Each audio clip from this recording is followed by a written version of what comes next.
happens again. Yep, local video. SS23.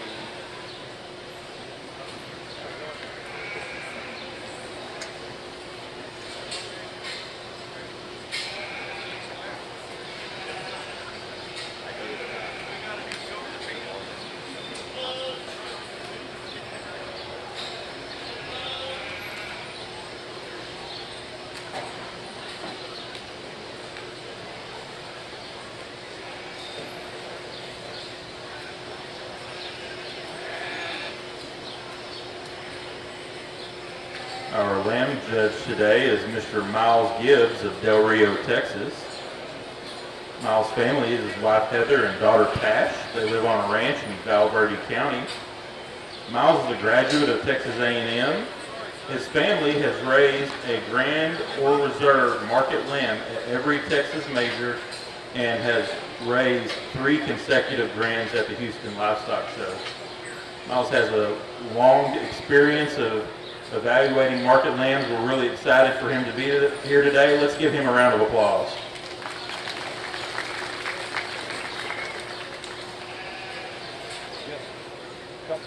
Can you walk him up to the check-in so he can look at his tag, check him off, and when somebody walks over to something? Checking them out. Kind of Thank you.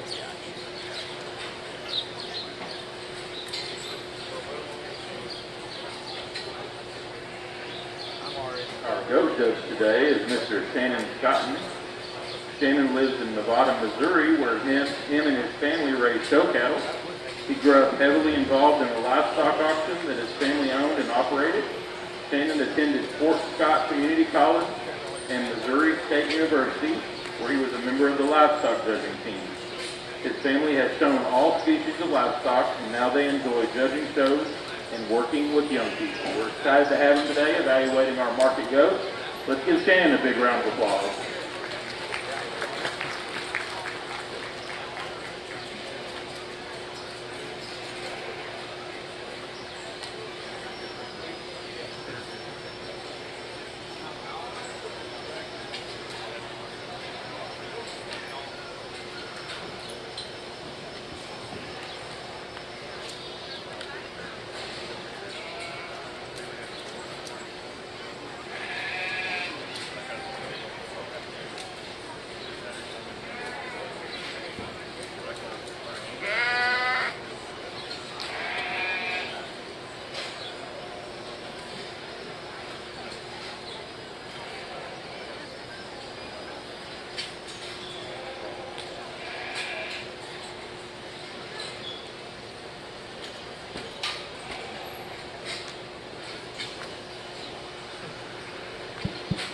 Our even-numbered Class 1 Southdowns and even-numbered Class 1 goats can check in at the RSG staging area.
Once again, your even-numbered Class 1 goats and Southdown should be checking in.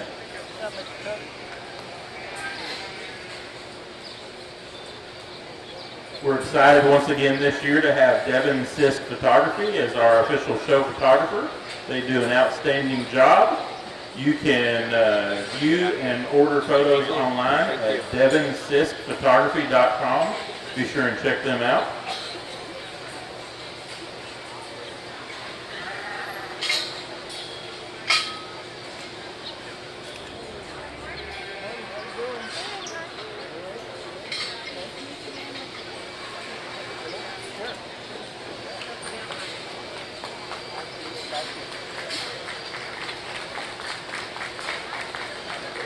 Thank you, exhibitors. All first and second place goats will have hair pulled on them, so we will need a parent or advisor for the first and second place exhibitors for each class of goats today.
Thank you, lamb exhibitors.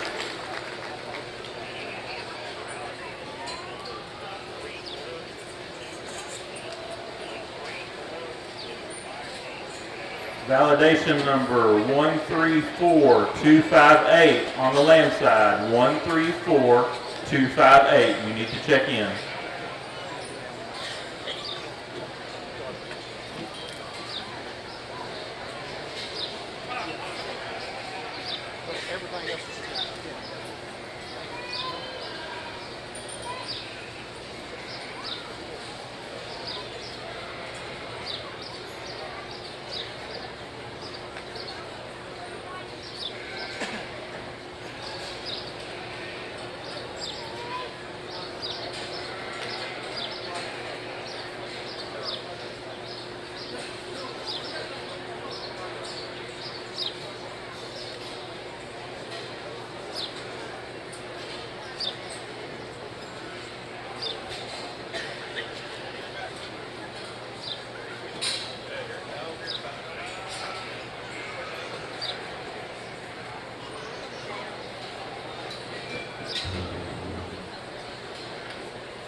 On the goat side, tag 130804.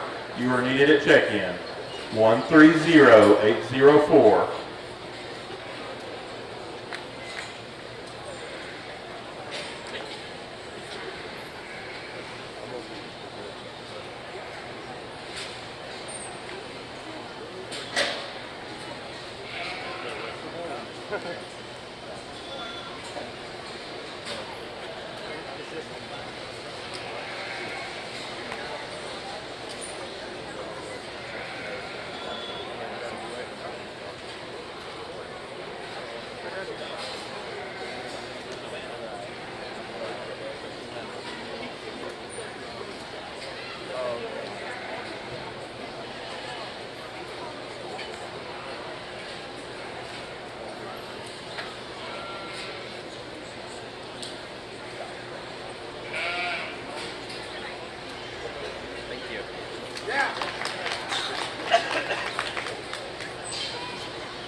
Your odd-numbered Class 2 Southdowns will be checking in next.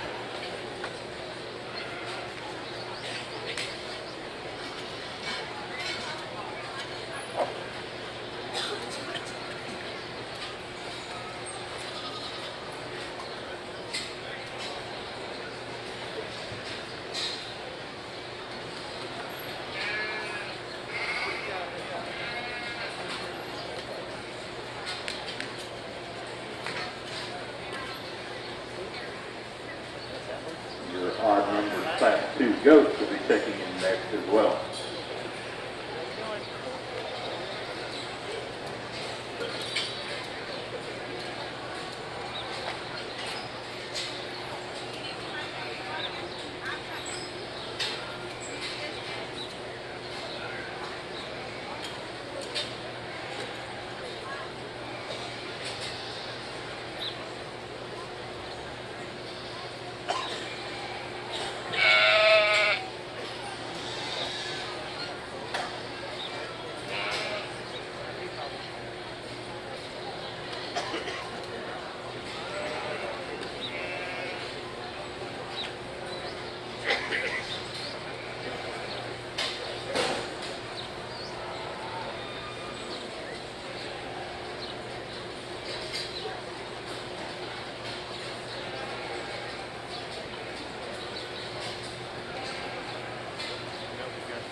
I want to share a couple of opportunities coming up. On March 14th and 15th of this year, the Texas Sheep and Goat Raisers Association will be having a stockman sale here in the Gandy Inc. Sales Pavilion. This will include breeders of wool sheep, hair sheep, and meat goats and mohair goats. So be sure and visit with the Texas Sheep and Goat Raisers Association to find out more information on that. We also have some flyers for that event. In June of 2025, June 15th through the 19th, we will have the Texas Youth Sheep and Goat Tour This will be for incoming 9th through 12th graders. Tour stops will include places from San Angelo to College Station. You can call the state validation office for more information on that event, or visit the Texas Youth Sheep and Goat Program Facebook page for updates. Again, that is June 15th to the 19th, Texas Youth Sheep and Goat Tour.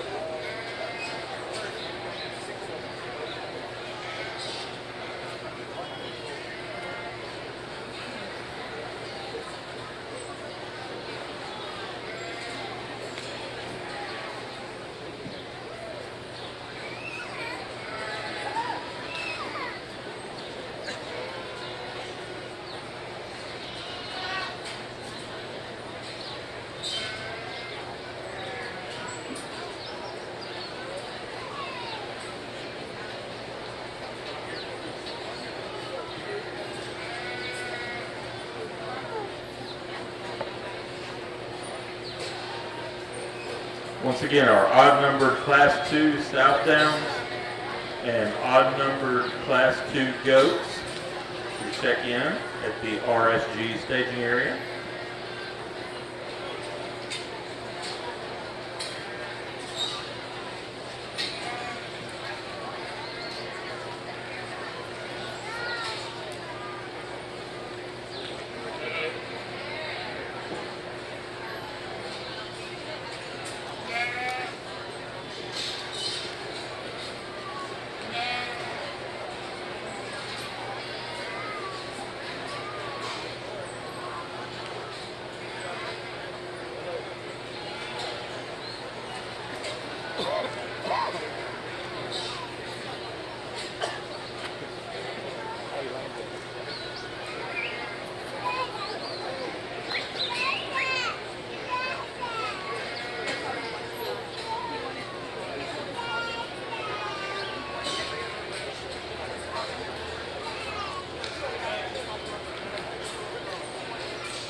Thank you, goat exhibitors. We're still missing 11 goats for Class 2 odds, so please check in if you have an odd-numbered Class 2 goat.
appreciate it. On the market goat side, we have the Texas Goat Breeder Association support. The TGBA is an organization of Texas goat breeders who support and recognize Texas youth who buy goats from Texas goat breeders, who are members of TGBA and show those goats at Texas major stock shows. The top youth eligible for premium with TGBA tax will receive $100 when they place in premium list at Texas major stock shows. The TGBA was formed in April of 2019 and is open to any breeder of goats in the state of Texas. The TGBA would like to thank the San Antonio Stock Show and Rodeo, the Texas Validation Committee, county agents, and ag teachers for their partnership and support. The TGBA is committed to providing support to Texas 4-H and FSA goat exhibitors.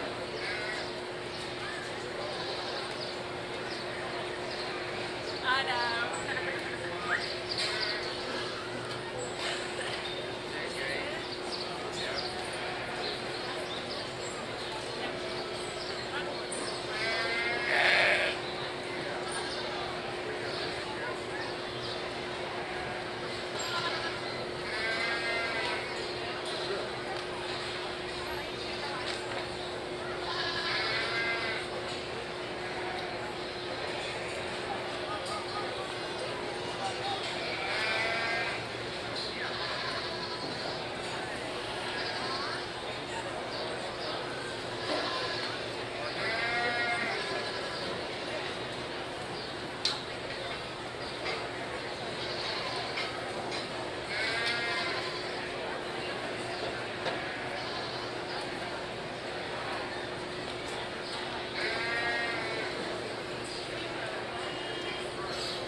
Tag 132421 on the goat side.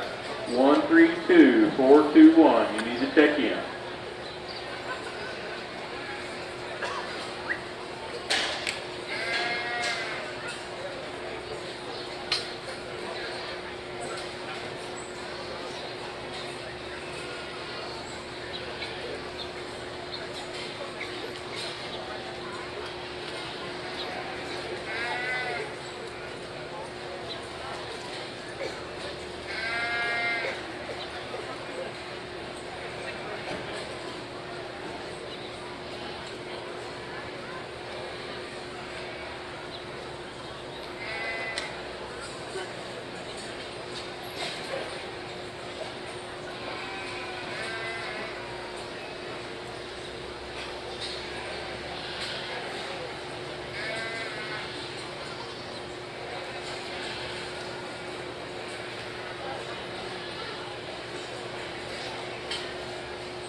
Before we start reasons this morning at the San Angelo Stock Show and Rodeo, I'd like to take care of a little housekeeping. First and foremost, I'd like to thank San Angelo Stock Show and Rodeo for the invitation. And I'd also like to thank the Texas Lamb Breeders for putting me on the ballot and giving me the opportunity to come. It's an honor to get to sort really great livestock, and by no doubt in my mind, a better set of kids. So I look forward to the next 2 days. We'll just keep chipping through them, and hopefully at the end of the day there's a pattern there that a guy can gravitate to and you can follow. But I appreciate the opportunity to start on these lightweight downs. Let's give these youngsters a really nice round of applause for a really nice set to start. I thought that the young lady brought us the sheep that was just the most combinational in terms of type and kind. He's a little taller at the top of his shoulder than his classmates. He's got just a little more neck and extension today. But when we get up on top of him, from the center of his spine out to the turn of his rib, he just comes open and he has a really nice shape to the center portion of his rib, and then he progressively gets bigger in his skeleton as we transition from front to back. I know the buzzword in the industry is cage, cage, cage, and that's all good. You just keep bringing that cage. But man, when we walk up behind them for the next 2 days, the back door better be bigger than the cage. That's all the way I can explain it. I'm not opposed to the cage, but they got to be manly when we get in there behind them. This thing does all of that. Young lady brings a superstar to the front of this class. I think the young lady that brings us the second place sheep, when this thing hits the ground running, he's dead level in his spine. You love the transition from hook to pin. Just very, very nice here out to the top of his dock. He's probably just not quite as extended. He may be just a nickel more traditional in his down breed in terms of the shortness of his neck. And I don't want to hold that against him, but he just doesn't have quite that youthfulness to his neck and his shoulder maybe as the class winner. But when you put your hands on him, that thing touches super good. He's super fresh down his back. He's got a big rear end in him and a super big ribeye. I think the muscle sheep that follows him the best stands right here in third. Square at the ground on his feet and legs. But when we start studying him from his plumbing to the bottom of his chest floor starts to want to run away from him just a little bit today. We'd like to push that up a little bit, drop that flank, and balance those lines ever so slightly. That's a very, very good sheep to stand in the top 3 here. And if we could just change a few things about him, I think he becomes more competitive with his 2 up front. I think the 2 sheep that have more holes in them in terms of just sheer composition, the young man's 4th place sheep here, tall fronted, but if we look right between the base of his front wheels, and we'll transition that also to that 5th place sheep, he just gets a little narrow right through the bottom of his cavity here. And then what happens is when we get up on top of his spine, he doesn't come with quite as much shape down his top as those 3 in front of him. And if we stand right out there where you are, we want to just see him maybe just a little square out to the top of his pin today, and maybe just make that just a little boxier shape. He wants to drop from hook to pin ever so slightly, and then just get just a nickel flatter in the center of his leg.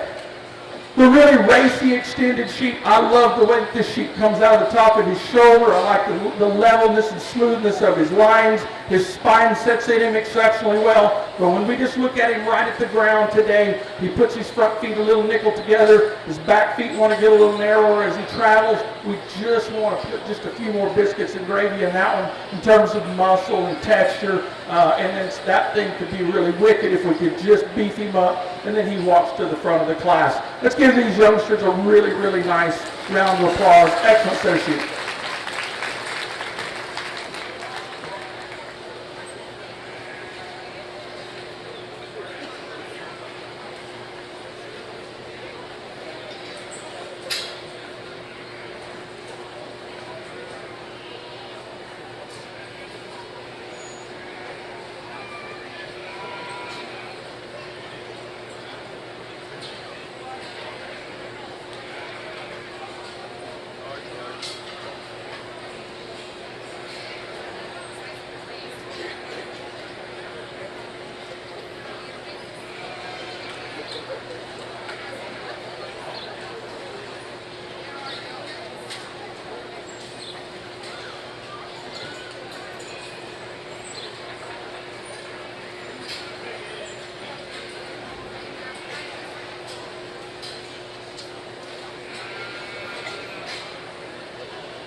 Well, guys, I just want to say thank you just real quick here. I know we got a lot of the work through, and we're going to get moving through them here.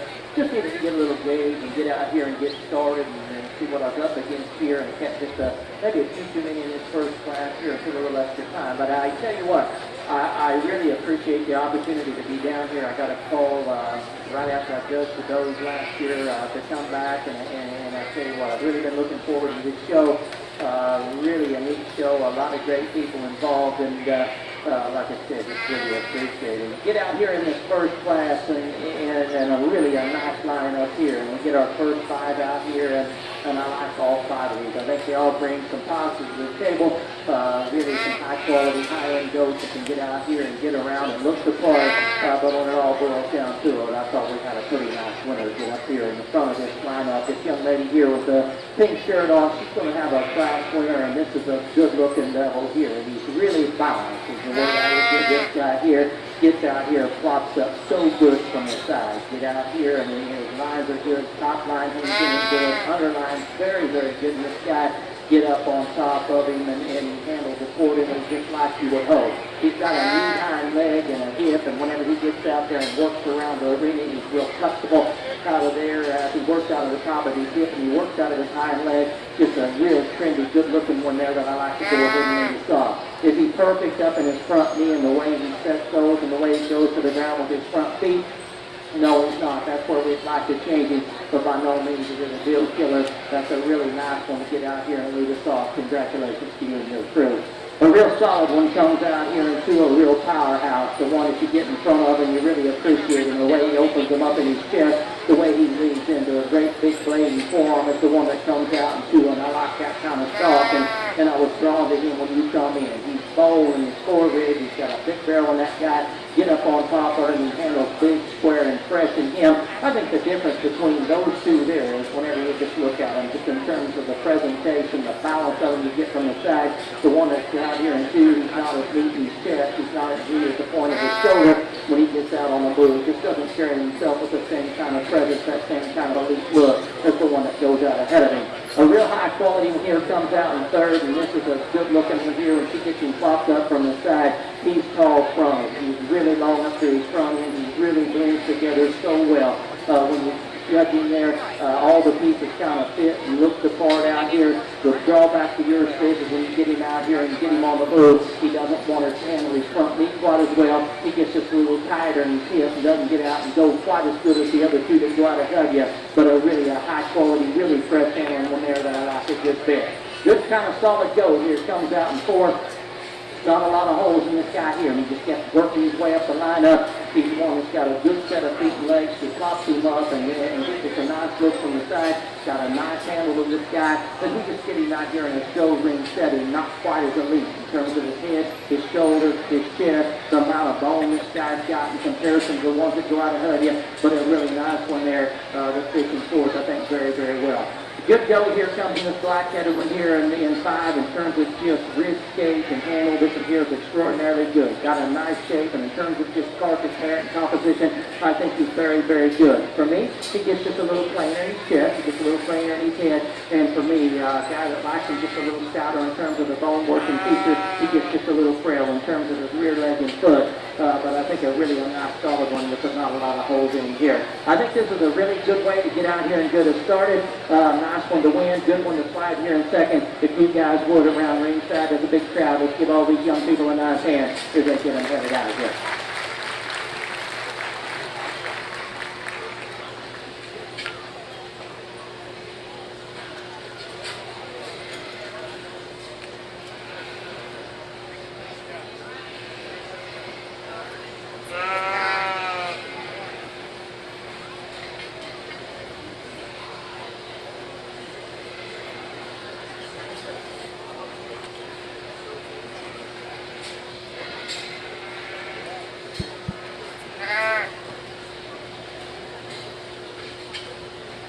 Results from Class 1 Market Lambs.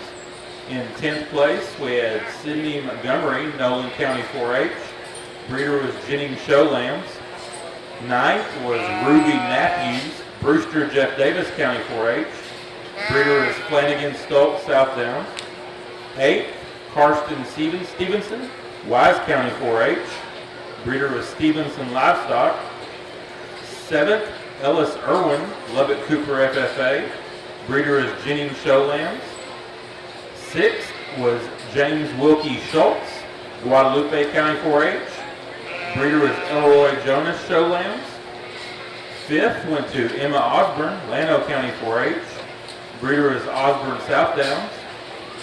4th was Briggs Bowers, Gillespie County 4-H. Breeder was Jennings Show Lambs.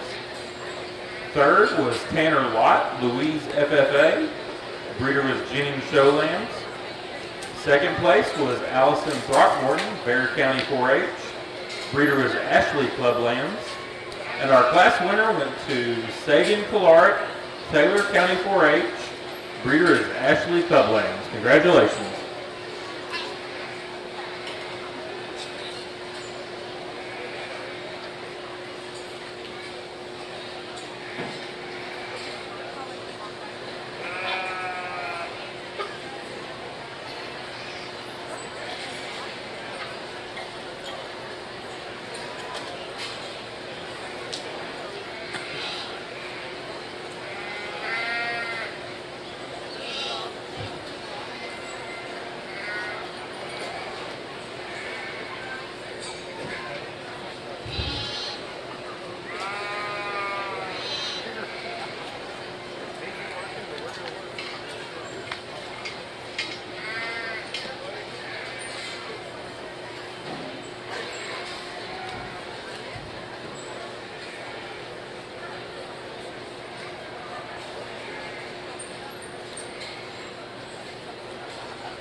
Once again, the San Angelo Stock Show appreciates the support of the Texas Lamb Breeders Association. Since its inception, they have given over $1 million to exhibitors through the San Angelo Stock Show. This year, they will be giving over $89,000. The first through fourth place lambs will make it to the premium sale. 5th through 9th will be paid $1,000 from the Texas Lamb Breeder Association, and 10th place is also going to receive $1,000 from the San Angelo Stock Show and Rodeo.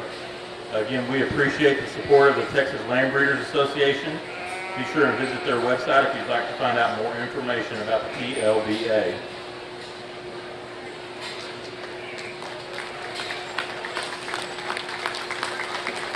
Congratulations, or thank you, lamb exhibitors. We need Class 2 even Southdowns to come to the RSG staging area.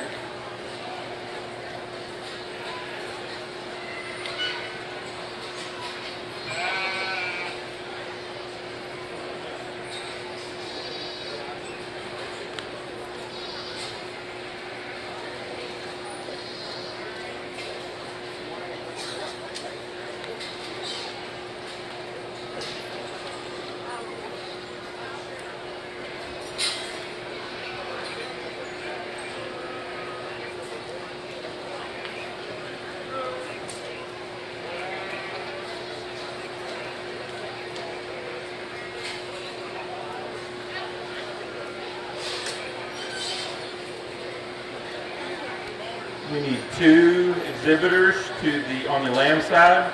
Tag number 134268, 134268, and 135520, 135520.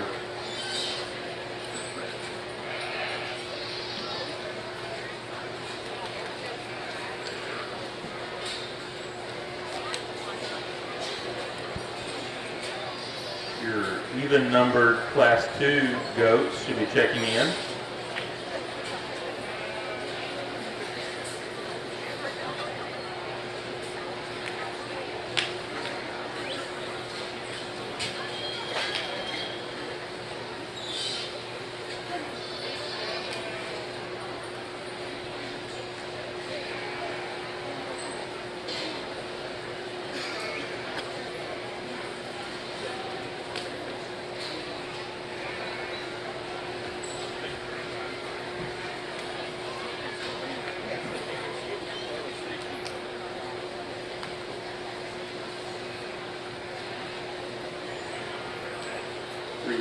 from the first class of market goats. 10th place went to Miles Hoffman, Livestock County 4-H. Breeder was Hutto Livestock. 9th went to Katie Good, Kaufman County 4-H. Breeder was Ace High Livestock. 8th went to Kinley Tack, Gillespie County 4-H. Breeder was Avery Walker Livestock. 7th was Waylon Epley, New Home FFA. Breeder was Dimmitt Livestock. 6th went to Ashlyn Martinez, Zavala County 4-H. Breeder was South of Nueces. 5th went to Kinley Tack, Gillespie County 4-H. Breeder is Cox Showgoat. 4th went to Rick C. Milliken, Dimmitt FFA. Breeder was Tornado Alley Showgoat. 3rd was Paisley Atkins, Grayson County 4-H. Breeder was Hutto Livestock. 2nd went to Kylie Rude, Live Oak County 4-H. Breeder was Frank Showgoat. And our class winner was Holden Wise, Brown County 4-H. Breeder was Frank Showgoat. Congratulations.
Go to exhibitors.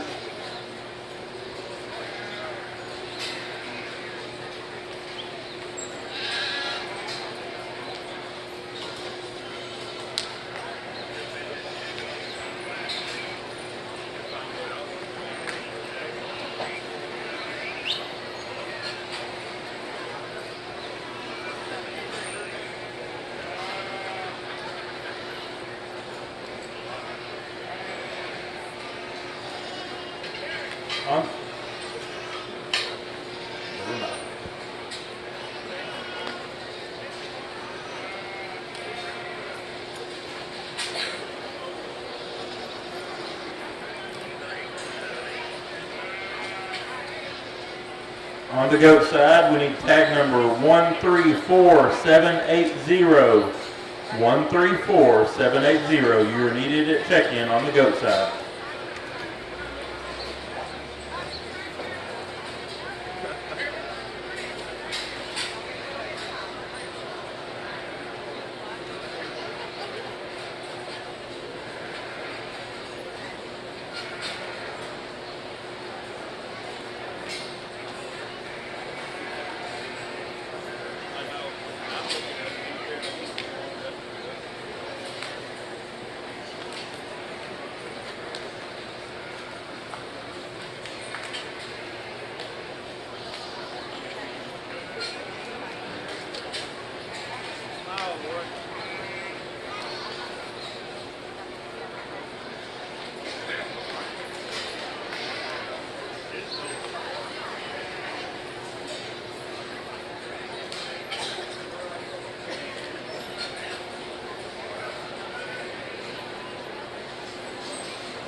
Your odd-numbered Class 3 Southdowns and odd-numbered Class 3 goats will be next to check in at the RSG staging area.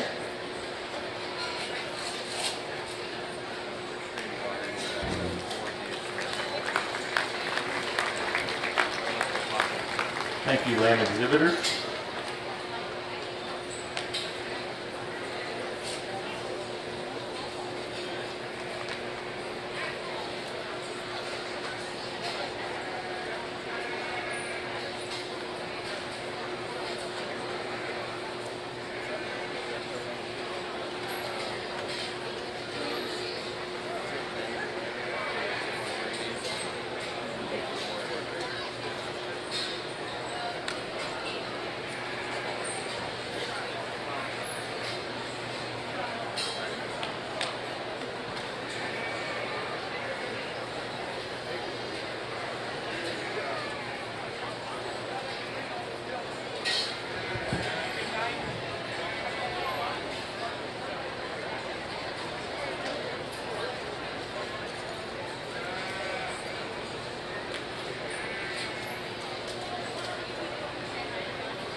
Thank you. Go to exhibitors.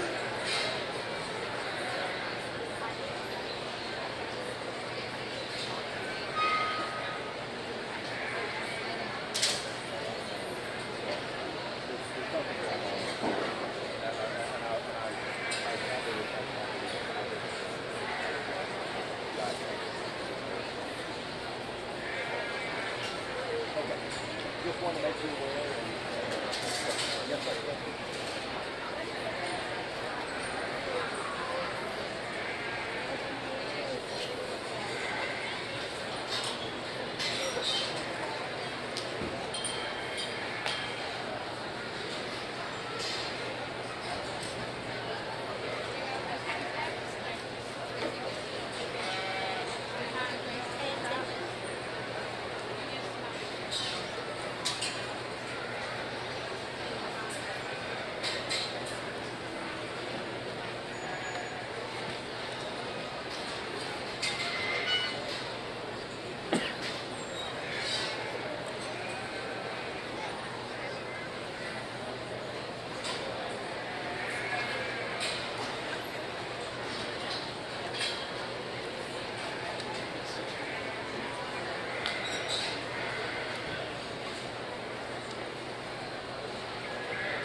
Yeah.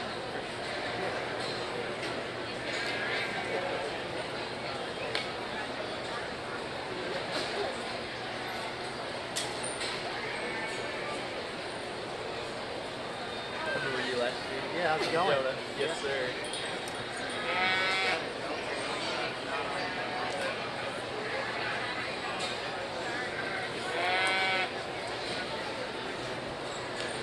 Still missing 7 goats for Class 3 odds. If you have an odd numbered Class 3 goat, please check in.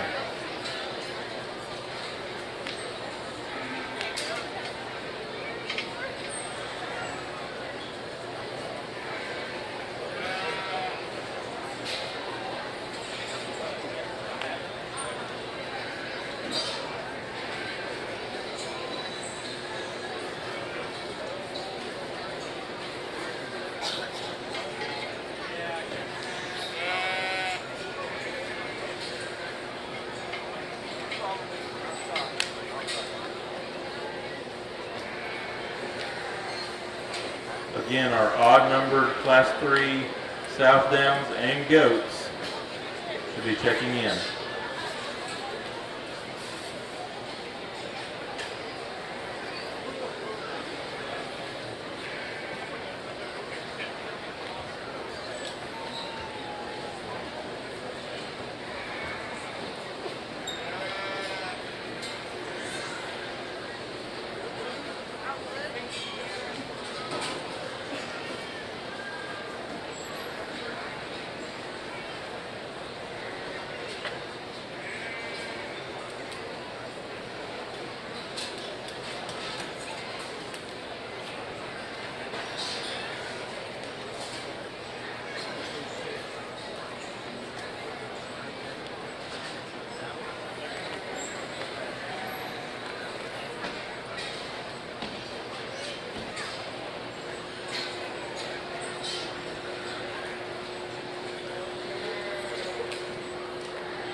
pretty dramatic here as we stack them up. We're going to leave them setting just like they are.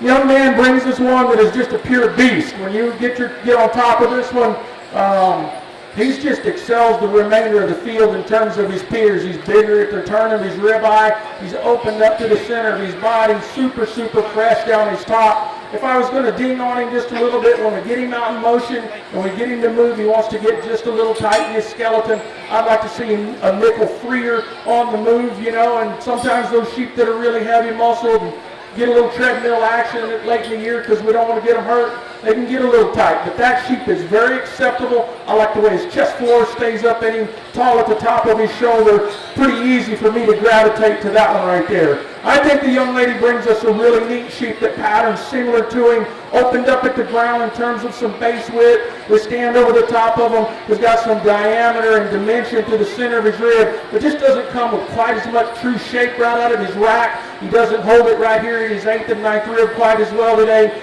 Just a little softer maybe than that class winner, but still really, really eye-appealing sheep that's well balanced to get up there and get in a dog fight. The young lady that's going to stand third, I like the way this one runs uphill, the top of his shoulder exceptionally well. I love the levelness of his spine. When we walk in behind the two in front of him, though, we just want to open him at the ground just a little bit, give him a little more base width, and then we can just make him wider all the way across his skeleton in terms of rack shape, loin, top of his hip. Young lady's done a phenomenal job. Super competitive sheep in a really competitive class. Two pieces sheep here. I think two sheep that kind of work their way out of the trenches. Young lady brings us this 4th place one. You see right through that pink skin, he is as hard as a brick. I mean, he's athletic, he touches good. The fat cover over his rib is excellent. That thing handles super fresh. But today he's just getting a little bolder in the bottom of his chest plate. It wants to drop. His flank line wants to run up a little higher today. And I think that's just that maturity catching up to his skeleton. We catch that sheep 60 days ago, it might be a different story. But maturity's crawling up on him. He just throws him out of balance a little bit. He may be not quite as long from hook to pin today, and maybe not rolled out on the corner of his hip as good as the 3 in front of him. But still, super, super nice sheep. Here's a sheep that I almost lost. Didn't grab him on the move, and he just kind of works his way up here. I love the length of body in this sheep. He stands square at the ground. He looks a nickel immature for me today. I just like to see him man up, you know, come on and open up his cage a little bit, open up his muscularity. He just doesn't come with quite the freshness and rack shape of those 4 in front of him. He doesn't come with quite that touch of muscle shape and texture, and I think that's just because he's probably a baby lamb and he just hadn't come right there to the edge of really filling up when his skeleton stops growing. Let's give these youngsters a really nice round of applause. Job well done. The 5th place out of this class will need to go for the random test for the Southdown, to the testing area. So we'll need a parent or advisor to go to the testing area for the 5th place animal out of this class of Southdown.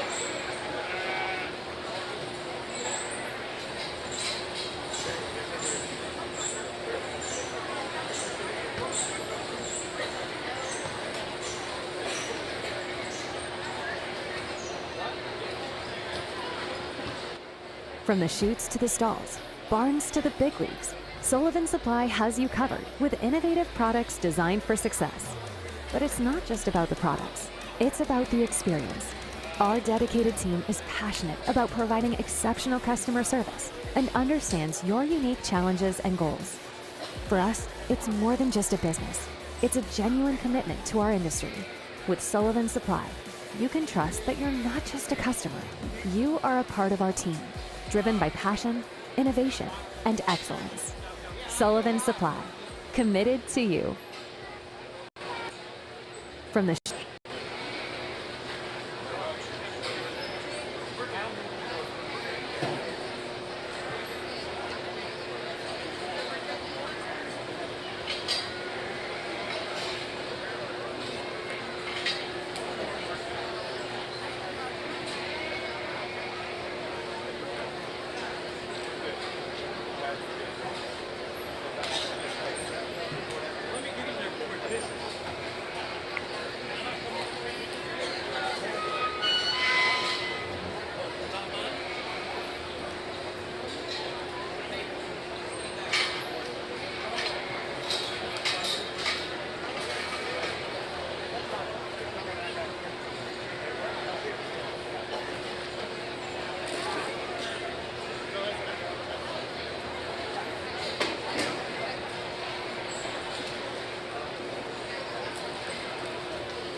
We have a really nice second class that we get out here, and there's a little bit of challenges in here. I don't think there was just that one in this particular group that jumped up maybe like we had in that last class, and just was a kind of a stick out in that particular group. I think there's a lot of really, really good, high-quality ones out here, and for me, it boiled down between these two up here in front. Between these two, I thought the one up front just gives us a little better look from the side. I like the way this goat gets out here, and he flops up, he's a little longer in his neck. Top line and hip hangs in that guy just a little bit better. Get up on him, he's got a nice fresh touch for what he's got there in terms of just his muscle shape and the amount of it he's got. But I think the real advantage this guy's got is when you get him on the move. He gets out here, he can flop, he can raise his head up, he's got some flexibility to his top line, he's good in terms of his hip and hind legs, he's a lot stronger in terms of his pasturing as he gets out and gets on the move than the one we got in two. And maybe we're giving up just a little bit of muscle here, but I think a little bit of muscle that we're giving up, we're getting a little more build, we're getting a little more balance, and just getting a little more flexibility in the way his hips and hind legs put together. Just a little bit better for me. I like that one to go ahead and win. Congratulations to you. Real powerhouse here comes out in two. If you just want to come out here and line them up just in terms of sheer power, you want to gravitate to the young lady here in the purple shirt, because she's got a real powerhouse here. You get up in the front of him, he really opens up big. He's got a big blade, a big forearm. That center body of that guy from his forerib on back really, really opens up good. He's got a big, fresh, square back leading that guy from the start of his rack all the way to his tail there. He's big. Like the turn, the shape to his leg. I like all the carcass points of this guy just in terms of just sheer power.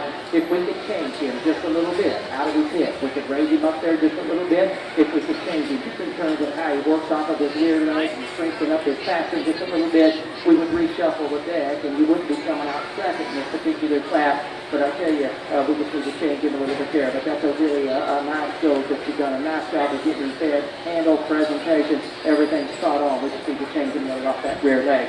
One that comes out here in three, good solid goat here. You've done a nice job with him. You do a beautiful job of showing him. Gets out here and he really runs uphill good. Got a good line to this guy. Underline balance is great.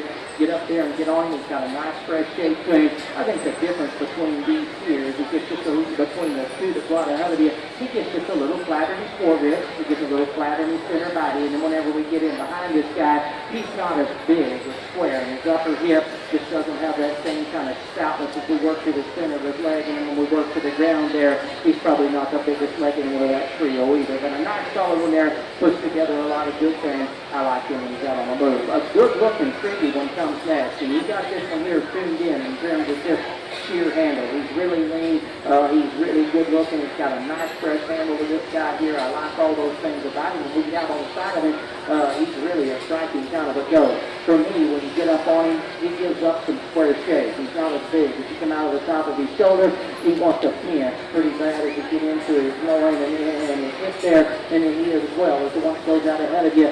The one that's got that kind of shape up front. He needs to be a little bigger in his upper hip and have just a little more turn there as well. But a nice, freshly handled one there.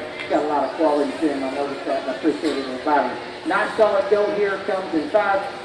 He's a lot like the one that we had there just earlier. He's really a solid goat. I really appreciate the blade, the forearm on this guy here. He really blends good to get through the forerib and the center body of this guy. I like the way he balances up. You get up on top of this guy. In this particular group, he gives up just a little too much handle as he works from his rack on back. He as well wants to pinch just a little there in his loin and get just a little higher in his jump muscle. We could kind of straighten him up there just a little bit and give him just a little more handle. He's another one that's got enough balance enough. Look, we could move him up, but just can't here today because he just doesn't have that going for him. This is really a solid class to go to. Young people done a nice job, brought a nice set. Let's give them a go. Just give these guys a nice hand as they head them on back.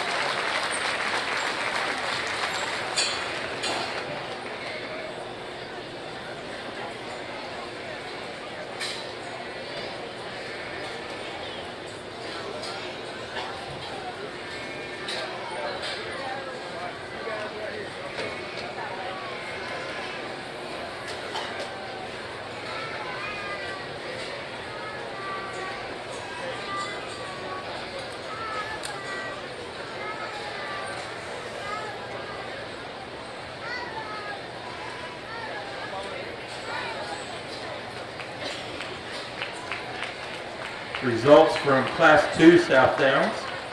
In 10th place, Quinn Dixon. Sterling County 4-H. Breeder is Jennings Show Lambs. 9th, Gemma Chanley, Robertson County 4-H. Breeder is Harbor Livestock. 8th, Wade Headfelt, Callahan FFA. Breeder is Flanagan Stoltz Southdowns. 7th went to Peyton McCashlin, Friendswood FFA. Breeder is Sissick Farms. 6th went to Avery Sissick, Navarro FFA. Breeder is Sissick Farms. 5th was Anna Milliken, Sam Saba FFA. Breeder is Carr Livestock. 4th went to Megan Hernandez, Hayes County 4-H. Breeder is Stoltz Sheep Company. 3rd was Emerson Blanick, Tom Green County 4-H. Breeder is Jennings Show Lambs. Later today, or 2nd probably went to something like Chloe that. Clem, New Home FFA. Breeder was Fritz Southdowns. And our class winner was Cooper Edwards, Sudan FFA. Breeder is Ashley Club Lambs. Congratulations.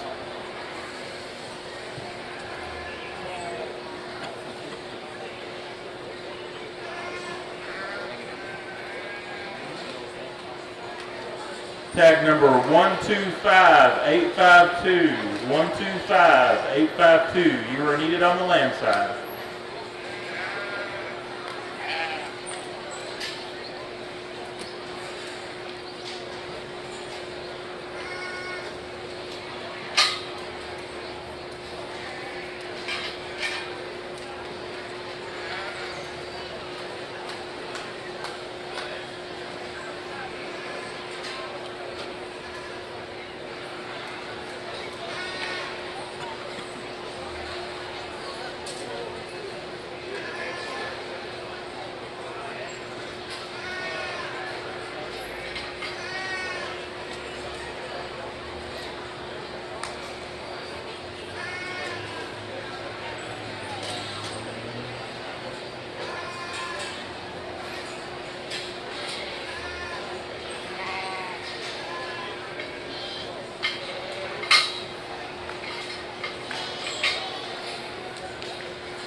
Even numbered class 3 goats to check in. Even numbered class 3 goats.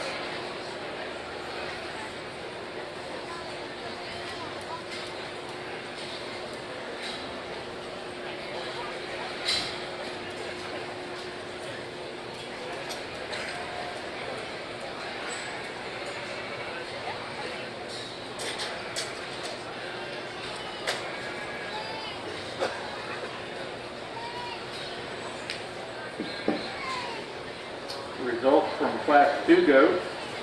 10th place, Rebecca Dunn, Titus County 4-H. Breeder is Hammer Livestock. 9th went to Ashlyn Martinez, Zavala County 4-H. Breeder is DC Shogo. 8th, Shelby Joe Walker, Nueces County 4-H. Breeder is Strength Shogo. 7th, Shiloh Purdom, Guadalupe County 4-H. Breeder is Hoffman Livestock. 6th went to Laramie Nolan, Cotter County 4-H. Breeder is Chandler Shogo. 5th went to Jace Weissing, Tom Green County 4-H. Breeder is 3R Ranch. 4th, Emma Turner, Robinson FFA. Breeder is Highview Ranch. 3rd, Rich C. Milliken, Dimmitt FFA. Breeder is Tornado Alley Shogo. Second place went to Hadley Hope, Hill County 4-H. Breeder is Jake Livestock. And our class winner was Kale Smith, ICO FFA. Breeder is Raptor S. Shogo. Congratulations to these exhibitors.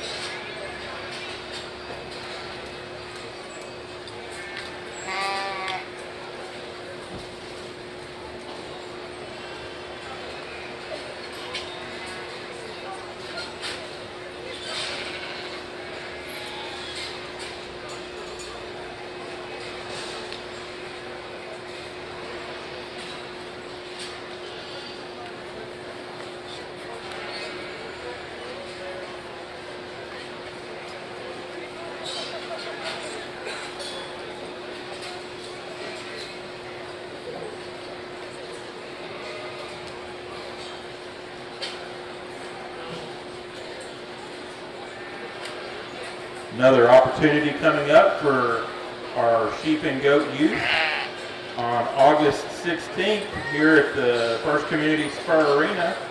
The Texas Sheep and Goat Expo will have a youth program where you can learn about skill-a-thon topics involving the sheep and goat industry.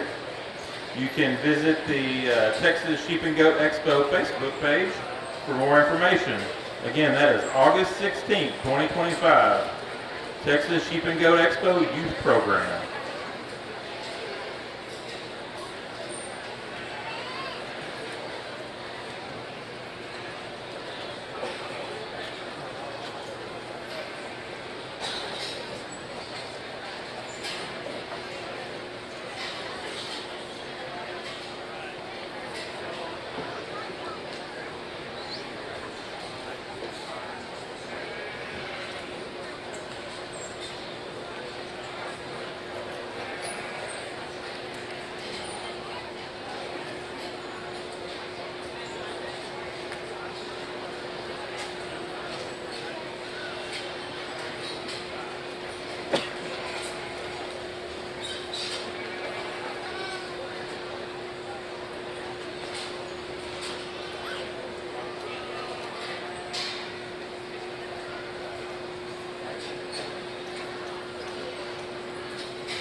Thank you, land exhibitors.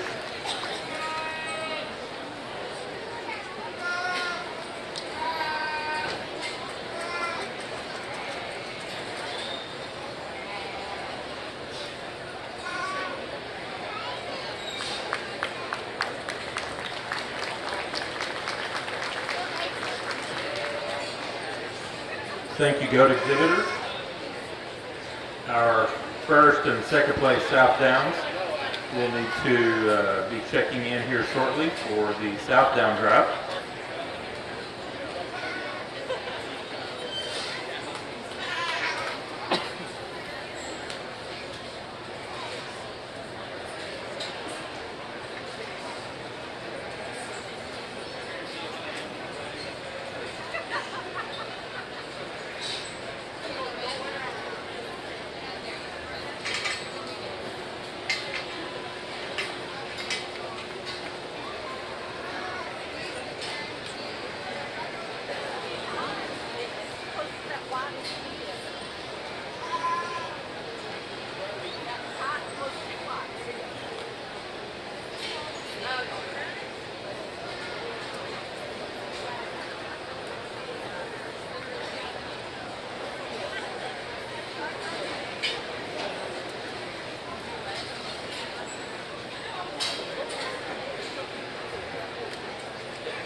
First and second place Southdown from classes 1 and 2 need to come check in at the RSG staging area. Here pretty quick, our first and second place goats from classes 1 and 2 will need to check in as well.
Thank you, goat exhibitors.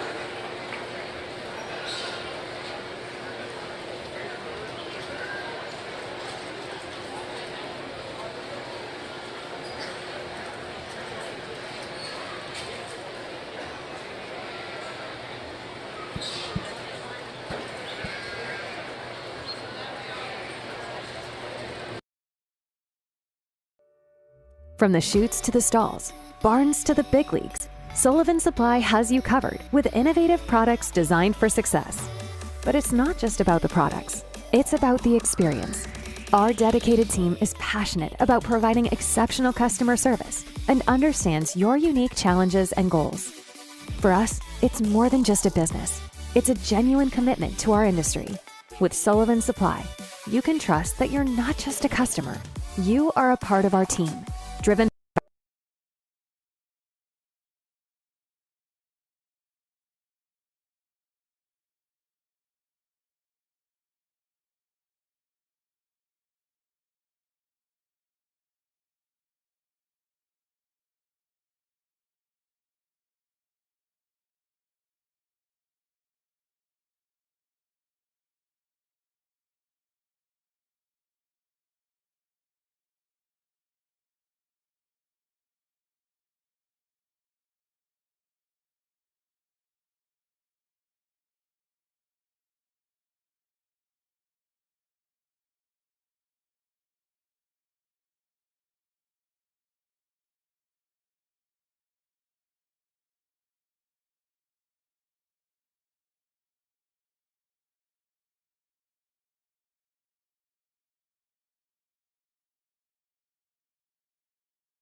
Again, we need our first and second place goats in classes 1 and 2 to come check in.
A little more challenging as we kind of walk up here to these heavyweights.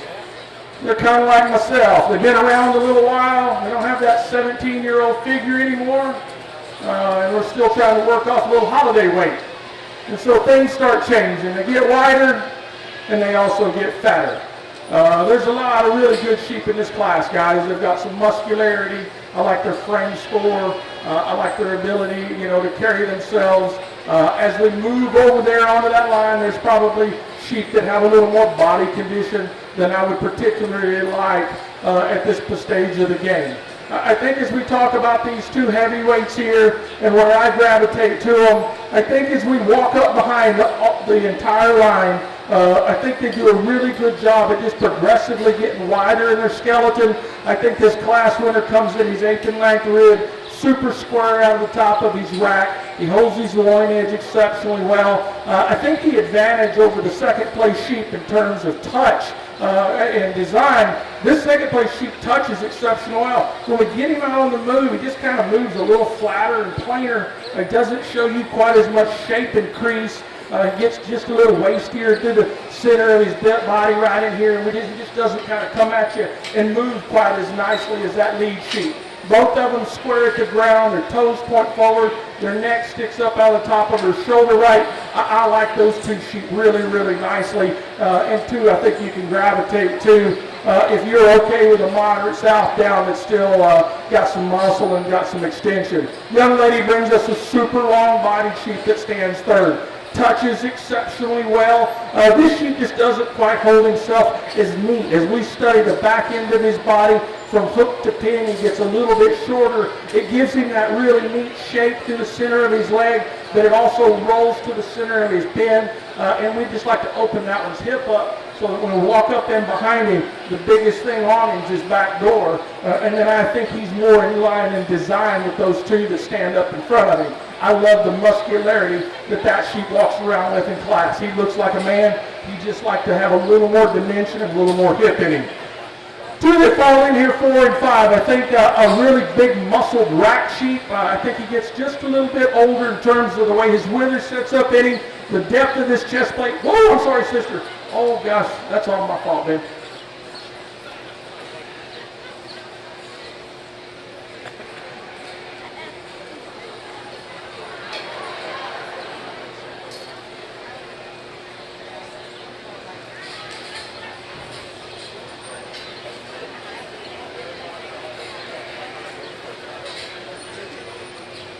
You think these sheep are raised in Del Rio, Texas?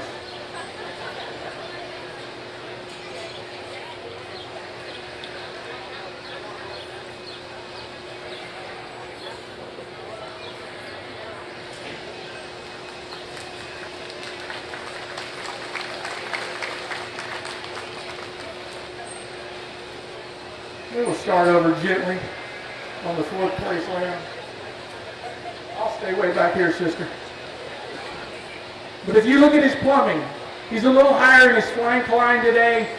just want to drop that in him. He looks a little hard in his rib. He looks like he's not quite as fresh. You touch his pelt, he's not quite as fresh to the touch today. I'd just like to maybe push that chest floor up in that one and give him just a little more gut. I think some of that goes along with our 5th place sheep, a sheep that's long-bodied and easy to look at. Once again, maybe just needs a little more mass down lower in that lower third of his gut, and then just give him just a touch more, and not in terms of shape, but just volume. As we look up the line of the 4, he gets just a little narrower on the bottom of his chassis in his cage. He doesn't carry quite the dimension as we start stacking ribeyes on him going forward. I love the length of body in that sheep. I like the way that sheep holds his feet and legs. Very, very nice set of downs. Let's give these youngsters a super nice round of applause.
From the chutes to the stalls, barns to the big leagues, Sullivan Supply has you covered with innovative products designed for success. But it's not just about the products, it's about the experience. Our dedicated team is passionate about providing exceptional customer service and understands your unique challenges and goals. For us, it's more than just a business. It's a genuine commitment to our industry. With Sullivan Supply, you can trust that you're not just a customer. You are a part of our team, driven by passion, innovation, and excellence. Sullivan Supply, committed to you. Look at the way they're put together and end up and handle them. I get pretty comfortable with this one that goes in and leads us off up here. I think this is one here that's just really, really sound. Just real balanced, real complete. Get up in the front of him, he's opened up really good.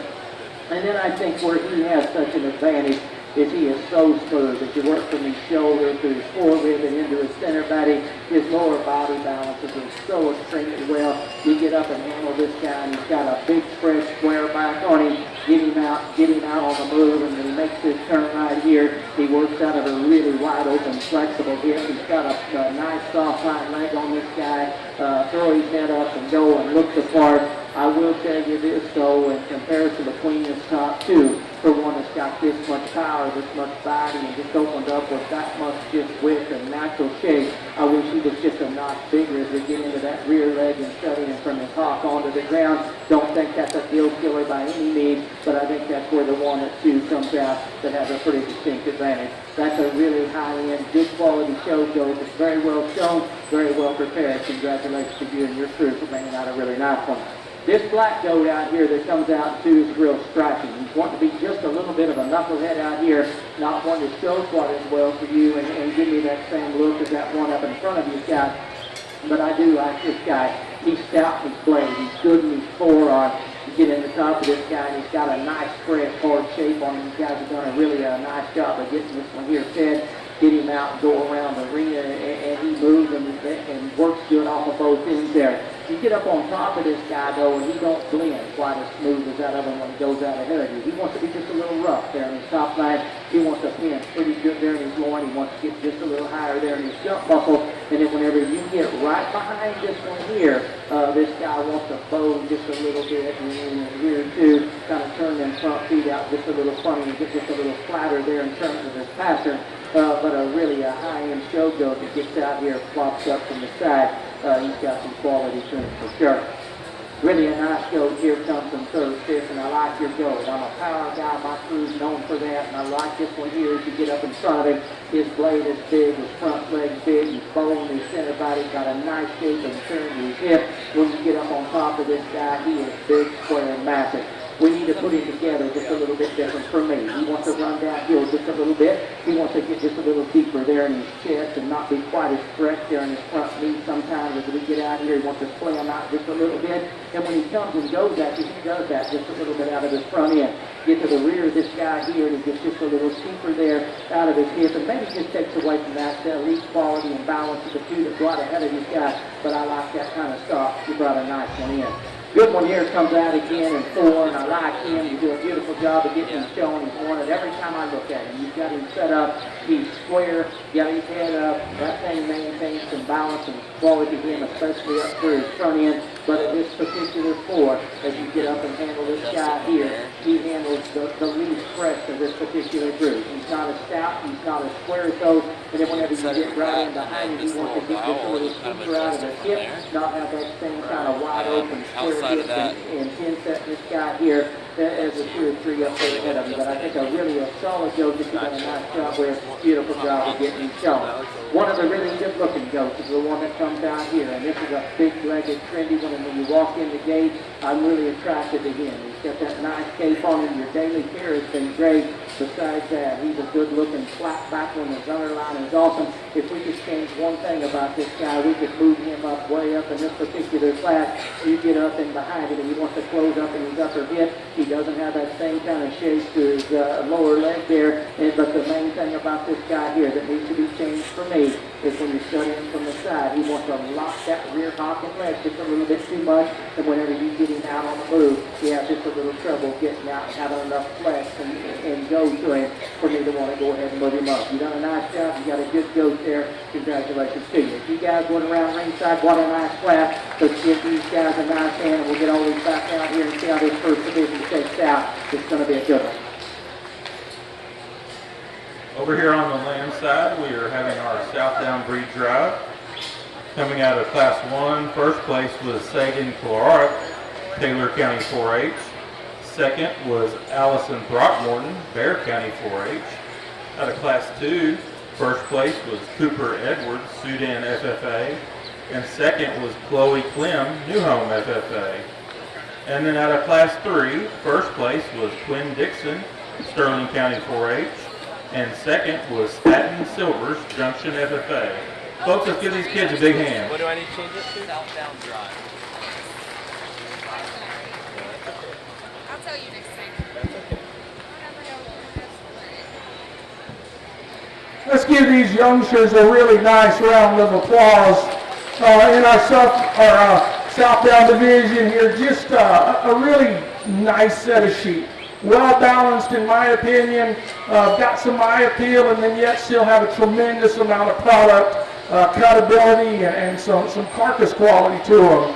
I know that, that as you start on the first end of the day, you start that first breed, people are trying to read your mail and figure out what you're made out of and what you gravitate to. And so for me, it's to try to line up some sheep here that have a certain look to them, a certain levelness of their spine, their feet and legs hit the ground in a square fashion, their toes point forward, and then when we get on top of them, it's probably because of my raising, but I want those things to touch good today. They're going to have to be very athletic down their top. They're going to have to handle fresh. They're going to have a big leg on them. All those things haven't changed in 50 years. We still want the same things that when I was 8 years old and Gary Jennings was judging stock shows. It's really, the theory hasn't changed much, has it, Mr. Jennings? So this is where I'm headed today. I think this is a phenomenal set of Southdowns. I think there's some things that you can separate them ever so slightly on. And my dad always said it's real easy to sort livestock. It's not hard at all. You just act like you've got $1 left in your pocket, and which one are you going to own? And your heart will tell you which one you're going to get on. I think the one that intrigues me the most, his chest plate stays a nickel higher, his neck sits on top of his shoulder just a little bit higher. He's probably, when you measure that thing from hook to pin. He's just a skosh longer and leveler than the way his hock sits under him. I just find him to be a little bit sounder, especially when we get him out on the move. I tried to break him out on the move while we were listening to our goat story, but I didn't really get all the answers I wanted. Our middleweight sheep, he's still tight. Our heavyweight sheep kind of wants to hump up just a little bit because he's afraid he's going to get popped in the side. And so there's some few things there that none of them just kind of want to give up and just say, hey, I walk the best. It didn't happen. But for me, this big heavyweight, he's going to be the champ today.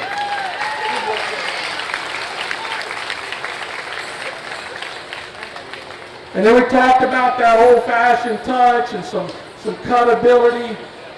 We talked about that second place heavyweight in class.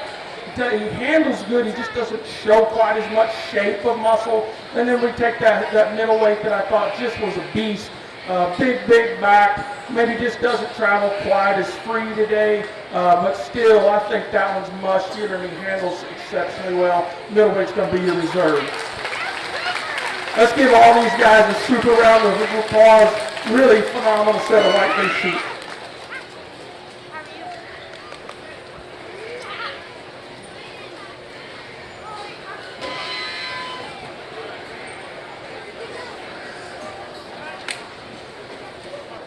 Okay, our From the champion shoots to the Southdown stalls, goes to barns Glenn to the big Dixon, leagues, Sterling Sullivan County Supply 4A. has you covered with And innovative reserve champion products designed Southdown for goes to success. Cooper Edwards, But it's Southdown, not just about the FFA. products. Congratulations It's to about both the these experience. visitors. Our dedicated team is passionate about providing exceptional customer service and We are understands about your ready unique to challenges start and our goals. Division For us, 1 it's more than just a Market business. Goat Drive. It's a genuine commitment to our industry. With Sullivan Supply, you can trust that you're not just a customer.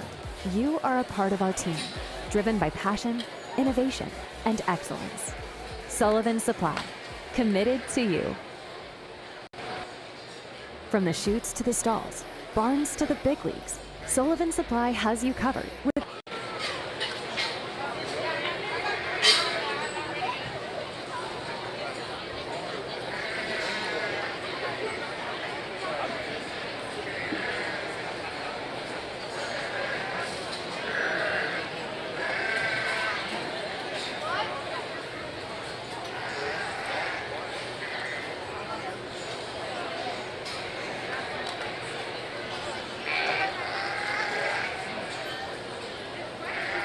In our Division 1 goat drive, out of Class 1, we had Holden Wise in first place, Brown County 4A.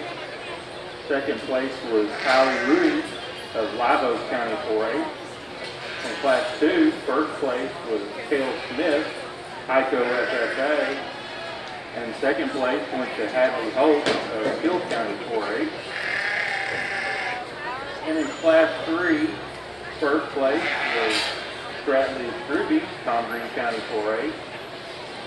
And second place went to Reagan Miller, Denver City FFA. Folks, let's give these goat exhibitors a big round of applause.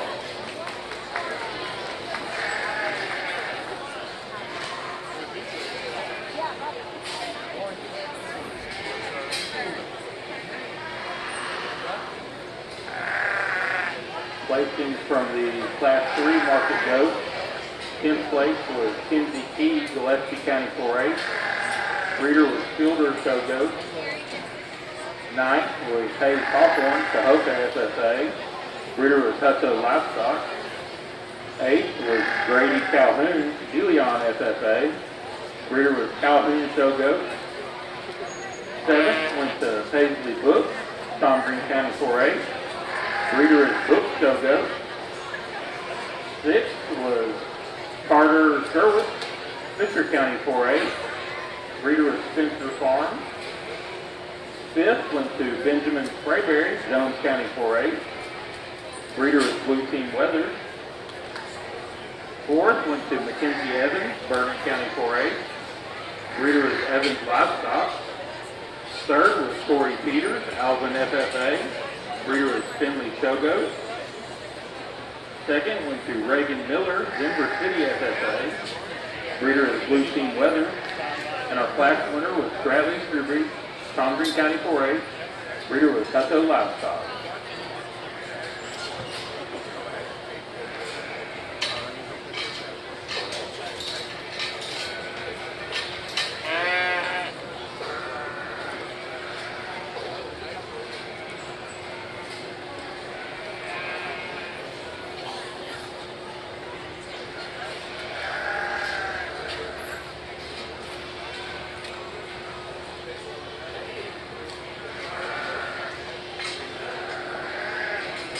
The results from the third class of Southdowns.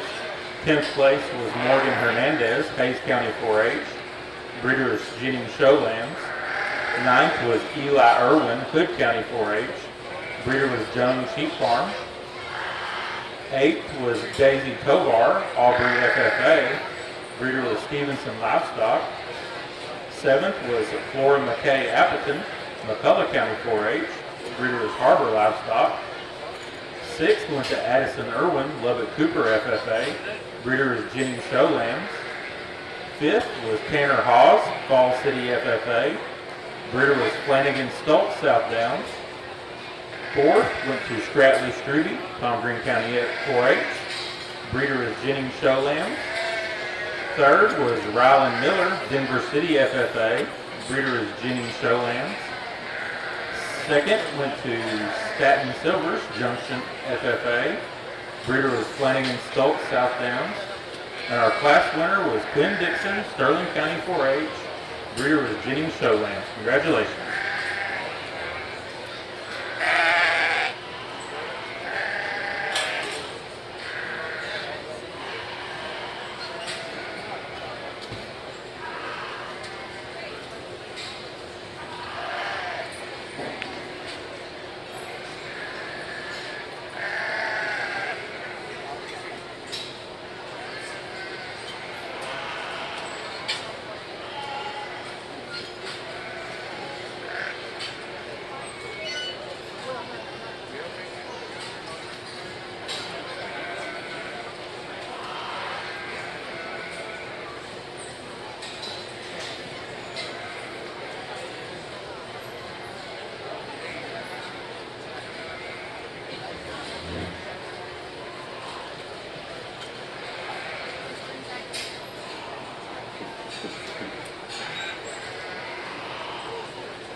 Well, what a neat first division, and before we get in here and I'll talk to these goats just very briefly here before I pick our champion, let's give these young people and their families a nice hand and made it back out here in our championship drive.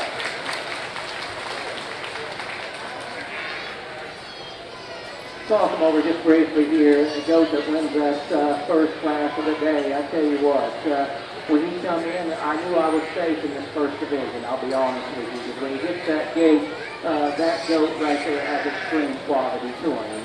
He's really a well-balanced goat that just leads with a tremendous amount of high-end quality to him.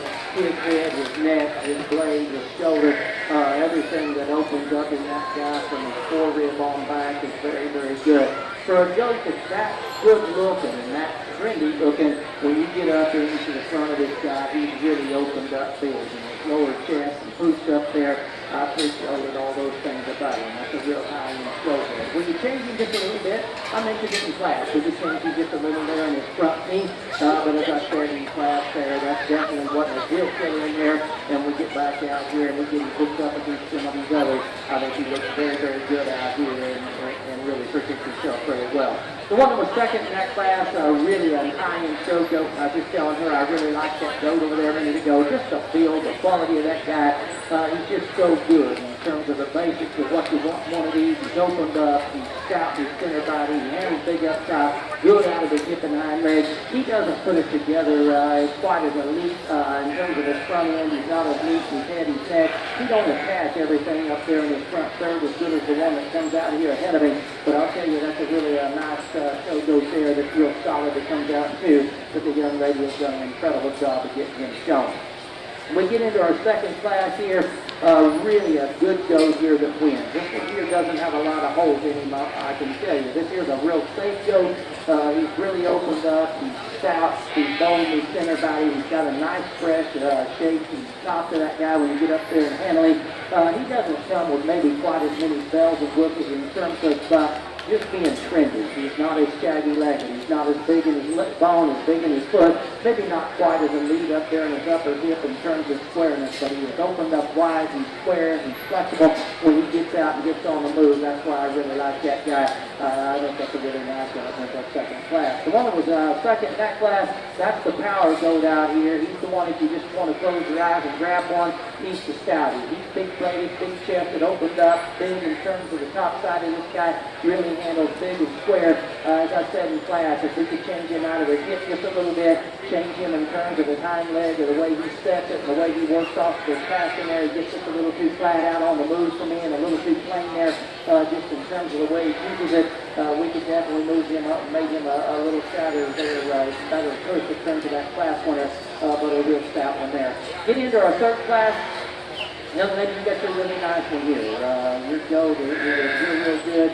You can tell you put the work in, your daily care, the presentation of this one here in terms of just handle and shape, the way you got him toned in, and the handle on this guy is very, very good. Extremely well balanced, opened up, good kind of soft right here for me. I like him a good bit.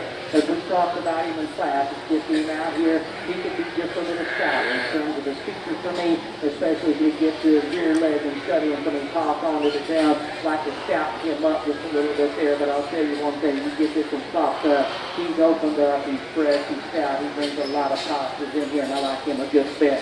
The one that the black-headed goat that was second to him, he's a wild factor kind of goat. He's a wild-fronted one there, the big-bladed, big forearm, really opened up big. From there back, he handles extremely good. He's got a nice fresh gait from touch to this guy. He's just a little rough or tough for me. He's not he doesn't hold his top line in here as good. He's got just a little bump there in his loin. He wants to tighten there, and as he transitions from his hip to his loin there, got a little extra jump muscle and wants to fall off in his tail set there. And then whenever you get right in behind that guy, he wants to be just a little bit bold and turn them rear legs out just a little more than I like him as you get right in behind him.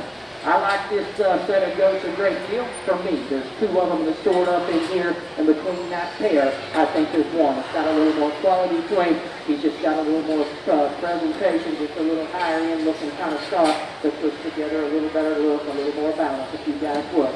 Let's get this young lady up front. Just out here up front.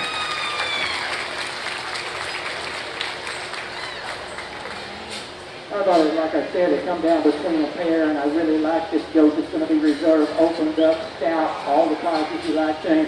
For me, just needed to have just a little more feature to this guy, but I sure like him. Let's get this young lady out here, and I think she'll be able to do it. On the goat side, we need tag number 131801 to check in. Our Division I goat champion goes to Holden Wise, Brown County 4-H, and reserve goes to Stratley Scrooby, Tom Green County 4-H. Congratulations.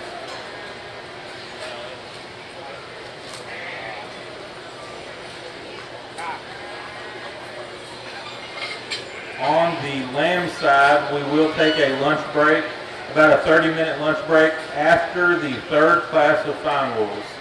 About a 30-minute lunch break after the third class of Finewools.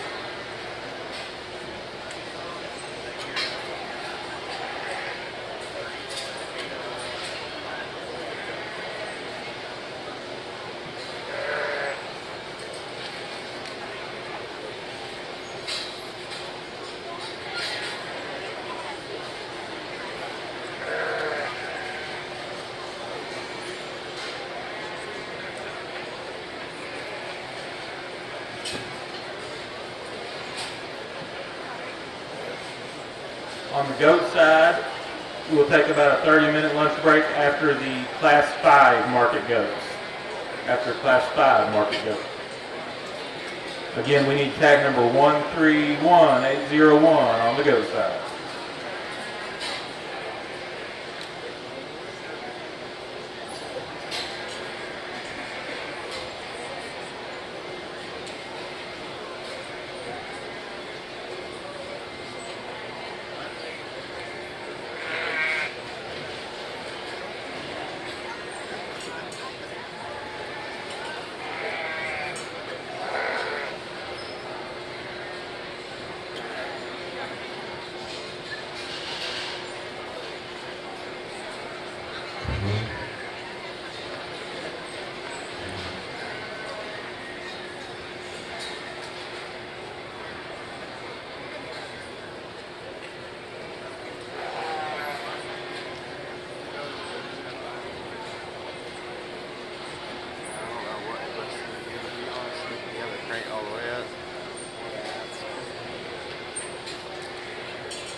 Lower the ISO from there though.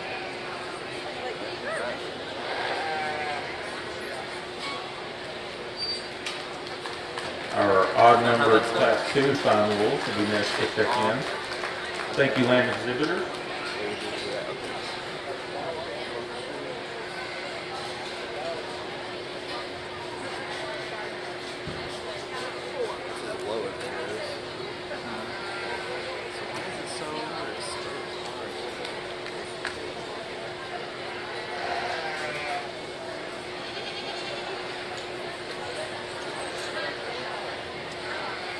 I mean, you could do MD and then crank it.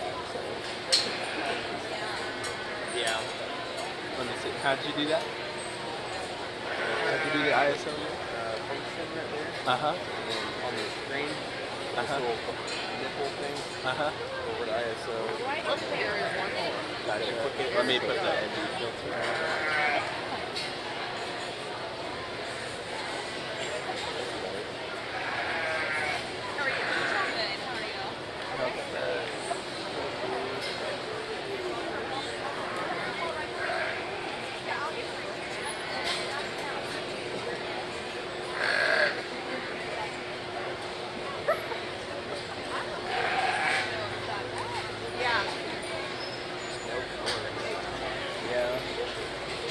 Yeah, your side, it's like actually gold.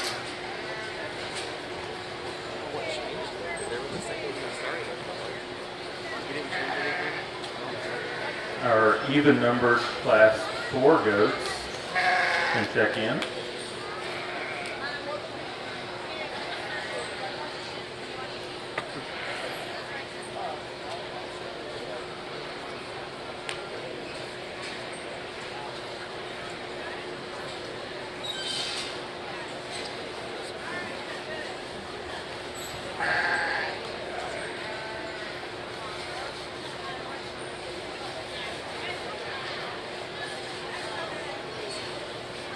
The 8th place Finewool out of Class 1 will be the random test. So a parent or advisor for the 8th place lamb out of Class 1 Finewool will need to go to the testing area.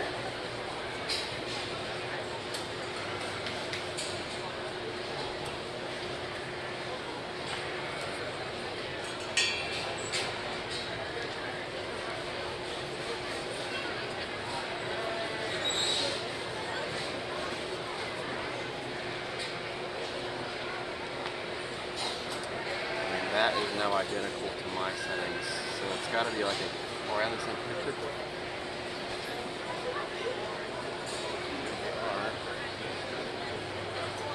I mean, if you really wanted to dig deep, you could just go into the menu itself and go and just adjust the colors, temperatures, and stuff like that.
Again, we will take about a 30-minute lunch break after Class 3 of the Finewools and Class 5 of the Market Goats.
Once again, our even-numbered Class 4 goats should be checking in.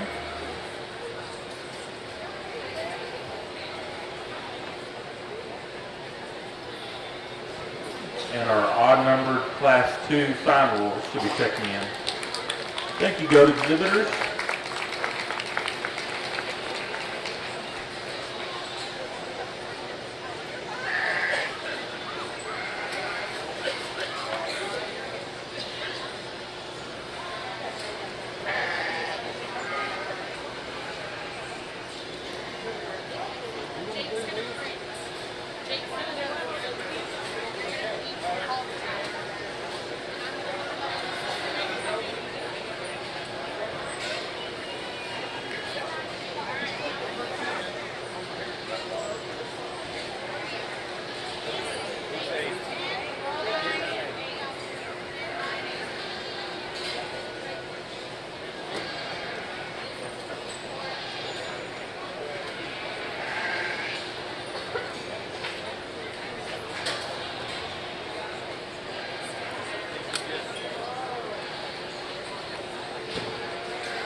Oh yeah? What's it called? That's what's up.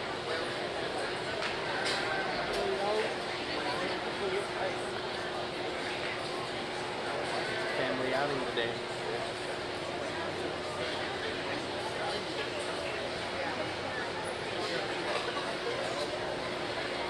Oh, what's on my phone?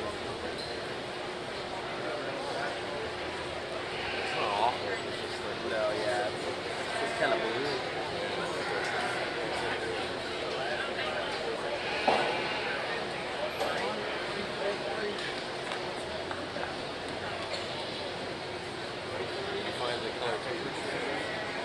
No, I couldn't find that. Tag number 132112. Your class is going in the ring on the goat side. 132112. Probably that. Or the temp set. Yeah. That's better. It's getting a little warmer.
Kind of looks the same to me.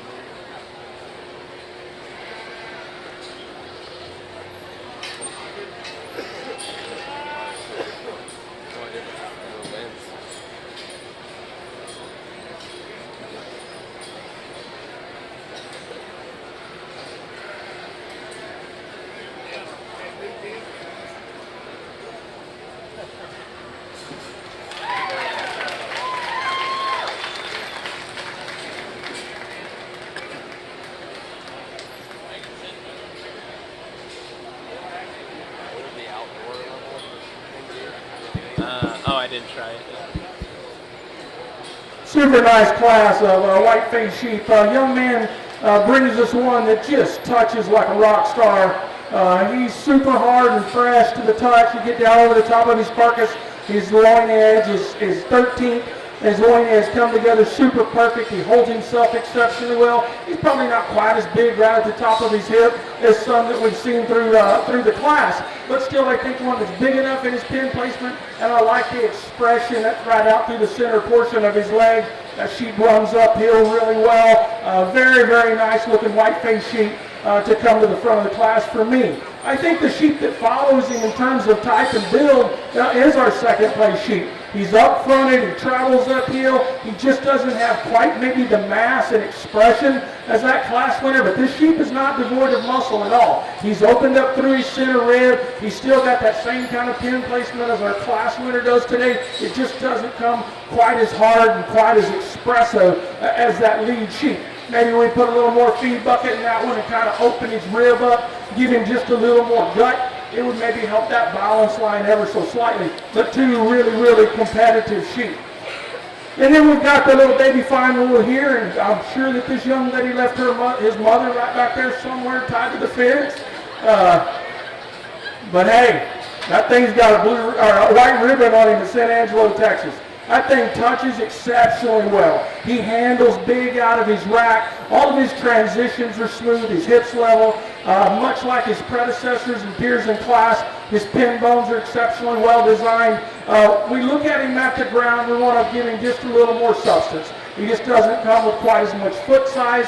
You look right at the top of his knee and right there below his forearm, just one that's just not quite as massive in his bone work today, but his build is spot on. As we roll through 4 and 5 here, two sheep that get just a little bit rawer in their construction today. I like the mass that they come to us with. I'd like to see them just a little showier. Our fourth place sheep starts to drop ever so slightly, and then when we get on top of him, he doesn't hold the remainder. As we move from the back 2/3 of his skeleton, he wants to drop and roll right here, get his hook up right here just a little bit, and then that also helps pull that pin in together. We open that up and raise it up and get it higher, make it a little square up through his pin to match that big barrel. That sheep's got lots of good in him. We're just picking on a really excellent set of white-faced sheep. A very nice sheep that stands 5 here. When we get back off of him 20 paces, he's got just a little more up and down in his spine, just a nickel rougher in his construction today. Maybe not quite as fresh right here at the heel of his loin as his classmates, but still one that's super big ribbed, opened up in the center of his body. This sheep's a very, very nice sheep to stand in the top 5 here at San Angelo, Texas. Let's give all these youngsters a real nice round of applause.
Thank you, goat exhibitor.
Our even-numbered Class 2 Finewools will check in next at the RSG staging area.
Still missing 8 goats for Class 5 odds on the goat side.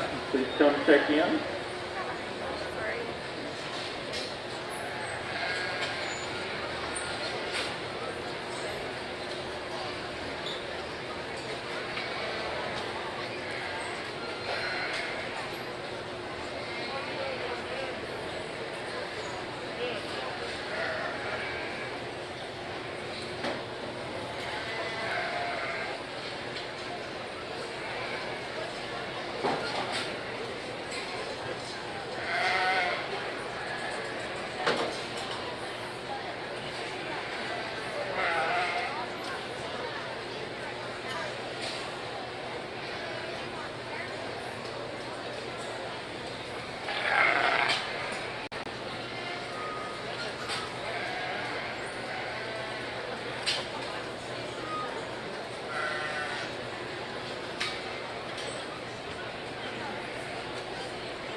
Results from Class 1 Finewools. 10th place was Grayson Krenwelden, Gillespie County 4-H, breeder of Ruffin Clublands. 9th was Haley Jaramillo, Sterling County 4-H, breeder of Horwood Showlands. 8th went to Wyatt Renfro, Brewster Jeff Davis County 4-H, breeder of Stolp Sheep Company. 7th was Dawson Smithwick, Runnels County 4-H, breeder of Smithwick Clublands. 6th went to Hadley Holtman, Hale County 4-H, breeder of Struby Livestock. 5th went to Stetson Phillip, Idalou FFA, breeder of Horwood Showlands. 4th was Steele Skelton, Runnels County 4-H, breeder of Skelton Clublands. Third was Emma Geistwhite, Gillespie County 4-H. Breeder was Jackson Show Lambs. Second went to Harper White, Johnson City FFA. Breeder was Stulp Sheep Company. And our class winner was Rager McFall, Reagan County 4-H. Breeder was Long Club Lambs. Congratulations.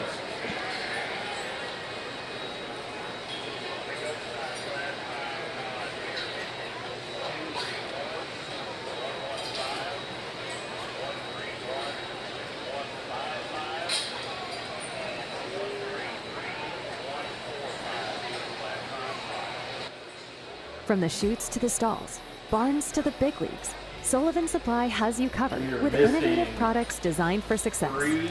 But it's not just about the products, it's about the experience. Our dedicated team is passionate about providing exceptional customer service and understands your unique challenges and goals. For us, it's more than just a business. It's a genuine commitment to our industry. With Sullivan Supply, you can trust that you're not just a customer. You are a part of our team, driven by passion, innovation, and excellence. Sullivan Supply, committed to you. From the chutes to the stall.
On the goat side, we need tag 131155 and 132397. You are needed to check in.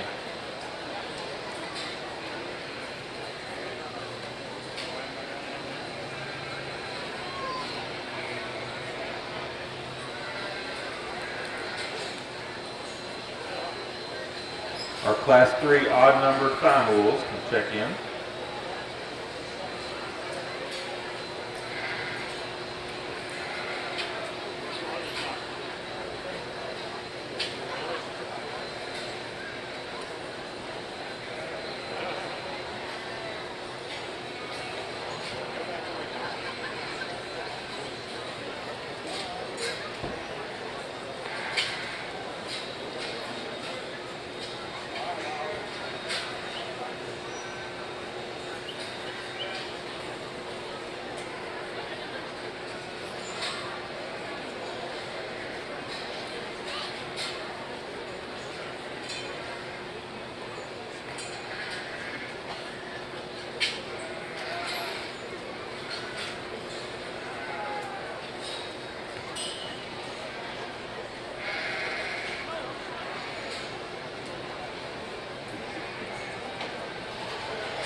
another really good class out here, and sure some differences as these things shook out. This is probably the class they probably look least alike, but I think we can just get out here and just add up the positives. These are the 5 that I like. And I thought within this group here, there was a pretty straightforward winner. And that's going to be the young lady up front here, a real high-end showgirl out here that I think comes out here, opens up big. From his blades, his forearm, goes into the center body of that guy. I think he's very, very good there. Get up on top of him. He's got a big square back, a big opened up hip, and when that guy gets out, gets on the move, I'd say he wasn't sounding. His palms got out of his rear leg, but he's more than good enough. The one thing I'd change about that guy there is just maybe take just a little extra link out there behind his shoulder. But I'm being real critical of what I think is a really high quality, good balanced, trendy showgirl comes in a good practice. That's a nice winner. I like him out here. One that comes out in 2 is another one. I think it follows up last winner very good. I think this goat here, you got him ready to show. He's 12 o'clock. His height, his hair, his shape, get up in this guy here, and he's just real smooth. And you got him right there from the shoulder into his center body. He's very, very good. His lower body is absolutely awesome there. Get up on top of him. He's got a nice, fresh shape. Handle that guy as you work your way down his top side. We could lift him up in his tail set. We could change him a little bit how he works off of his rear leg. But I think in this particular class here, just that build, quality and look and balance and the way you got that guy ready to show, he's just a nice fit to come out there in 2. Another big stout goat here comes in 3. Just a good practice of goat. It opens up big, got some legs, some forearms, some center body to this guy here. Handles good. His top line really hangs in him good. He's big and squares. He come out the top of his shoulder. He's good. He transitions back through his loins. He's one that we could link him out with his hip just a little bit for me, square him up there, make him just a little stouter in terms of his bone work and his foot. The one that's got that kind of upside power and master the center of him needs to be just a little stouter there in terms of his feature.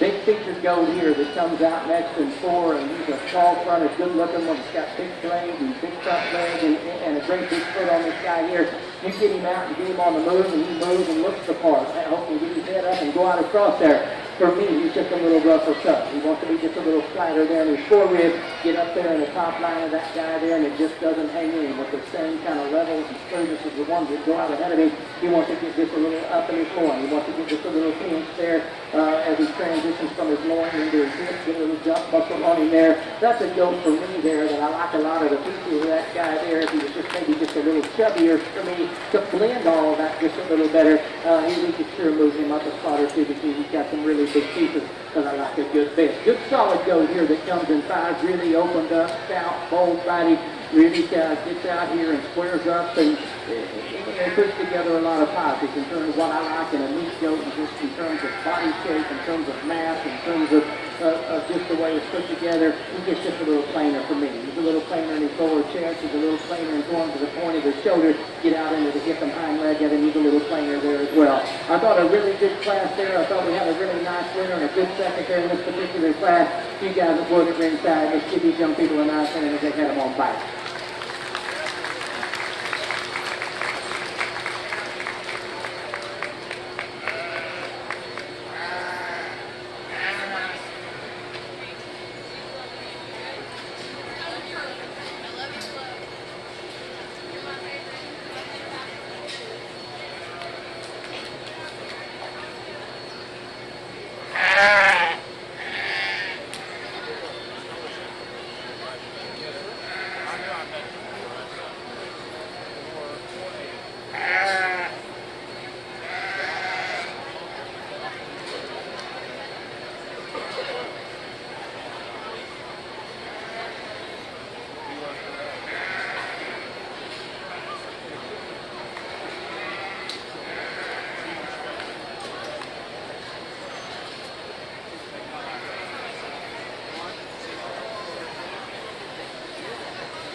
odd numbered Class 3 Finewool to be checking in.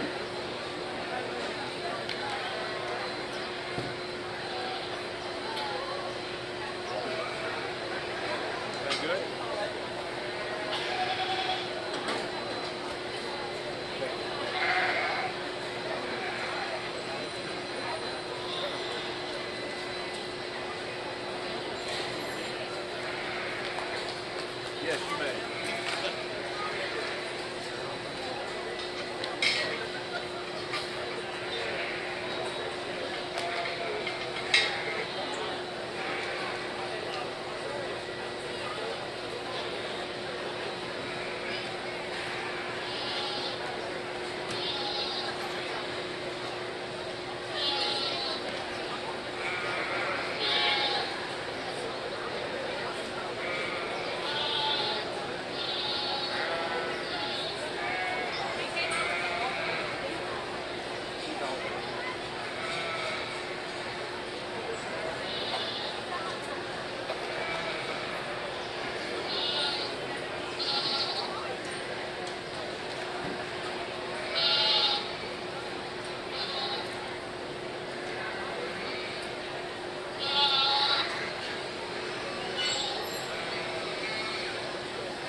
Our even numbered Class 5 goats can check in at the RSG staging area. Results from Class 4 goats. 10th place was Tara Cobble, Albany FFA. Breeder is Luke Livestock. 9th was Ella Halpern, Rope FFA. Breeder is Gillum Shogo. 8th went to Kylie Rudy, Live Oak County 4A. Breeder is Humphrey Livestock. 7th was Haley Harrington, Meadow FFA. Breeder is Book Shogo. 6th went to Hayes Hawthorne, Cahoga FFA. Breeder is Hawthorne Brothers. 5th went to Cooper Evans, Burnett County 4A. Breeder is Evans Livestock. 4th went to James Marlowe, Wilson County 4A.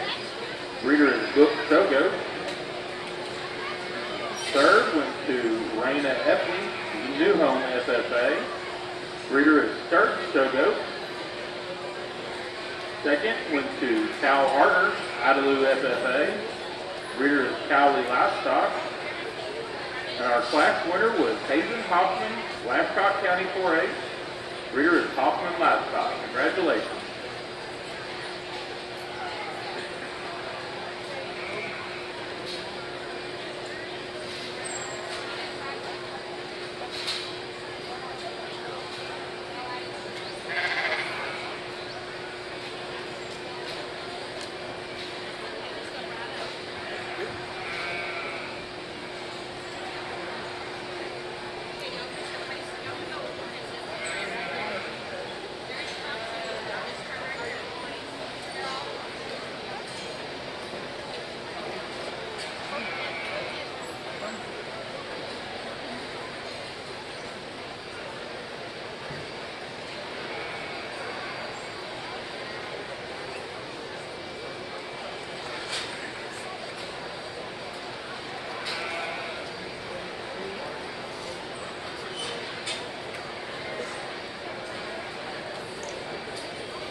Just a reminder, we will take about a 30-minute lunch break after Class 5 market goats and after Class 3 Finewool.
Pretty impressive set of white-faced sheep here. Without a lot of math, the one that starts the class is really massive in his muscle shape, his texture, his tone. In relevance to maybe one or two right behind him, we might want to even him up and his hook up just a nickel. But when you get over the top of this sheep's spine, in terms of width and dimension of cage, and then I talked earlier that the back end's just going to have to exceed that. He does a tremendous job in opening up through the top of his pins. He just gets wider as you progressively move through his skeleton. One that handles good, stays up at the top of his chest floor and his spine. His neck sets up there exceptionally well. I think the sheep that follows him in terms of look and design, very similar. You look right here at the back of his neck and the way it lines up with his forearm, the smoothness in his skeleton. But where he gets beat today, at the end of the day, he's just not wide at the ground. We look at just at his paw prints. We want to open that thing up just a little bit and just give him a little more base width at the bottom of his skeleton. But that's picking on a super smooth, well-fed, good touching sheep. Super, super nice in his handle. I just like to see him a little burlier on the bottom side of his skeleton today to move on up in class. I really, really thought that this sheep probably was going to stay with my class winner. He's just got that kind of mass. I love that about this sheep. He's wide-bodied, he's wide-pinned. He gets a nickel bit narrow up on his front wheels. And then as we put him in motion, he's not quite as long from elbow to flank. And he doesn't travel quite as smooth in his skeleton. He gets just a little boxy in relation to the two up front. And I'd like to smooth him ever so slightly. But that's picking on a phenomenal white sheep. That thing is really good. And you'd feed him again. That's just the way it is. There's just a few small things I'd like to pencil whip on him, and then I think he moves right on up to the front of the class. Our fourth place sheep, a good smooth sheep, probably for me, I just don't think he's quite as massive as his contenders in class. When we run out here to his edge of his loin, it wants to start to shelf off a little bit, and then it starts to roll his whole hip.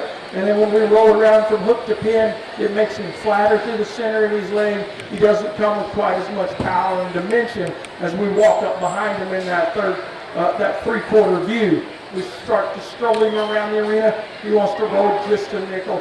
Being picky on a great sheep. That's all. Unfortunately, when you get to this level, that's all there is. A dead level sheep in his spine, a sheep though that just gets a little bit flatter in his blade and in his rib, and then as we back up off of him 20 paces, I just like to maybe push that up just a little bit. It just flattens his entire skeleton. He touches good. He's definitely got good muscle shape and dimension. We just want to maybe just turn his rib edge a little bit and then just tuck him out. But let's give these youngsters a really nice round of applause.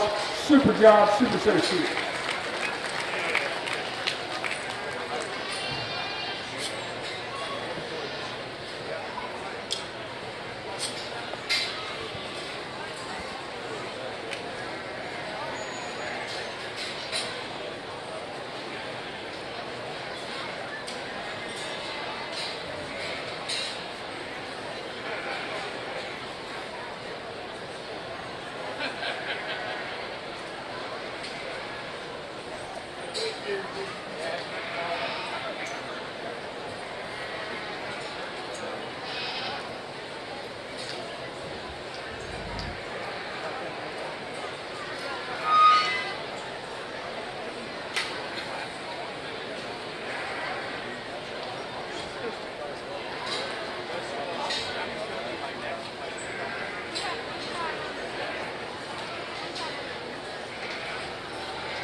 That looks a little bit. That looks a lot better.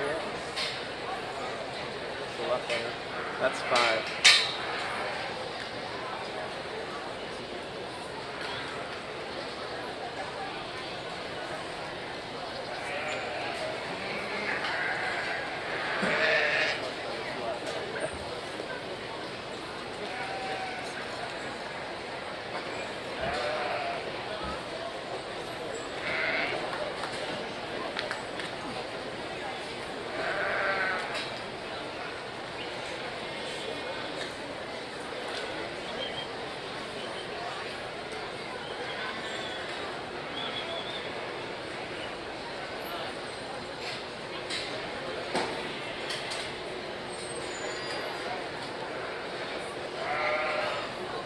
Our even numbered Class 3 Finewools can check in. Even numbered Class 3 Finewools.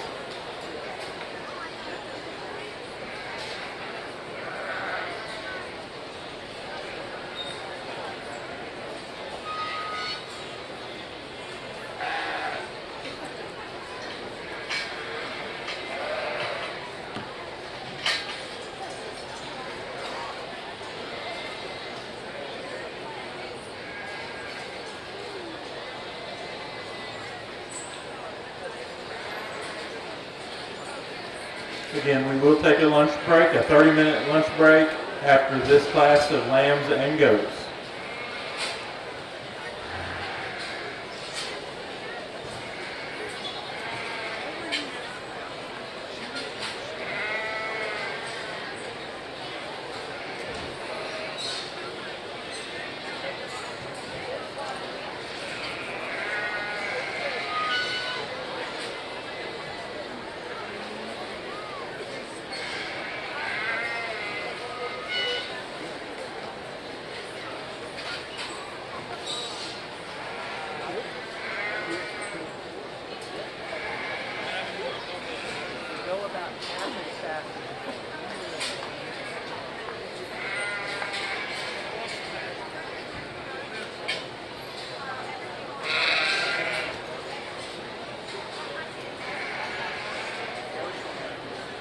Results for Class 2 finals. 10th place was Jace Brooks, Stephenville FFA. Breeder is Yeaman Livestock.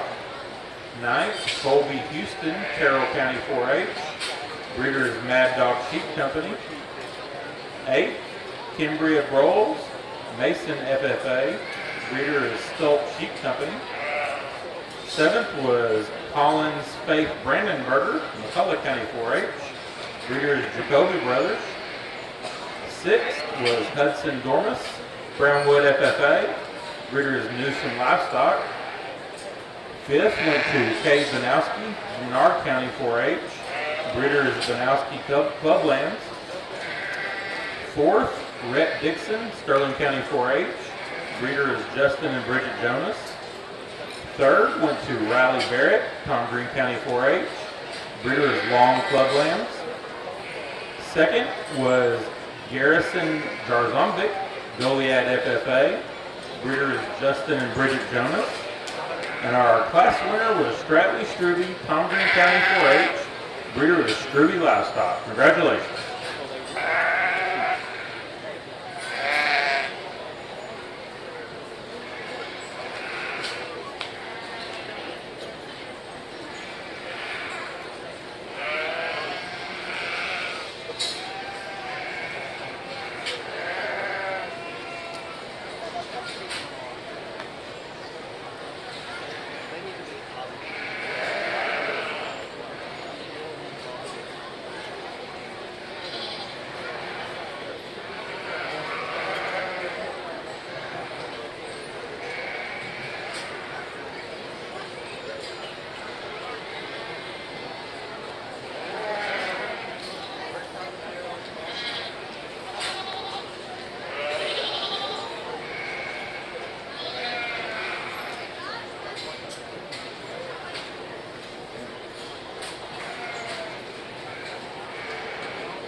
On the lamb side, tag 135542.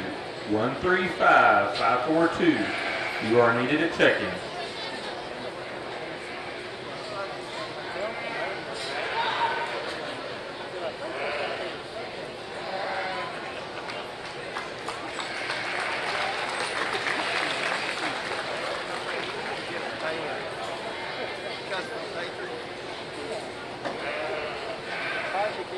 Thank you, go to exhibitors.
Thank you, lamb exhibitors.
Thank you, lamb exhibitors.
Well, a really nice set of goats right here before break, and I think some real depth in this particular class, and maybe like a class or two that we had earlier, that one that I thought just jumped up and needed to win this particular class just didn't hit me quite dead center. And then you get them out here and you go to study them.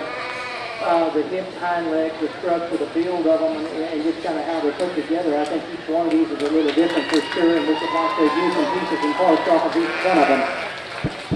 When it all boils down to it, the one that was up here in the front, this is a really wide skeleton stout goat here that really opens up big. He's got a lot of features. This blade is huge. Center body of that guy really opens up big. You want to get up on top of that guy, he really opens up big and handles square down the top side. I think where he's got the advantage of the one that comes out in two is just how he ties up in his loin. He's really good in his loins. He's really good as he ties up from there into his hip, where he transitions there, and whenever he gets off to the side of that guy, I think he's got a nice shape and turn in him. I think that's a real high-quality show goat, puts together a lot of positives. I'll be the first to tell you that whenever he gets out and gets on the move, I'd like to see him a little more flexible out of his upper hip, use his hind legs just a notch better, but we got other hoops to jump here as we move from two on down the line here. I think that's a real solid, real high-quality show goat. I like him to go ahead and win. A really interesting goat here is the one that comes out in two. This was a flat back devil here that's really square hip. He gives us a great look from the side. He really blends good. He blends good to the center of that guy, got a nice shape and turn to it there. As you get up and handle him though, he's got a little issue there where he's just ties a little too low in his loin and his hip for me. stage, gets a little more jump muscle up on that guy, takes just a little bit away from the balance of that guy for me. And then as we study him in comparison to that one that goes out ahead of him, he ain't got that same kind of extra feature and bone as we work from the top and go to the ground in terms of his sheer horsepower and feature and bone there. But that's a good looking and it pops up good from the side. Everything blends pretty good, especially to the front third of him. The one that comes out here next, this is a high-end show goat. You've done a nice job. Your daily care and the presentation of this goat and what you've done at home has been very, very good. And that's the first thing I noticed when he comes in. He's a high-quality man. His head, his neck, his chest, the way everything blends and goes into the center body part of it, I think is very, very good. Get up and handle him. You've done a beautiful job of feeding him because he handles 12 o'clock for sure. Got a lot of fresh power in that guy. The issue for me in this one here, as we get to the hip of him, he needs to be raised up in his tail set. He needs to be more flexible in his upper hip. And then whenever we get to the rear of this guy, he needs to have a little more flex and set to his pass and his high. So that'll allow that guy to get out. And when you ask him to go, get out and go. And if there's a change in there just a little bit, I'll promise you one thing. We can move him up a notch because there's a lot of good pieces to there. He's just got to move better to me out of his hip and hind leg. Nice goat here that comes in 4. He's kind of just a little different blend in here for me. He's a little more of an elevated type goat that gives us a great look from the side. He's got good shape and tone up top. He's done a beautiful job of feeding. He comes with enough bone and shape, or enough bone and feature to me when I study that guy in terms of his leg set. When I get up in front of him, he can open up just a notch for me. He could be just a little bolder there through his center body, and whenever I get up in the upper hip of that guy, he wants to play up there, and he got play out just a little bit in his upper hip there in his chin set, but really a high quality goat that puts together a lot of pauses. I like to look again from the side.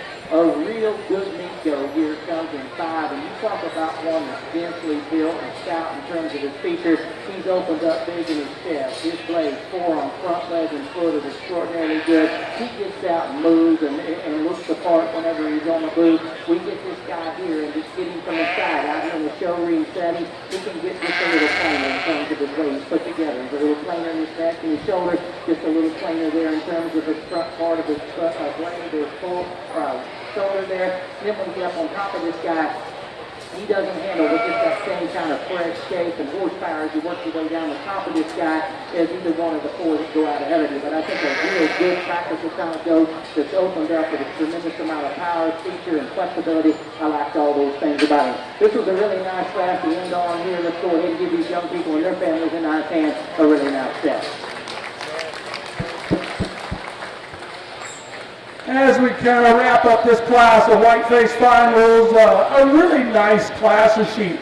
I grant you there are some skeletal differences here and a little bit in type and kind as we stretch them out through these top 5.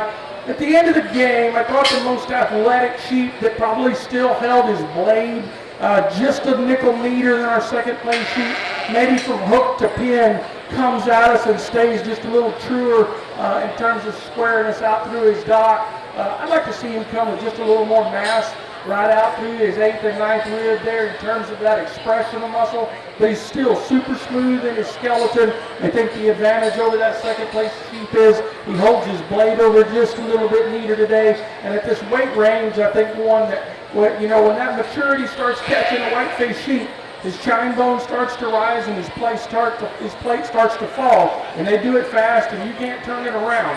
That thing still looks super youthful in his package today. You back up from the side, that thing looks like he could weigh 125 easy. He's just a nice zippy sheep. And I'd like to maybe open him up just a nickel? Absolutely. I think the advantage of the open sheep is standing here in second. He's got a little more center body in him today, but he's not quite as neatly constructed at the top of his blade versus the bottom of his chest floor. He's got more break here. He's catching some maturity. It's starting to come to him. It happens to all of us. We're measuring from hook to pin. He wants to drop and roll ever so slightly, get just a little rounder as he travels around the arena. Those are my only picks on the sheep, and I could flip-flop them if we could level him up and tighten up his chest plate just a little. A young lady brings us really a great handling sheep. We handle 3 and 4 here. They both touch exceptionally well. As we move back into their skeleton, they want to pinch and roll to the top of their pen just a little bit today. We want to open that corner out and give them just a little more dimension. I think our third place sheep gets a little boxier from his elbow to his flank, maybe than the 2 sheep in front of him, but still a sheep that handles exceptionally well and definitely has got a lot of muscle shape in him. Same with our 4th place sheep. These 2 sheep look very similar in type and kind. He just doesn't have quite as much width and dimension when we get down over the top of him in relevance to those in front of him. He wants to roll just like we say in that third place sheep from his hook to his pin just a little, maybe not quite as neat in his chest plate. Handles exceptionally good. Young man's done a great job of getting that one fed. As we roll up 5, a sheep that I do like. I just don't know that he comes to us quite as athletic as the sheep that stand in front of him today. He doesn't come with quite the touch down his top. He's just a little softer in his construction today, but still very, very well made at the ground. I like to turn into the center of his rib. I just like to maybe make that thing just a nickel more terminal in his muscle shape today, and I think that one can walk up in class. Let's give him a nice round of applause. Job well done. Okay, at this time we will take about a 30-minute lunch break on both sides, so we'll be back around 12:15.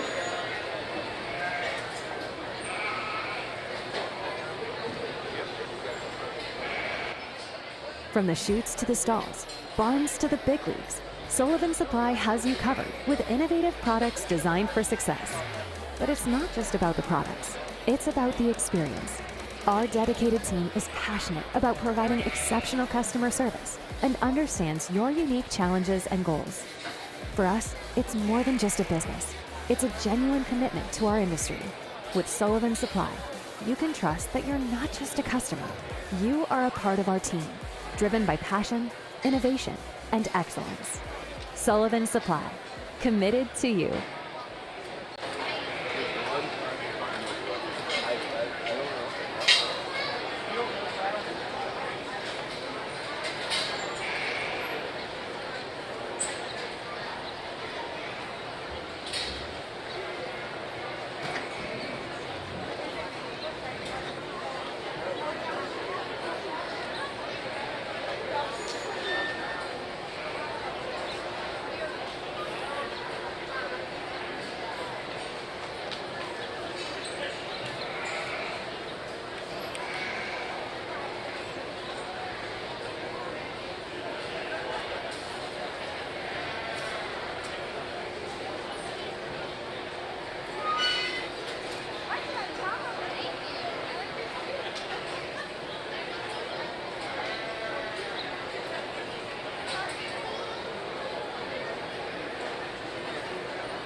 There all by yourself with all your friends? Well, yeah, they'll be back. I can see.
Our odd numbered class 4 Finewools can start checking in.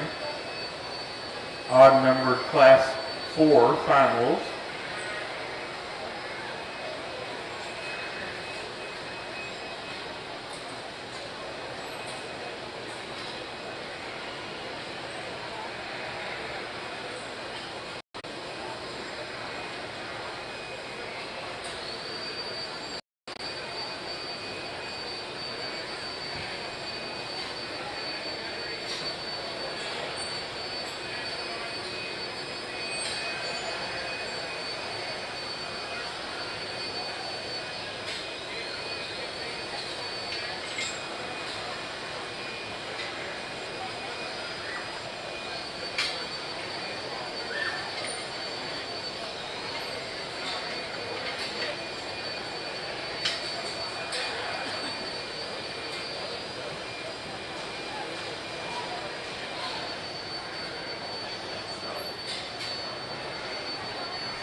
Again, your odd-numbered Class 4 Finewools can check in at the RSG staging area.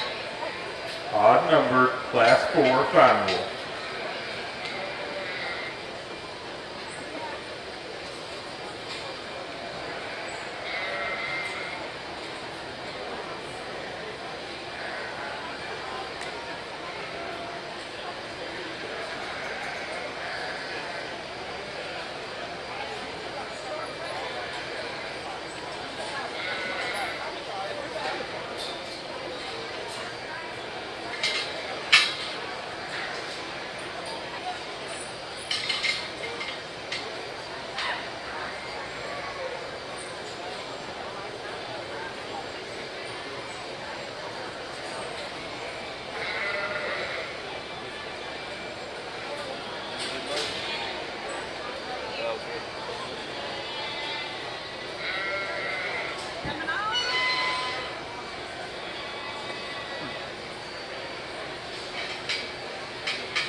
Odd-numbered Class 6 goats can check in as well. Odd-numbered Class 6 goats to the RSG staging area.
hopefully that helps you a little bit.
Yeah, I mean, it's just this guy. I mean, you can tighten it or loosen it to whatever works for you.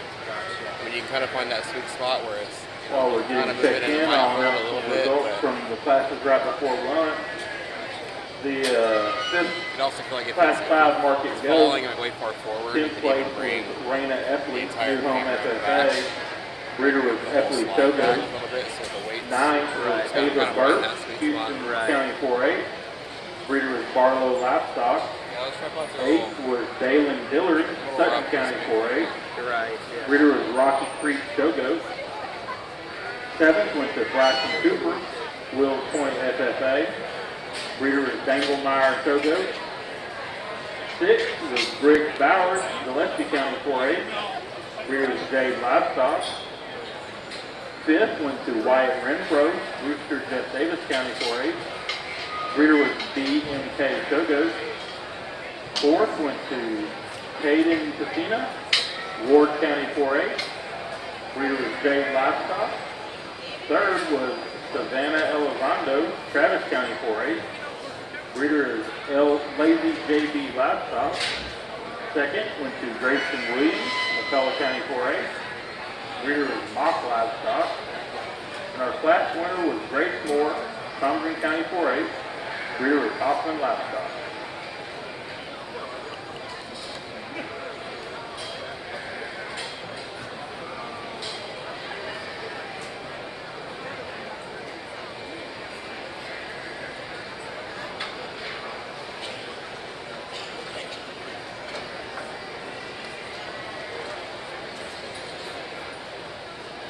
Our results from that 3rd class of Finewools. 10th place was Steele Skelton, Rummels County 4-H. Breeder was Thomas Livestock. 9th was Kel Doherty, Williamson County 4-H. Breeder is Long Clublands. 8th went to Lexi Killen, Tom Green County 4-H. Breeder is Scrooby Livestock. 7th was Avery Montgomery, Island FFA. Breeder is Elledge Livestock. 6th went to Sutton McMahon, Coleman County 4-H. Breeder was Smithwick Clublands. 5th went to Wesley Stevens, Slacker County 4-H. Breeder was Stevens Finewools. 4th was Lane Powell, Erath County 4-H. Breeder was Justin and Bridget Jonas. 3rd went to Raina Powell, Erath County 4-H. Breeder was Struby Livestock. 2nd went to Quinn Dixon, Sterling County 4-H. Breeder was Justin and Bridget Jonas. And our class winner was McKinley Clem, New Home FFA. Breeder was Justin and Bridget Jonas. Congratulations.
Our even numbered Class 4 Finewools can check in. Even numbered Class 4 Finewool.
Tag 130836. We need you at check-in on the lamb side. 130836.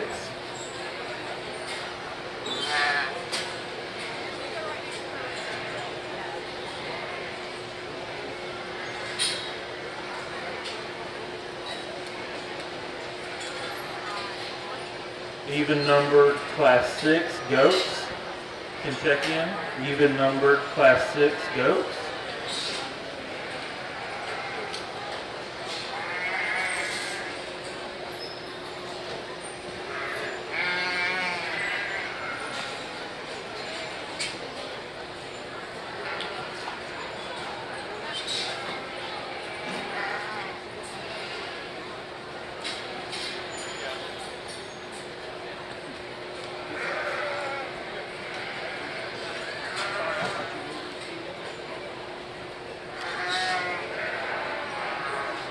Sam doesn't even depend on him studying. So somebody else every time I see you.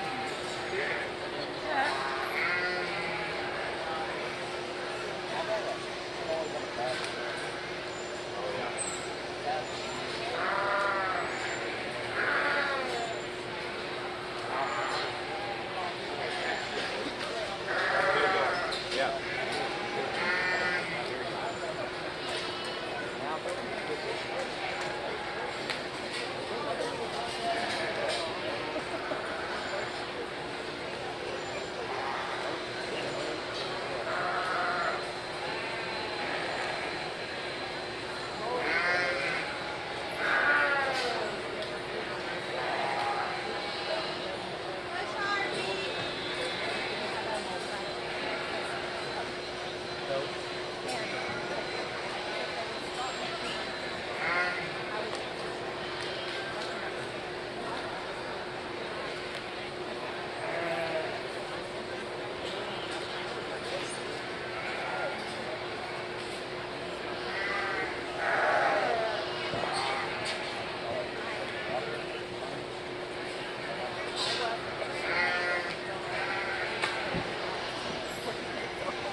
Thank you, goat exhibitors.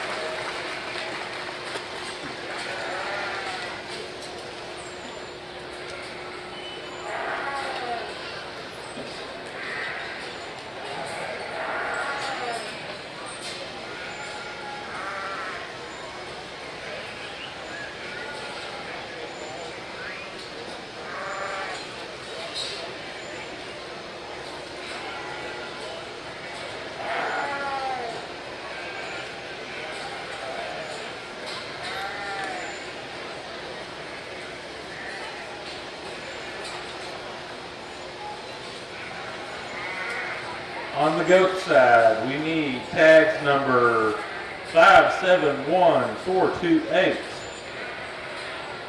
571600, and 571672. You need to check in.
Thank you, lamb exhibitor.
Class 7 odds, check in on the goats, Class 7 odds.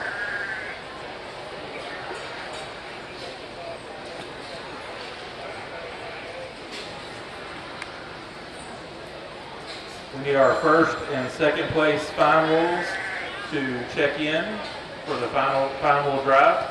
First and second place Finewools.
first and second place Finewools should be in the staging area.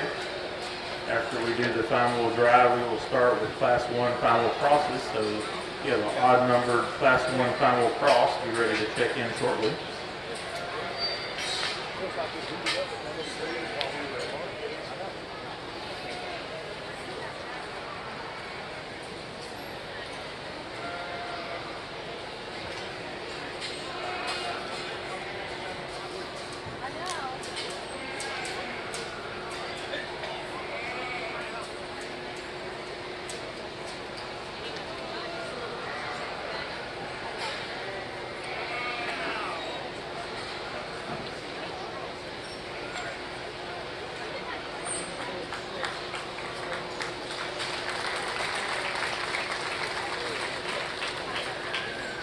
Go to visitors.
Let's give all these youngsters in this heavyweight class of Finewools a really nice round of applause.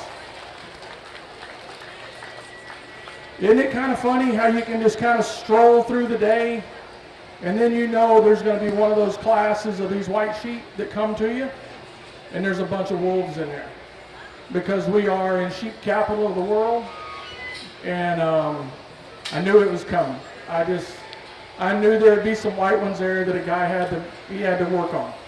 And this is a nice, amazing set of heavyweights. And I really do think they're super high quality, all there. We'll start with 5. A sheep that's got, in terms of dimension of his rib and width of his skeleton all the way throughout, he stays with the rest of the pack. He gets just a little rougher in his construction right here behind his blade, and as it ties into his rack, he wants to set there just a little odd, and then we want to shelf off of our loin and nickel and fall to our hip. Is that being picky? Unfortunately, yes. But he doesn't hold his lines quite as neat for me today to start marching up against the 4 right here. I think the young lady in yellow brings us one that's similar in terms of center body. He's just a nickel smoother in his skeletal design, but when we get right on top of him in relation to 3 above him, from hook to pin, he's the sheep that pinches the most. He just sets in tighter, and it makes him flatter to the outside of his stifle right here. We look up that line, those guys got just a little more shape and a little more turn. We maybe want to tuck his rib up ever so slightly.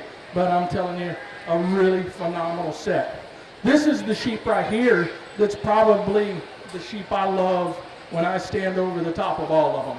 That thing just gets progressively bigger. His pin bones are just huge.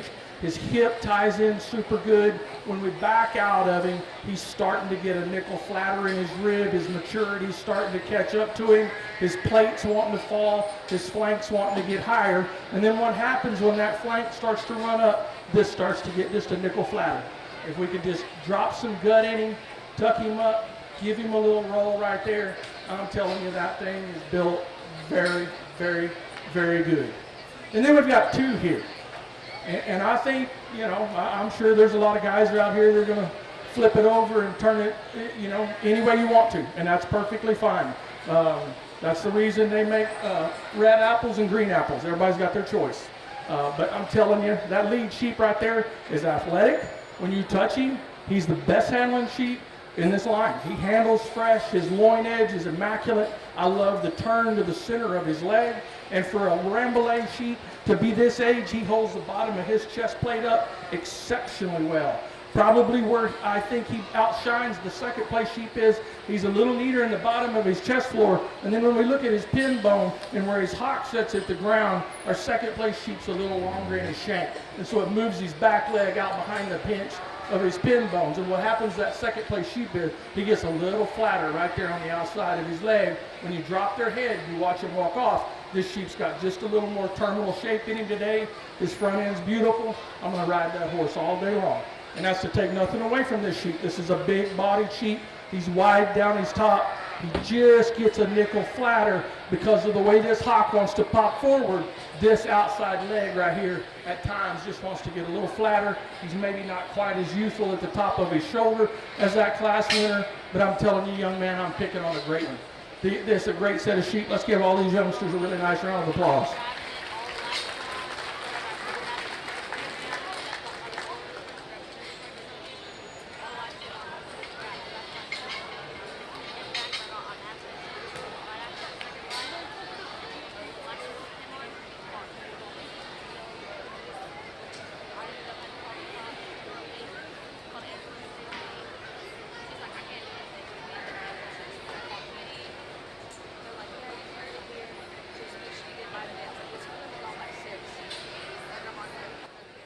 From the chutes to the stalls, barns to the big leagues, Sullivan Supply has you covered with innovative products designed for success. But it's not just about the products, it's about the experience. Our dedicated team is passionate about providing exceptional customer service and understands your unique challenges and goals. For us, it's more than just a business. It's a genuine commitment to our industry. With Sullivan Supply, you can trust that you're not just a customer. You are a part of our team, driven by passion, innovation, and excellence. Sullivan Supply, committed to you.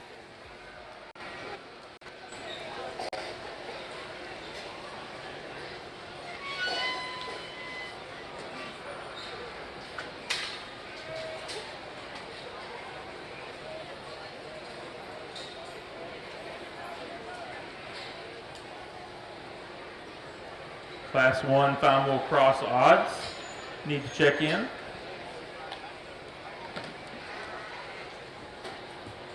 We're having our Finewool drive now. Out of Class 1, first place went to Raider McFall, Reagan County 4-H, and second went to Harper White, Johnson City FFA. From Class 2, first place went to Stratley Struby, Tom Green County 4-H, and second went to Garrison Jarzombic, Goliad FFA.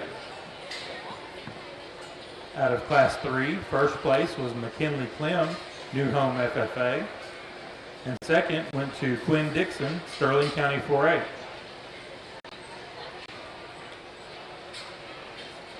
And then out of Class 4, first place went to Curry Smithwick, Runnels County 4-H, and second was Raider McFall, Reagan County 4-H. Folks, let's give these exhibitors a big round of applause.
Let's give all these Finewool exhibitors a really nice round of applause.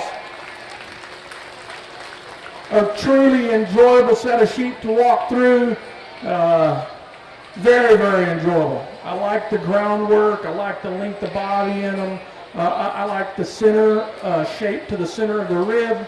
I'm not going to, yeah, we can argue, yeah, some of them may not be quite as thick as others, but I think they've got some youthfulness to their shoulder, their neck set. When you get in behind them, I think the vast majority of these sheep have enough muscle and enough shape as we look at them through a three-quarter view and give them some dimension through the center of their body. I think they're very acceptable. I think this is a chance where we can really take just 2 seconds to brag on the Rambouillet sheep in Texas. This is the Texas Land Breeders Sheep Show. This is one of the cornerstones right here. This is great stuff right here, guys. This is a great set of white sheep. I was a little kid one time. I got to judge this stock show when it was just white sheep and crosses, and it was in an old barn, and I don't even think I could shave yet. But I'm telling you, there's not a day that I ever forget that. There's something about a white sheep in San Angelo, Texas that makes it better. My hat's off to you guys. I'm going to pick your champion and your reserve. Let's give them a nice round of applause.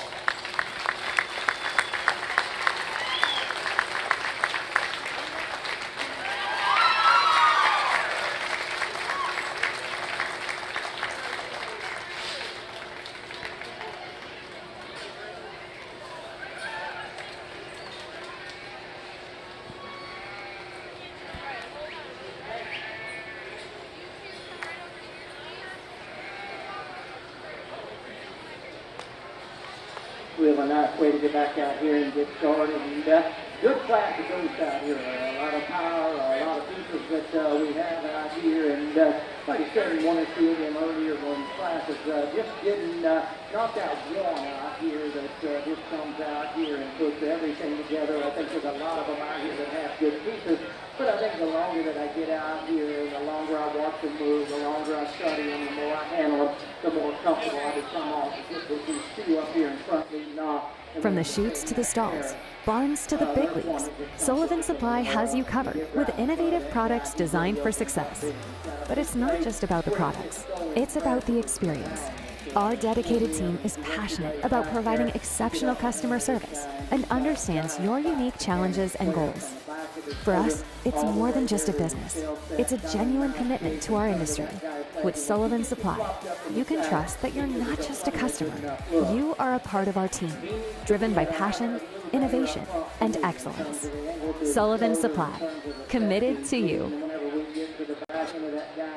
From the chutes to the stalls, barns to the big leagues, Sullivan Supply has you covered with innovative products. Get him to go where he's just a little freer there on the move. But I think there's no doubt, just in terms of fresh power, just in terms of shape, and one that's opened up and gives us enough look from the side, he's the one that needs to win, because we have some other hoops to jump through as we work into these next 2 or 3 higher quality ones here that suit him. I like that one there to go ahead and land on. Congratulations to a couple nice fast winner. I like the tape goes here that comes out, and I like the way this here gets out here. He gets his head up and really opens up good from the 3/4. He's studying his chest, he's studying there to the base of his rear leg there, and how he stays square and true. I like all those things about him. He gets out, moves around the arena good, and then whenever you get up and handle that guy, he's got a nice shape to his top. He don't handle quite as big and as fresh and just as exotic as the one that goes out ahead of him, but he's got plenty of him there. He's not quite as fresh to me. His hair shows just his appearance and quality, just as you study him there. He just doesn't have that same kind of elegant look as the one that goes out ahead of you. And then whenever we get into the hip of this one here, I'd like to open this guy up just ever so slightly, square him up in his upper hip and open him up in his pin set just a notch. But I think a nice pair of goats there that run together in 1 and 2. I like both of them a bit there. I told this young fellow here on the standstill a minute ago, whenever he gets this goat flopped up, and right now is one of his stronger moments here, when he gets this guy squared up where he looks the part. But this guy, when he gets him flopped up, he really gives us a great look from the side. The top line on this guy hangs in good. His hip, his hind leg is very, very good. He gets out here, and from a 3/4, when he does get him popped up and really opens up good and goes away good, when he gets out and gets on the move, for me, he wants to fall apart just a little bit. He wants to get just a little easier on his top line. He wants to get just a little flatter there in his center body. And in comparison to those 2 that go out ahead of you, he doesn't have that same kind of just fresh shape, especially as we work from our loin into the hip there. But that's a good quality, high quality goat that gives us a nice look from the side. You've got a nice job of getting presented. Stout, heavy built, heavy featured goat here, comes out in 4. Big chested, big bladed, big bodied, bow bodied. I liked all those things about him. I think he's really good, just in terms of really one that's opened up and got a tremendous amount of power. Structurally, he's got to be a little better for me. He's got to hook a little better in his top line. He's got to be a little square out of his hip. And if he gets him out on the move, he needs to work a little more flexible out of his hip, just a little freer. There he moves off of his rear leg, but the goat has got a tremendous amount of power. A goat that comes out next gives us a good look from the side. He's another one. It's heavy boned. He's big bladed. Top line hangs in good and gives us a nice balanced look. For me, he's one that gets just a little sailor just in terms of his appearance and his handle. You get up and handle this guy, and he's by some margin runs fourth in this particular class. If you handle him up top just in terms of fresh shape, get in behind him, he'll win. If he goes away, he wants to close up just a little bit. His upper hip gets a little closer there at the ground. This is a nice class. Let's go ahead and give these young people a nice hand as they head them back. It's a good way to get it started here after lunch. The fifth place goat out of this class, class 6, is the random that needs to go to the testing area. So we'll need a parent or advisor for the fifth place goat to go to the testing area.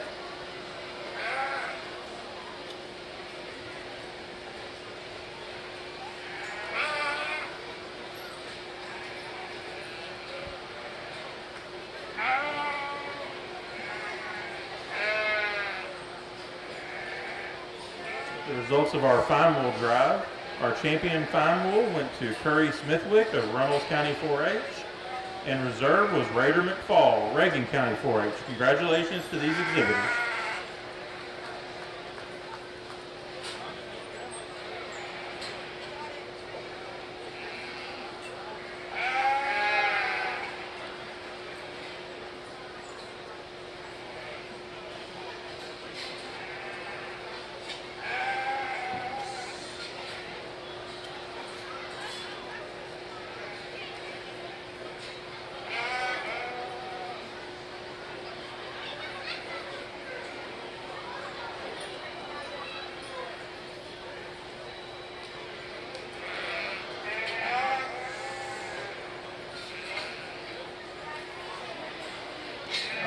Even numbered Class 1 Finewool crosses can check in.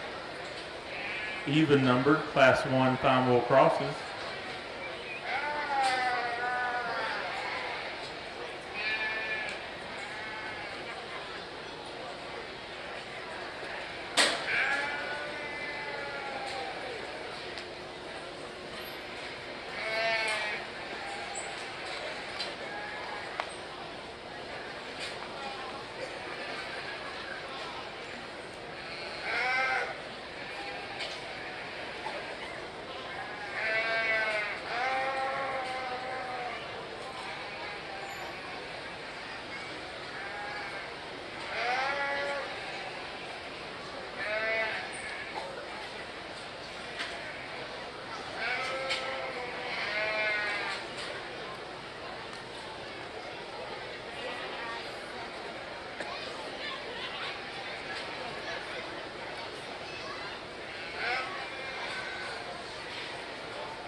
Thank you, lamb exhibitors.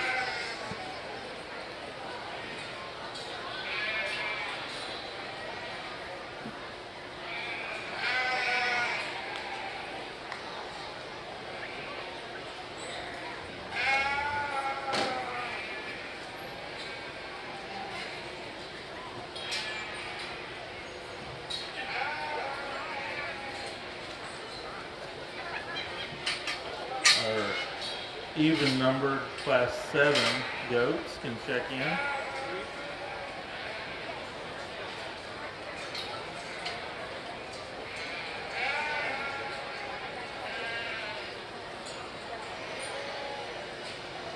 Tag 129568. 129568. You need to check in on the land side. Results from Class 6 market goat. 10th place was Hadley Kilkey, Falls City FFA. Reader was Chandler Sogos. 9th was Lorelei Wagner, Martin County 4-H. Breeder is Wagner Livestock. 8, Waylon Epley, New Home FFA. Breeder is Epley Togo. 7th was Jet Wyson, Tom Green County 4A. Breeder is 3R Ranch. 6th was Avery Grace Martin, Atascosa County 4A. Breeder is Ripley Newsom. 5th was Ella Haynes, Brownwood FFA. Breeder is Blue Team Weather. 4th, Kenneth Zufall, Freestone County 4A. Breeder is 4C Togo. 3rd, Ford Brooks, Burnett County 4A. Breeder is Evans Livestock. 2nd was Mackenzie Evans, Burnett County 4A. Breeder is Evans Livestock. And our class winner was Stratton Scruby, Congress County 4A. Breeder was Hutto Livestock. Congratulations.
Tag number 131114 on the goat side.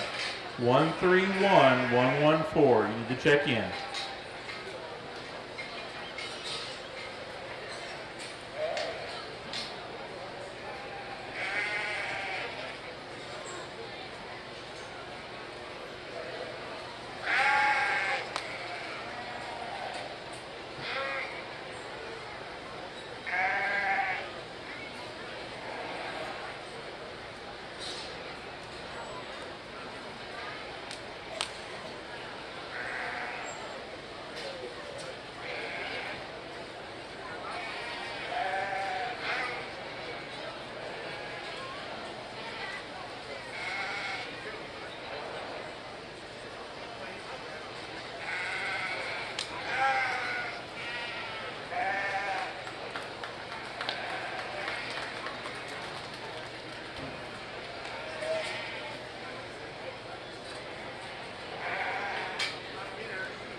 Thank you, lamb exhibitors.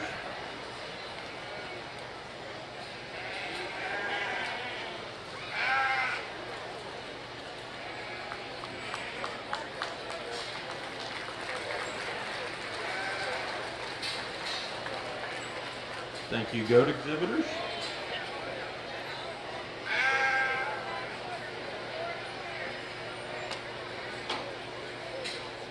Class 2 odd numbered Finewool crosses can check in. Class 2 odd numbered Finewool cross.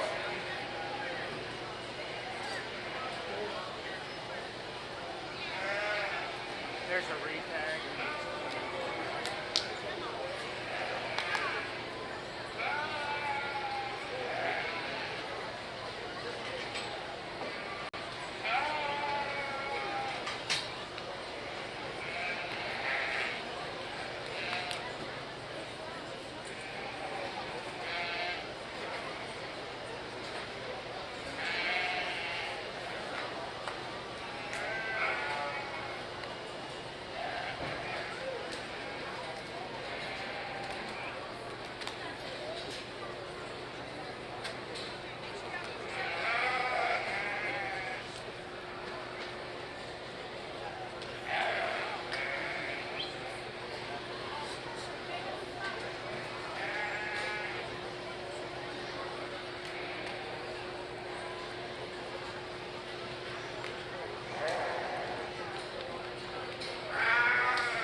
go back and announce the results from that 4th class of Finewools. 10th place was Royce Cook, Reynolds County 4-H. Breeder was 5-5 River Bend Farm and Ranch. 9th was Bailey Rainbolt, Sweetwater FFA. Breeder was Mark Tillman. 8th was Hadley Holtman, Hale County 4-H. Breeder was Mark Tillman. 7th was Emma Geiswhite, Gillespie County 4-H. Breeder was Banowski Club Lambs. 6th was Atlanta Bolin, RN FFA. Breeder was Mad Dog Club Lambs. 5th was Rhett Dixon, Sterling County 4-H. Breeder was Justin and Bridget Jonas. 4th went to Kinley Holscher, Highland FFA. Breeder was Smithwick Club Lambs. 3rd was Emerson Blanick, Tom Green County 4-H. Breeder was Struby Livestock. 2nd was Raiderman Fall, Reagan County 4-H. Breeder was Long Club Lambs.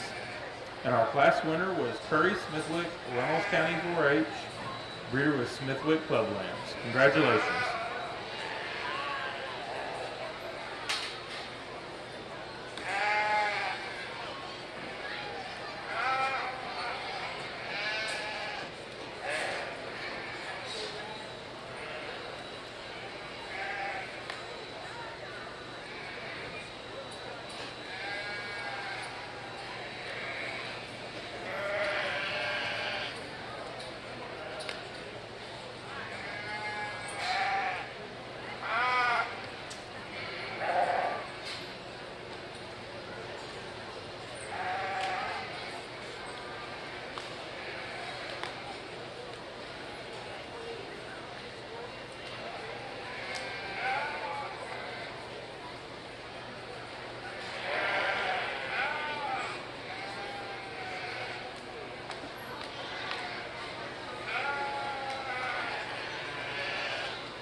We need our 1st and 2nd place goats from classes 4, 5, and 6 to come to check in for Division II drive.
Again, our first and second place goes from classes 4 through 6.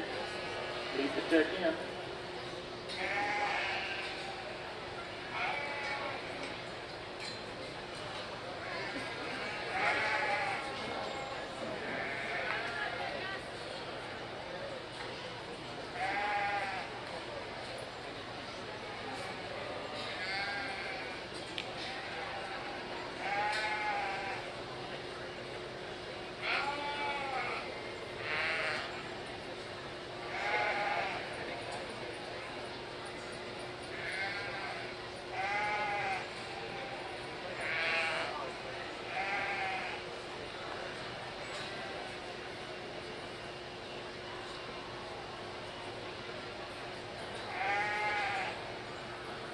And if you are a division goat champion or breed champion on the land side and you have a bio sheet, please return those as soon as possible.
Super nice class of crossbred sheep here. Young lady just brings one that's just a nickel sportier than the rest of the gang.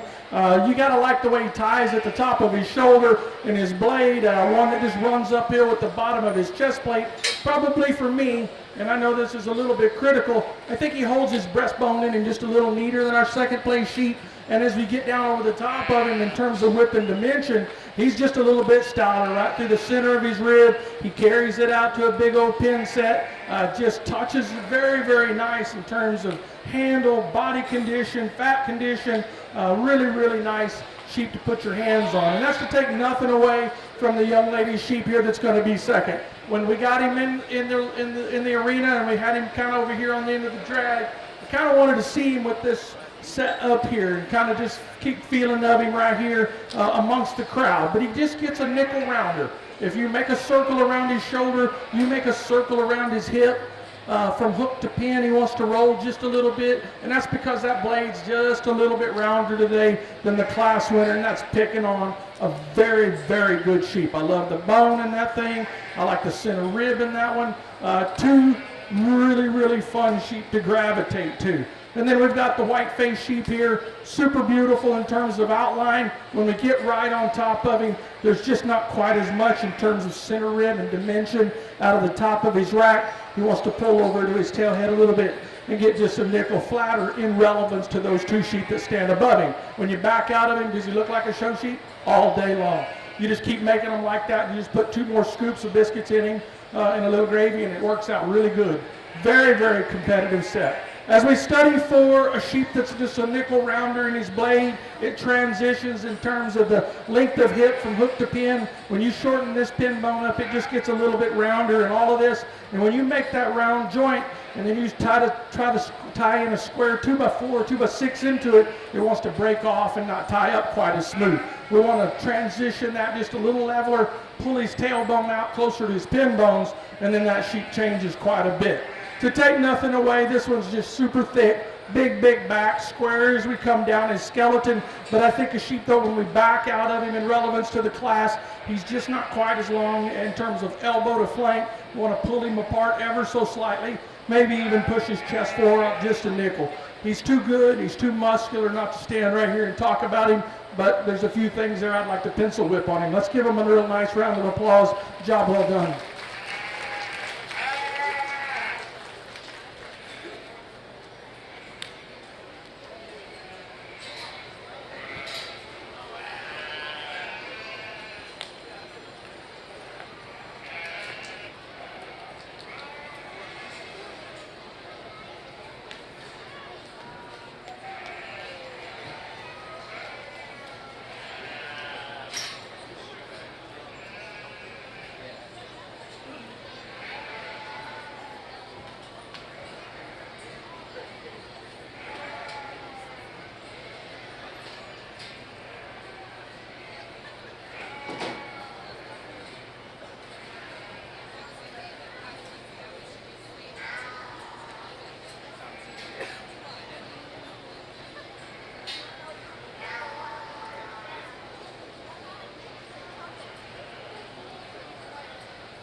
Our even numbered Class 2 Finewool crosses will check in next.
Again, your even numbered Class 2 Finewool crosses should be checking in if they have not done so.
Tags 136225 and 136277. You need to check in at the staging on the lamb side. 136225, 136277.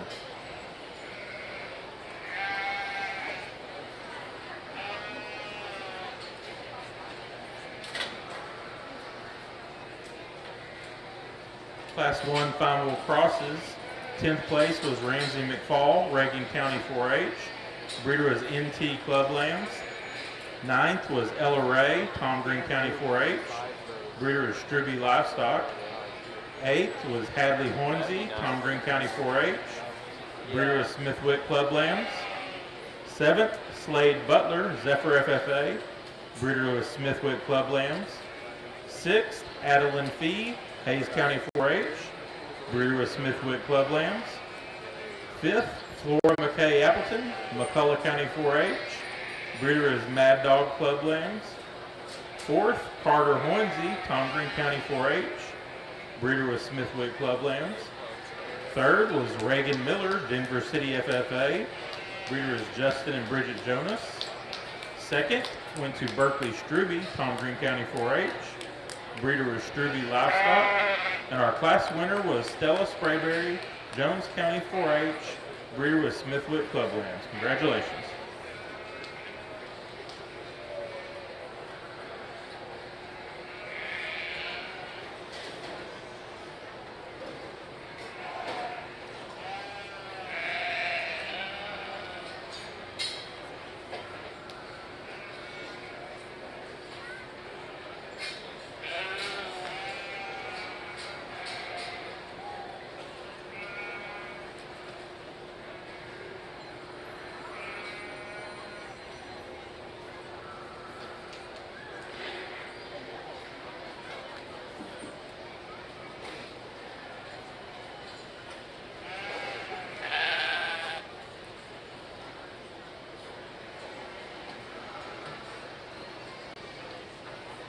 First of all, a tremendously deep class out here, and a lot of good goes. As we go out here, it's not our top 5. We get over there in that side, and we talk about 6, 7, and 8. As we go down through there, I think very high quality weather is just all kind of drove in here together. This is kind of the heat of this deal in terms of just the amount of good ones that we've had out here so far, and a heck of a set of goats that we've got out here around us.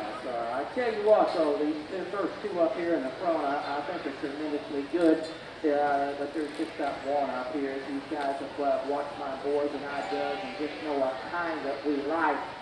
This one up front, he hits me pretty good. This here goat, and you get up in front of him, he's really stout in terms of his skull. He's big in terms of his chest. He's awesome in terms of his blade shape and a big leg and front foot on this guy. He's seamless as he goes from his shoulder into his forerib, and then whenever you get up there and grab that guy's back, he's got a big square one to go with it. Got a good shape to his leg. I like all those things about him, and then whenever you get out here and watch this guy go and he comes down the side, he works out of a wide open, flexible hip. He's got a big, soft hind leg, and he knows how to use both of them whenever he rolls out across here. If you wanted to get picky of this guy here, we could raise him up in his tail set and square him up just ever so slightly there. I like that kind of soft. Congratulations to you. That's a good class winner.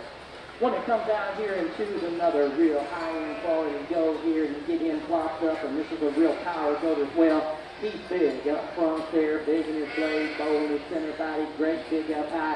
He's one that comes and goes after with just a tremendous amount of power. He's got a little advantage over the one that goes out ahead of him. I think he is just a notch longer. I think he's a little more elevated up into his neck and his front end, and it makes it just a little easier to look at at times.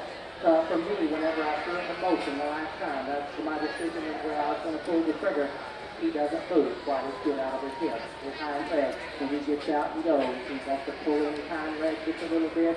He doesn't want to go as square. He wants to tuck it under him just a little bit and doesn't move out through there just quite as attractive as that one that goes out ahead of you. But I think that's a heck of a pair of goats. I'd be proud to have every one of you. Congratulations to both you young people. One that comes out here in third, good solid stock. And I just kept rolling this guy up the line, and if you just look at him standing there, he's one that runs uphill. He really opens up good, got an awesome set of feet and legs, get up and touch this one here. He's got a nice shake down his top for me. When you get in behind him, as in comparison to them two that go out ahead of you, he wants to play out in his upper hip. He doesn't want to have that same kind of just natural turn and extra shake that you get into the turn of that guy's leg. But I think a nice one here that puts together some nice things. Maybe he doesn't handle for me just quite as fresh, just quite as shaky to get up front of that guy on the top side as well. But that's a nice one that comes out there in 3. It's like a lot of things about him. 2 goats are similar here in 4 and 5, and they're goats for me that have good pieces. This one here is big chested, he's big bladed, he's really high quality as you study the front 2/3 of this guy, and I like all those things about him. For me, he doesn't balance up as well. He's not as good as you study him from his feet back into his flank, and then whenever you get to the hip of this guy and just handle him there as he transitions from his loin, you want to tie him a little bit low there, have just a little bit of muscle on him and close up a little bit there in his upper hip, and then whenever you get him out and get him on the move, he's not flexible enough off of his rear leg and just out of his hip for me to go ahead and gravitate to him and want to move him up there ahead of him and want to put out ahead of him.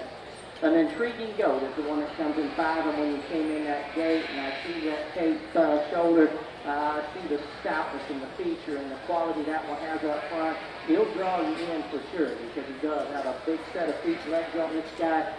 Gets out and moves around the arena and does everything good for me out on the move. When you want to flop him up, he's not wanting to be the best show goat in the world today.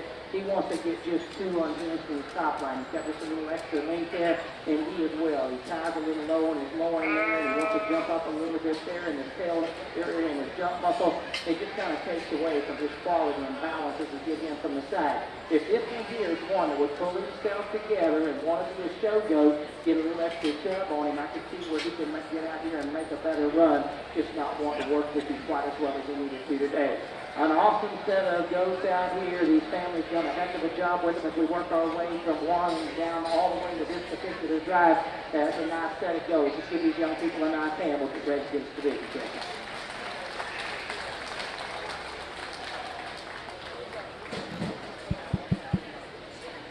Our odd-numbered Class 3 Finewool crosses will check in next.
Okay, we are ready for our Division II drive.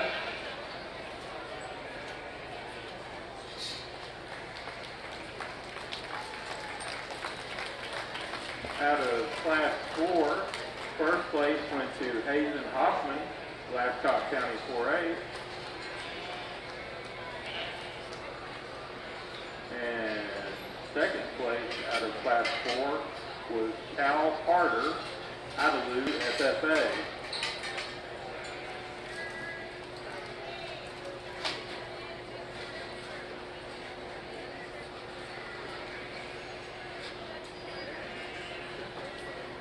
Out of Class 5, first place was Grace Moore, Tom Green County 4A.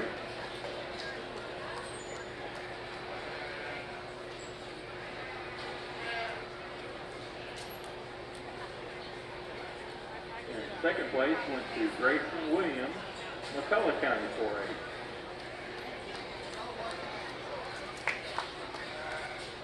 In Class 6, first place was Strattley Sturgis, Tom Green County 4A.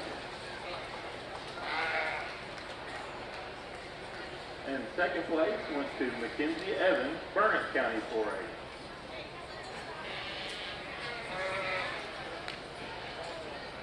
In Class 7, first place was Chandler Kirksey, Bell County 4A.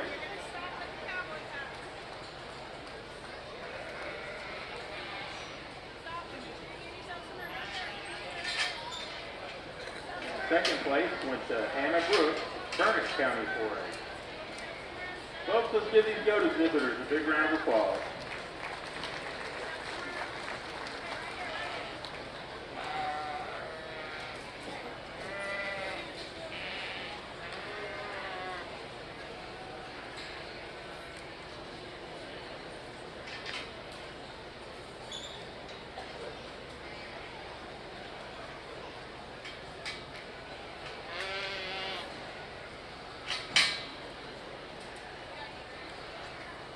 Again, our odd-numbered Class 3 Finewool crosses to be checking in.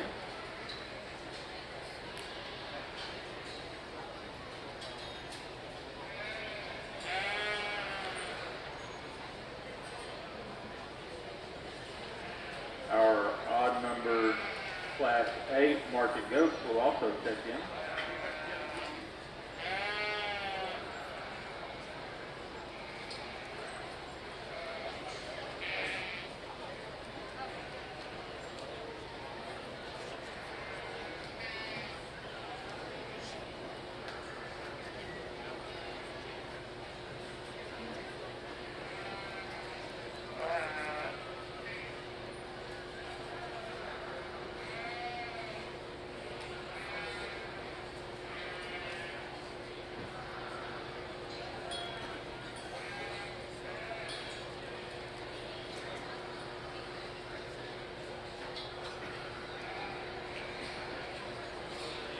Results from Class 7 market goats. 10th place is Cassidy Westbrook, Hill County 4A.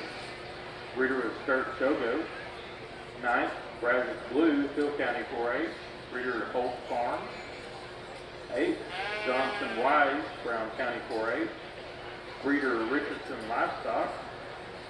7th, Alexis Guthrie, Marion FFA. Breeder Highview Ranch. 6th, Rayleigh Holster, Bell County 4A. Breeder Hutto Livestock. 5th, Reagan Miller, Denver City FFA. Breeder Blue Team Weather. 4th, Riley Weiland, DeWitt County 4A. Breeder Hoffman Livestock. 3rd, Joseph Hindler, Grimes County 4A. Breeder Hoffman Livestock.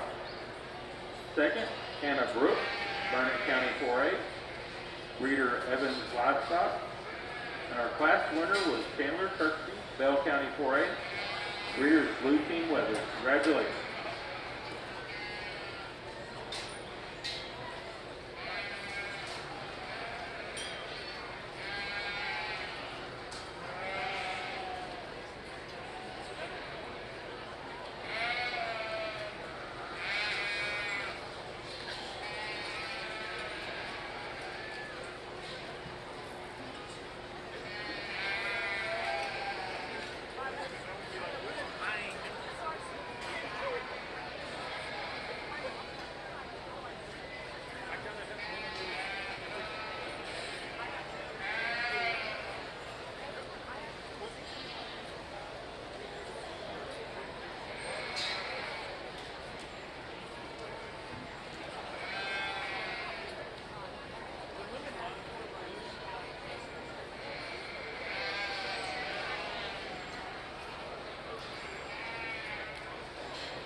Well, before we get one of these picked out here, let's go ahead and get together these young people right here and their families. I tell you what, they got a heck of a set of goats out here.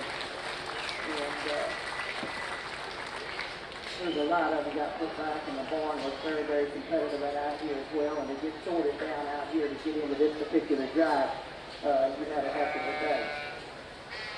First class up here, we started out with a bang, I thought, in here, and I like this goat that wins that first class of this division real good. I think that's high quality stock in terms of the show goat.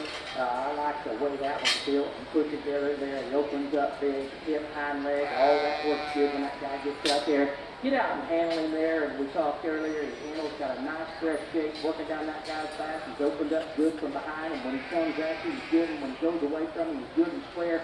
Look at him from a 3/4, and he really opens up good. Just talked about him there in class just a little bit. We could change him just a little bit there on the top line if you would, just a little. And balance him up just a little bit in terms of there, but I think that's a really high-end show goat that puts together a lot of good pieces. I like a lot of things that he does. The one that was second in that particular class, we talked about him. He's really smooth. He's really front 2/3 of that guy's awesome. He handles great. He's fresh. He's opened up. His underline's awesome. Get him behind that guy. He needs to be squared up just a little bit. His upper hip, he needs to have just a little more legs on that guy, a little more feature and volume for me as we work to the ground for one that's got that kind of power. That's what got him beaten that particular class. But I think a really nice one there to fit in there second. Incredibly powerful when he comes out here that wins our next class, and this is truly a power goat here. He's opened up big. He's bold, his center body is huge, get up on top of it, and he handles that way. He's another one there. We could change the angle to his front shoulder there just a notch and set it back in him, maybe set his knee back in him just ever so slightly, and he's another that we could square up just a little bit. But I'll tell you right now, that is one wide open built show goat that gives an incredible look in terms of just sheer horsepower. Like him as well. Young lady in that purple shirt with the goat, the spot on his back, that one right there is a tomcat out here. She gets him out here, and that's a real show goat. He gets him out here, and he pops up from the side. He's killer in terms of his look. He's awesome in terms of his feet, in terms of his legs as he gets out and goes around the arena.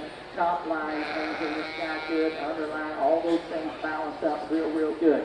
You get up on top of him, and by a little bit of a margin there, he doesn't have that same kind of big square back as the one that goes out ahead of you. When you get in behind him or get into his loin there, he wants to start just a little bit low, be a little higher there in his jump muscle, and that's what cost him to finish second in that particular class. But man, you got a really nice one that comes out there next. Really well prepared one here is the one that comes in 3. Just in terms of one that's fed into here and got just sheer power. This guy does, and he is stout. He is big up front. He's bold in his forehead.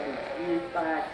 Big turn and shape to his leg there. In terms of his carcass there, he is one that you can get gravitated to real quick.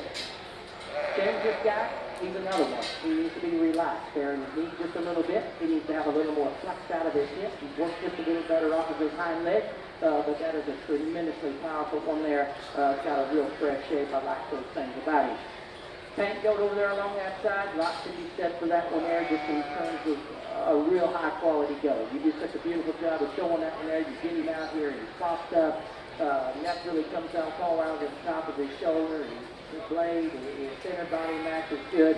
Get him behind that guy, and he just doesn't have the same kind of power in his upper hip, the same kind of shape to his leg, and quite enough horsepower just in terms of leg size and foot as we go to the ground to make a better run with the one that goes out ahead of you. But really a solid one there comes out in 2. Goat that wins our last class. This is a nice show goat. You get out here and look at him from the side. And this guy, for me, balances up real good. He's a little shorter back.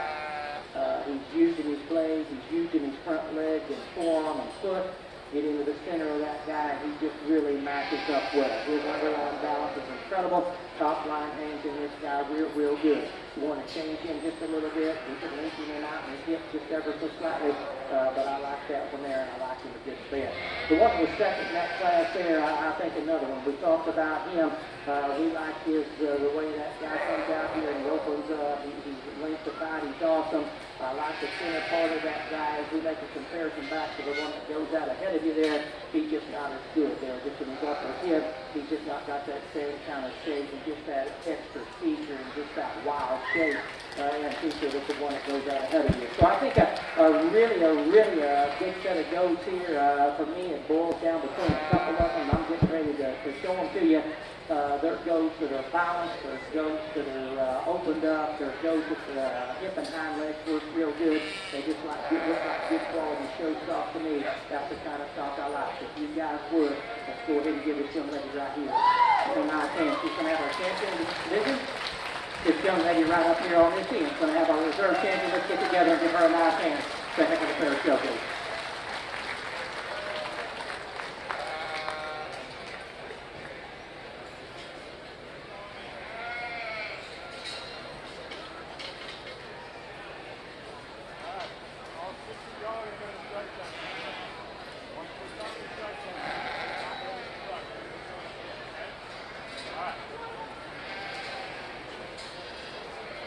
The champion of Division 2 goes to Chandler Kirksey, Bell County 4A, and reserve goes to Hazen Hoffman, Livestock County 4A. Congratulations.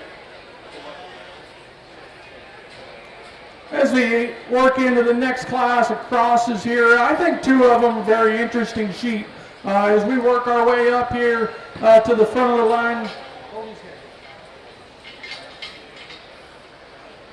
I think two sheep here that I kind of debated. There's really things I love about this second place sheep. His outline is immaculate. His dead level. I like the way his pin sets in him a little neater than the class winner, and the way he kind of has that little bubble shape that comes out. But when we get right on top of him, he's just not quite as athletic. He doesn't come with quite as much shape out of the top of his rack as the class winner. Both of them, a little bit like myself, we probably could have backed up at the dinner table for Thanksgiving and Christmas. But still, I think they're both fresh handling. I think there's more athleticism in this class winner. He's dead smooth in his spine, all of his transitions as he progressively gets bigger. Huge pin set in that sheep. Obviously, he's got plenty of muscle shape in him, but still, I think the advantage over two is there's just a little more athleticism there. And I think if we break them with their 12th and 13th rib, you're going to find a little more loin eye in that class winner. Beautiful outline on that second one. Two really fun sheep to gravitate to. The young lady that's going to stand third, a very nice sheep. This sheep handles good. When you get on top of him, he's got an old trigger. I was testing you, see, just to see if you were listening. He was listening. But this sheep's muscular. This sheep's big back, he's big ended. He just wants to get just a little more rolled in his lines. His blade gets just a little bit rougher than the class winner in the second place sheep. His edges want to roll off a little bit. He wants just to get a little rounder in his overall hip shape. As we back up off of him, maybe a sheep that we want to push his chest floor up a nickel, drop his flank. But that thing touches good, his handles good. Young lady did a great job of getting it showed. 4 and 5, two sheep that I really appreciate. I love the top line of our fourth place sheep. He handles good. He's just a little softer over his rib, but he's starting to drop. His whole cage is coming down in him, and it's starting to weigh on him a little bit, and then it makes him a nickel shorter couple. As he drives away, he wants to get just a nickel straight on his back hocks a little bit for me today. So as he gets a little tighter in his skeleton and a little straighter on that back leg, those things I would like to soften up and let him flow out just a little bit and kind of maybe give his chest floor just a little bit of that youthfulness that some of those sheep in front of him have. To round him out, I think a really nice, well-constructed sheep, but just gets a little compromised when we step in on top of him. He doesn't come with the shape of the 4 in front of him, and as we transition into his loin, he just progressively gets a little narrower right out through the top of his hip than his classmates today, and maybe just stands a little narrower as we walk up behind him from that 3/4 view. Push his chest plate up just a nickel, drop his flank, becomes a lot more competitive. Let's give these youngsters with an excellent set of crosses a very nice round of applause.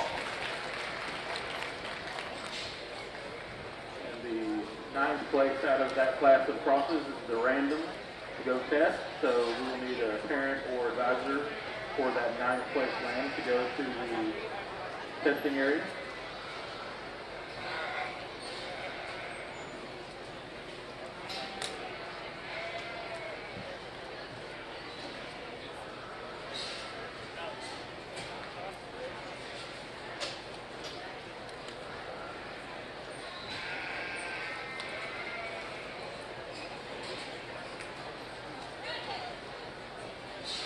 We also need a parent to go back to the testing area for those 1st and 2nd place goats that were in the Division II drive.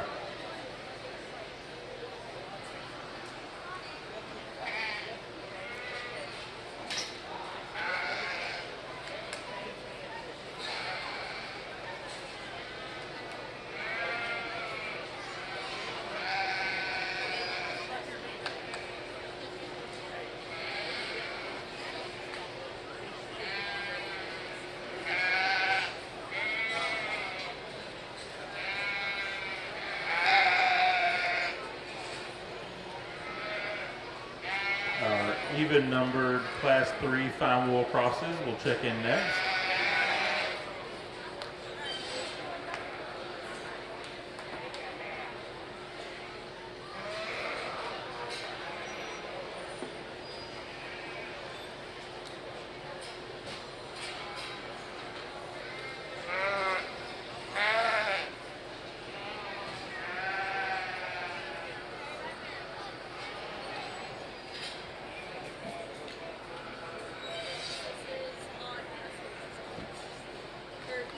And our even numbered Class 8 market goats can check in. So once again, even numbered Class 8 and even numbered Class 3.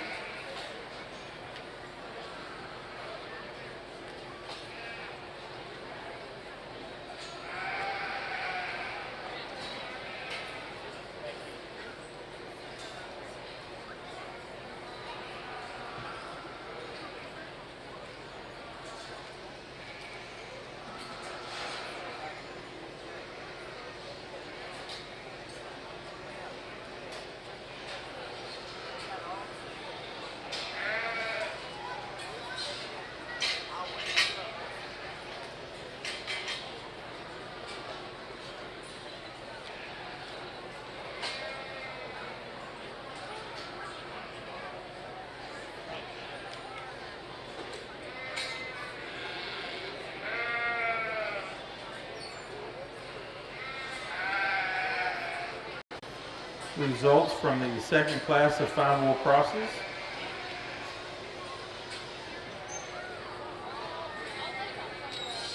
Tenth place was Talon Tatch, Harper FFA, breeder is Stoltz Sheep Company. 9th, Alex Etheridge, Highland FFA, breeder is Newsom Livestock. 8th, Stony Cooley, Taylor County 4-H, breeder is Stoltz Sheep Company. 7th, Holden White, Johnson City FFA, breeder is Stoltz Sheep Company. 6th, Benjamin Sprayberry, Jones County 4-H, breeder is Stoltz Sheep Company. 5th was Royce Cook, Runnels County 4-H, breeder is Cook Club Lambs. 4th went to Kinley Holscher, Highland FFA, breeder is Smithwick Club Lambs. 3rd went to Emma Geiswhite, Gillespie County 4-H, breeder is Jackson Show Lambs. 2nd place was Harper White, Johnson City FFA, breeder is Justin and Bridget Jonas. And our class winner went to Rayleigh Zappalak, Wise County 4-H, breeder was DVL Wood Show Stock. Congratulations.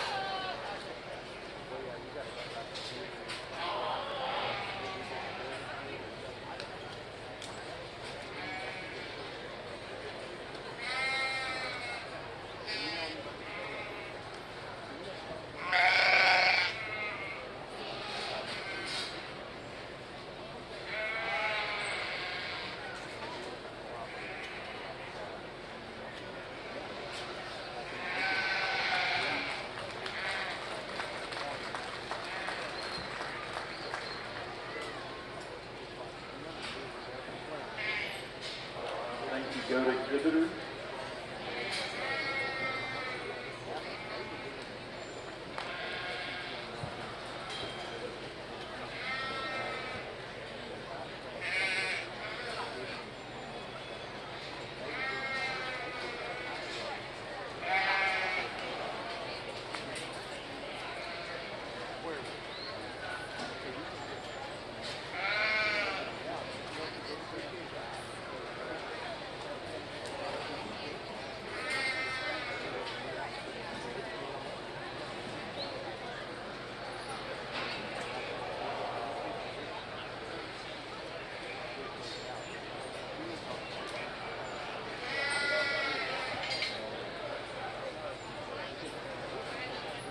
On the lamb side, we need tag number 132824. 132824.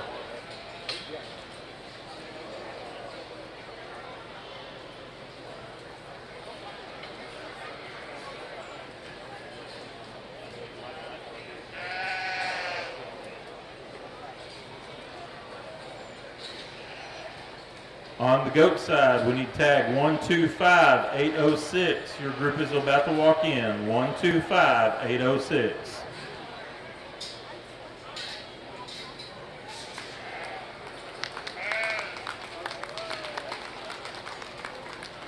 Thank you, lamb exhibitors.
9 odds on the go side.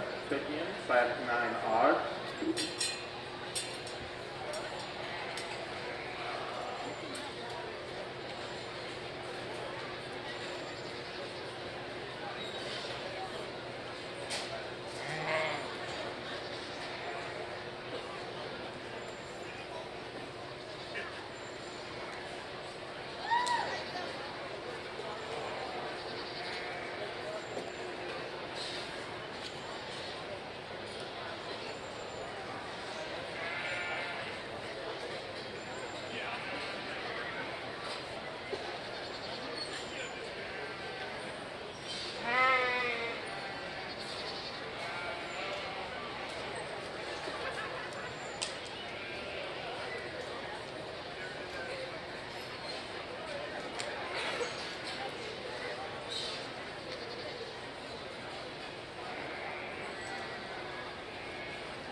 You go to exhibitors.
Thank you, lamb exhibitors.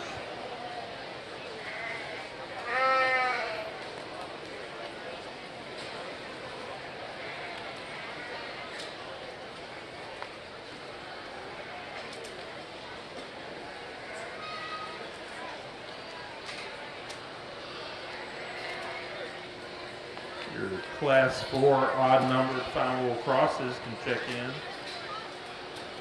Class 4 odd-numbered Finewool cross.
still need 4 goats for Class 9 odd.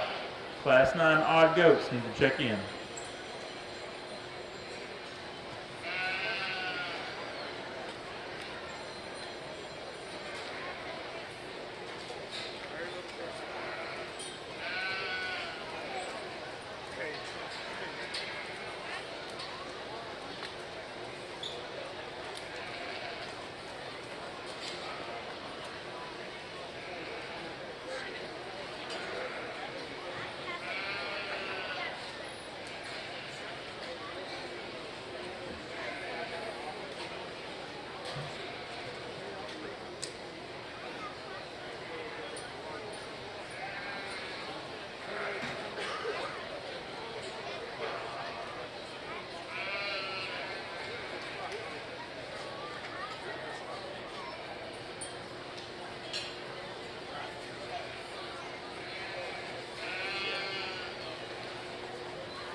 We found a little bracelet out here, I think in the go ring, so if you might be missing a bracelet, you may come see if this one is yours at the announcer stand.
What a good way to get out here and get started out on the heavies here. And I think some real high-end, high-quality goats that dog brings some big pieces in here, and these are goats that are chained here and they're prepared to get in here and get in the mix, and they are for sure.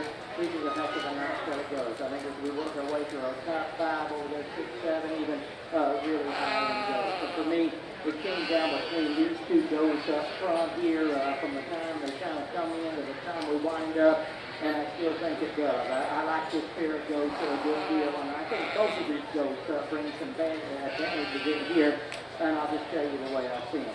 The first thing that I'll tell you about that goat up front here is this thing is a powerhouse. He is opened up.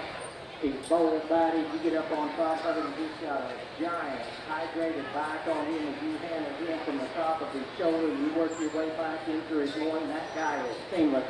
Not just a knock to jump muscles in on him, not a real killer by any means. You get to his leg there, and he's got a nice turn and shape to him. That is a good looking goat. If you get him out here, get him dropped up from the side, I think there's a lot of positives there. But I think the biggest advantage is just that guy is just so ready to roll and so tuned in, and you do a really nice job of showing him that. That's a balanced, high quality one there. Got some tremendously good pieces in it. If we wanted to change him just a little bit, we can leave him out of it just a knots and maybe change how he goes across there on his rear leg just a notch. He wants to get it under him just a little bit, and he'll turn in just a little bit as you get out here and watch him go straight away. But I feel like that goat, and I like him a good bit. One that comes out here in second, I think, is another just a sheer powerhouse. And you get out here and you get in front of this guy and he just opens up so big. His blade form, front leg and foot's incredibly good. And for one that's got kind of power, he really starts good at the front of his shoulder and he works his way back through the center body. He's really seamless. His underlying balance is tremendously good. And then whenever you get up there and get on him, he's got a big back. He doesn't handle like the one that goes out ahead of you. He's a little softer in terms of his handle. He doesn't have that big, square, hard shape. Working out in the top line, and even another one there that we get right in behind him, we can square him up just a little bit from behind. But I think that is a tremendously good show goat. For one that's got that kind of power, he gets out and moves and looks the part. If we could get him just a little more fresh shape and hard muscle, as you start on the top of that guy and work your way back, we could make a little better run at the one that goes out ahead of you, because he is a little taller from us. He's a little longer in terms of his height, and he's a little better off his rear leg, but it's not that same kind of hand quality, it's not that same kind of shape. The one that comes out here next, good goat. I like this guy. He's stout, he's opened up, he's powerful in terms of his features. You do a beautiful job of getting him out here and getting him set up where he runs uphill. My top line lays in inside real good.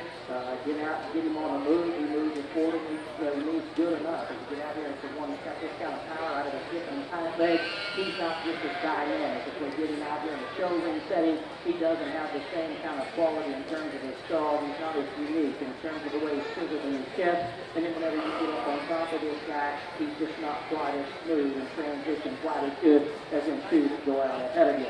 This goat here that comes in 5, and this goat here, you've done a nice job of keeping this one here, but this one is tuned in. He's got an incredible shape to his top, great his forearm, center body, all that matches, and he is real good.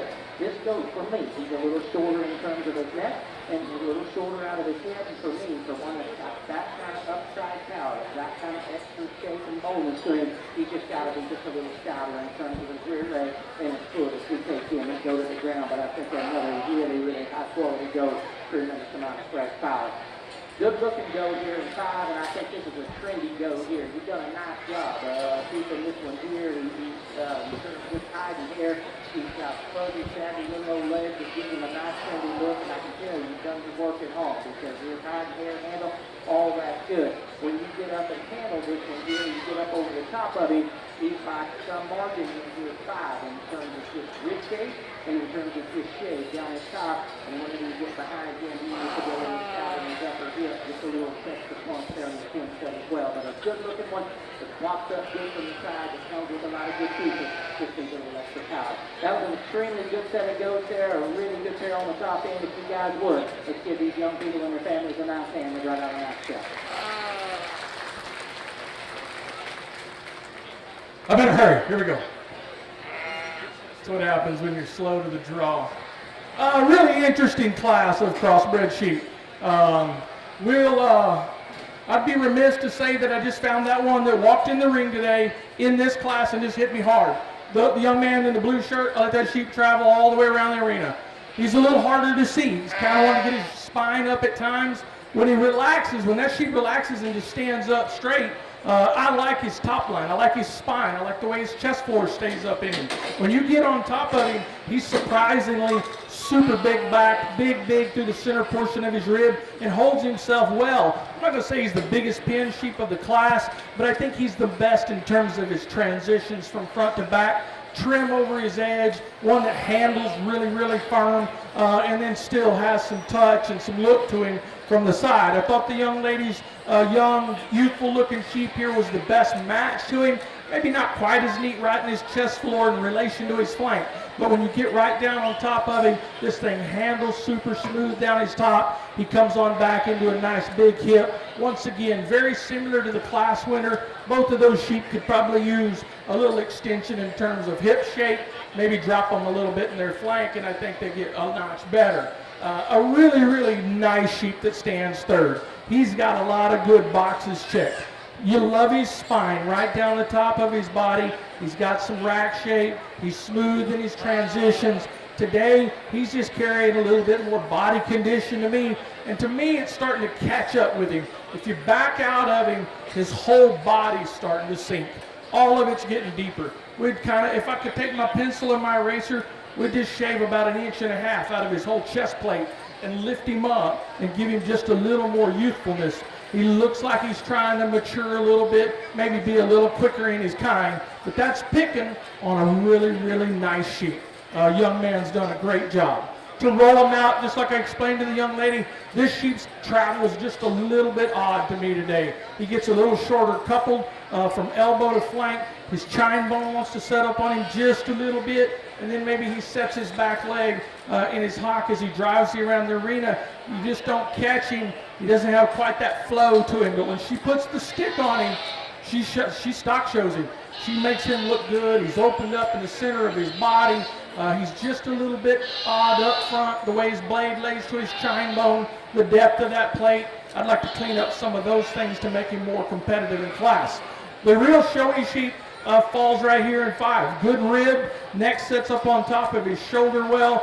Is like I told the young man when we step in on top of him, the problem with me today is I like the 12th and 13th diameter of that sheep, but as we progressively move back in his skeleton, we want to open that corner up just a little bit and just give him some more shape and volume.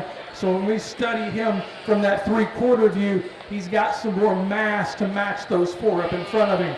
Excellent on his feet and legs. I love his outline. He just needs more gas. Let's give him a really nice round of applause. Excellent set of sheep. Job. Well done, guys.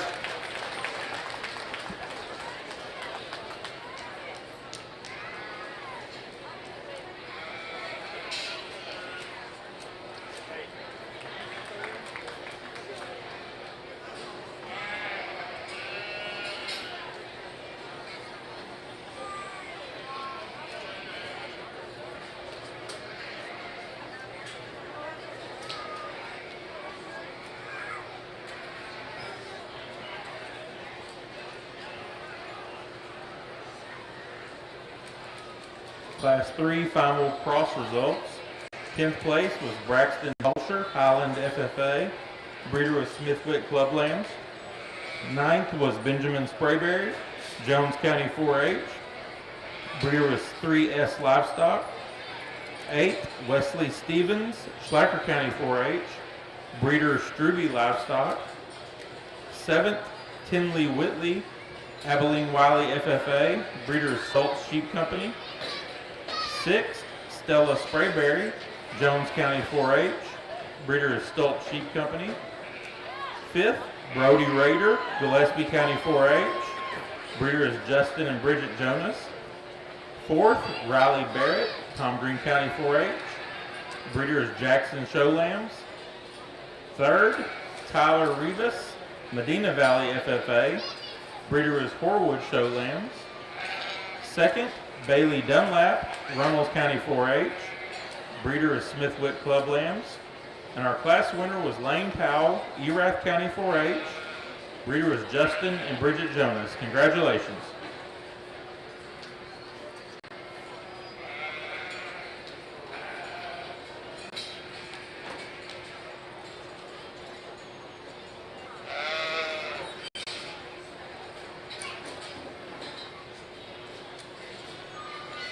Even numbered class 4 Finewool crosses can check in.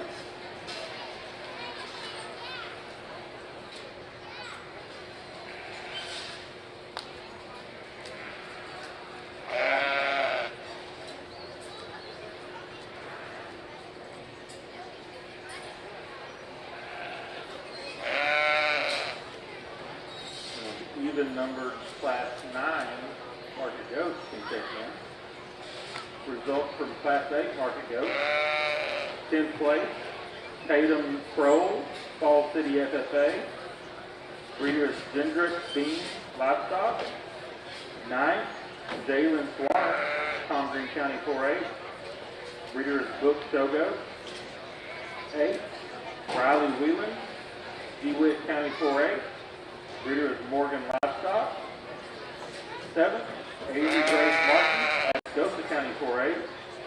Breeder is Ripley Newsom. 6th, Blaze Becker, San Patricio County 4-H. Breeder is Blue Team Weathers. Fifth, Carson Kirksey, Bell County 4-H. Breeder is Blue Team Weathers. Fourth, Dave Rocall, Orange Grove FFA. Breeder is Frank Shogo. Third, Blake Burns, Eastland FFA. Breeder is J&J Livestock. Second was Deacon Jan, Wichita County 4-H. Breeder is Richardson Livestock. And first place went to Brimley Hall, Lubbock County 4-H. Breeder was Hoffman Livestock. Congratulations.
Thank you, goats and visitors.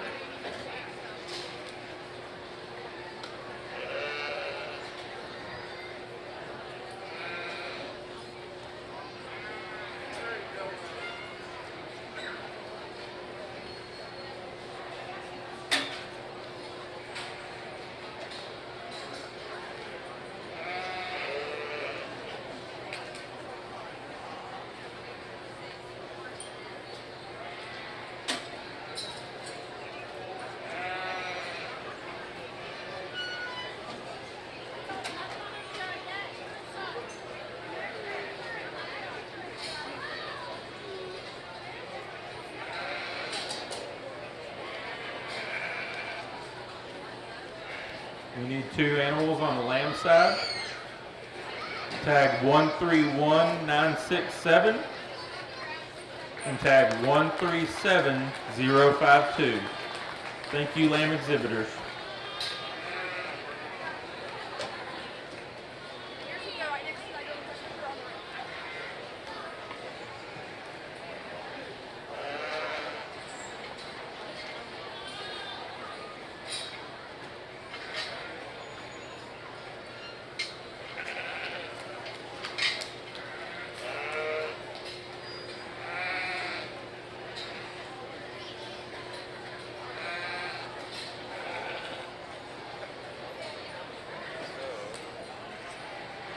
How's it going? So this is one setup. Yeah. You'll probably be most familiar with this one. This is a YOLO box, and it takes input from camera. Camera takes input from an XLR mic that the microphones are connected to. So video and audio. Everything is preloaded as far as what shows up. Tag 131967. Your group is going in the ring. 131967 on the lamb side. Little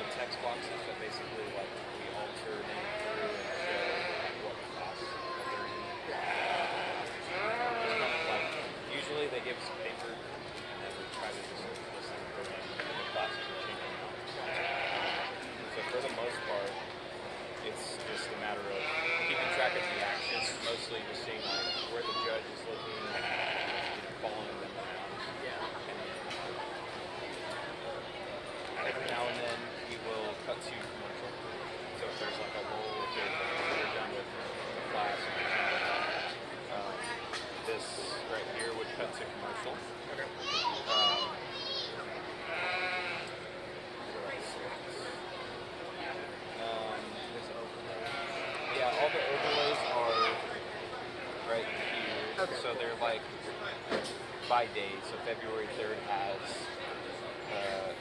like this is the main screen. Yeah. And then lower thirds that just show up like the entire time. Has sponsors on there. It has like a little space for where the title goes. Return screen is like when they're taking a break from lunch. So just put that up there. Like this day has 2 return screens, so there's like different types of sponsors. So just kind of alternate for this. Besides that,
Your odd-numbered Class 10 goats and odd-numbered Class 5 Finewool crosses will be next to check in.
Thank you, lamb exhibitors.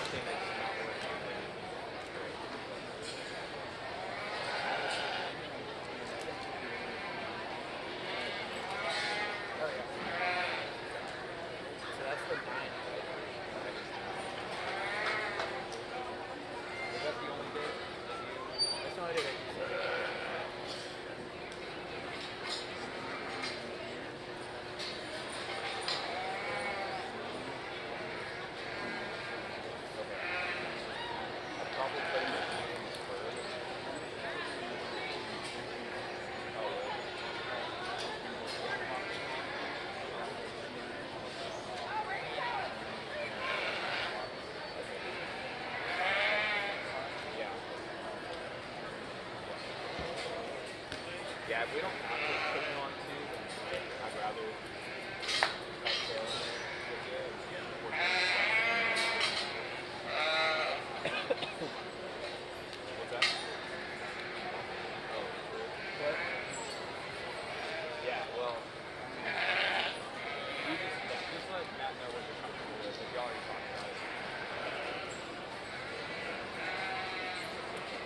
Yeah, on the night it'll probably be by itself, but we'll plan on like coming in making sure all the technical things are working.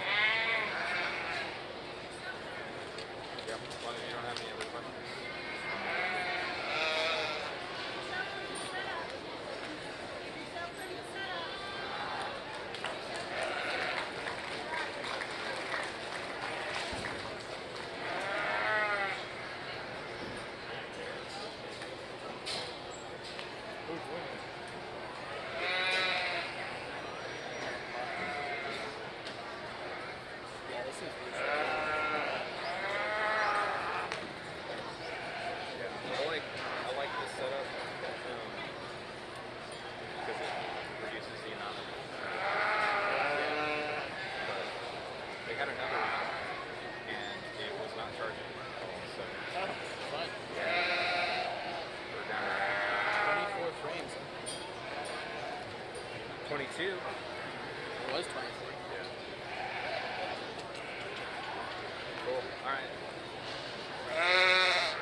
Your odd numbered class 5 Finewool crosses can check in.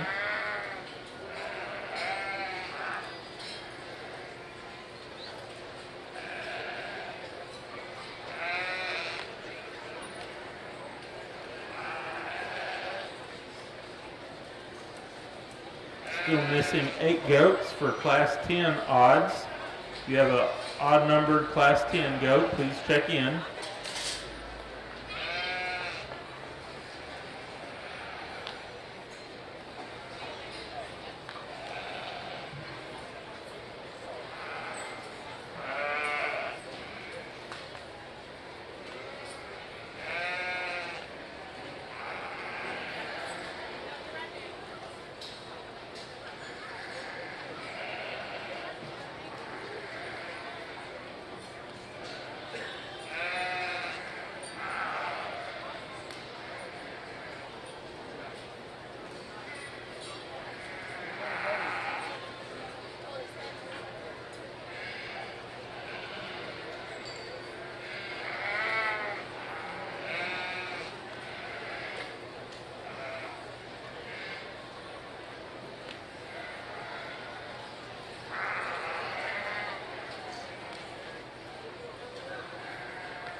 On the goat side, we're missing tag 132577 and tag 574085.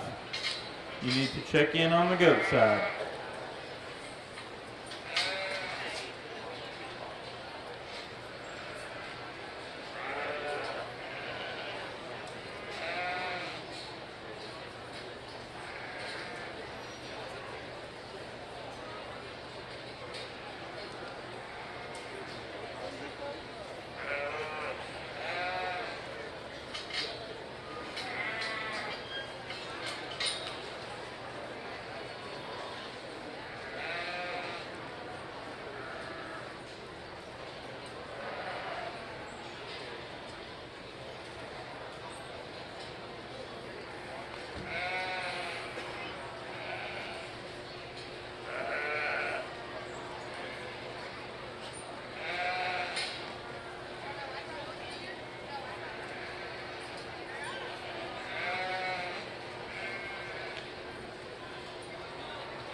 I'm going to start talking about this one immediately. I do like this crossbred sheep right here. When you can start getting him in this weight range, and I don't even know what he weighs. It didn't ask, doesn't matter. But he's getting man enough now to open up his skeleton and have some dimension, and yet he holds his forerib as good as any of them that we've seen come to the ring so far in this breed division. This guy is immaculate in terms of his build down low. He's opened up enough in the center of his cage, big rack, progressively gets big in his hip. Just one that stands on good feet and legs, holds his head set right up on top of his skeleton. That thing's real fun to get your hands on. This is the sheep that I lose in the mix. When he walks in, I don't grab him because he walks downhill. He travels a little lower at his shoulder than he does his hip. But this young man right here is a sheep showman. and he said, Gibbs, you don't need to mess with this one. And if you get him on the prop, he's dead good in his lines. He's tall-shouldered, big hipped here. Don't know that he's quite as trim and neat under his forerib. I think this line right here, from the top of his shoulder to the bottom of his chest floor, is just a little bit longer and a little deeper maybe than that class winner. But that young man's got a really good sheep. I'd like to see him travel up a little higher on the top of his feet as he moves around the arena. And he might just be having a bad day wanting to fight. But that young man's done a phenomenal job with a sheep that really handles well. The young lady that's going to roll up 3 here, this sheep touches great. He gets just a little more shorter in his coupling than the 2 sheep above him. Maybe doesn't hold his hip up quite as high today, but this thing just touches great down his back. He handles good over his rib. That thing just wants to, he is athletic, but he's a little bit like that second place sheep.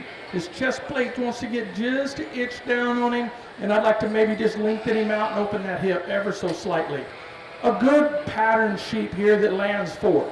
He's got a good line in him. What concerns me a little bit is on the side view, the top of his chine bone gets a little higher because he's got this little bit of break in his 8th and 9th rib. And then the length of his, from the blade down to the point, he's carrying some volume here. And if we could offset it by dropping some guts in him and just massing him up down his body, then we can balance that. But he's almost so young and so raw that he looks a little, you see his bone work because he doesn't have enough mass and muscle to cover it up. He's just a little rougher in his shoulder construction, maybe just, a sheep that's really big hip. He fools you just a little bit when he travels away from you. He's a little narrower than I'd like him to be, but this is a good sheep. He's just got a few things that we just want to pencil whip on him. One of the deepest classes of crosses we've seen all day. To round him out, the young lady brings us a really big frame sheep. I love his elevation. I like the way he gets up out of the ground. When you get your hands on him, he just doesn't come with quite that squareness coming right out of his shoulder, right to his 8th and 12th rib there. That one, we want to pick that up and square that just a little bit, and maybe just give him just a little more fender here and give him just a little more squareness. But still a really good, well-patterned sheep. Maybe just gives up a little bit of terminal shape today to move on up in this particular class for me. Let's give all these youngsters a very nice round of applause. Job well done.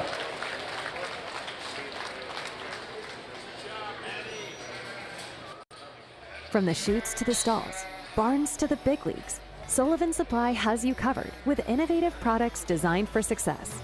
But it's not just about the products, it's about the experience. Our dedicated team is passionate about providing exceptional customer service and understands your unique challenges and goals. For us, it's more than just a business. It's a genuine commitment to our industry. With Sullivan Supply, you can trust that you're not just a customer. You are a part of our team, driven by passion, innovation, and excellence. Sullivan Supply, committed to you.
Even numbered Class 5 Finewool crosses can check in.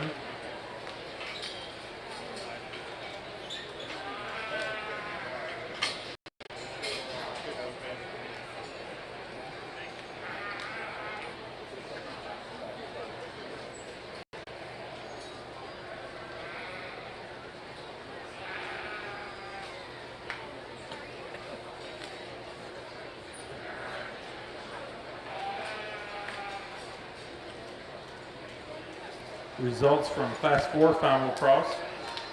10th was Jake Hrushka, Reagan County 4-H, Breeders Newsom Livestock.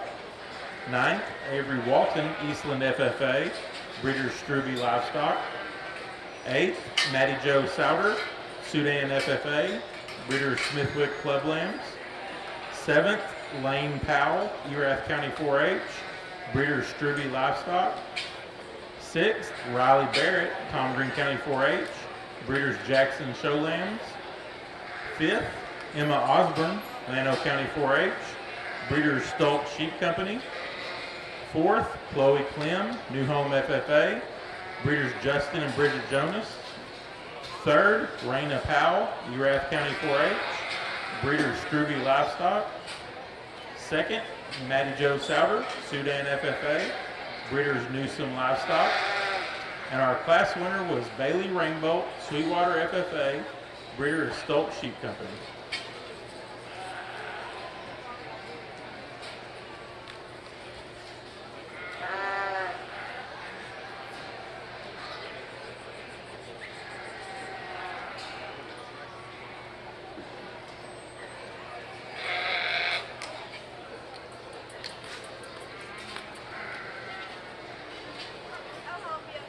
Well, what a set of goats over here on this side here, and water gets pretty deep in this side here, and top 4 or 5 here. I think it's tremendously good, but after all other things shakes out, there's still a pair of them that I'm drawn to.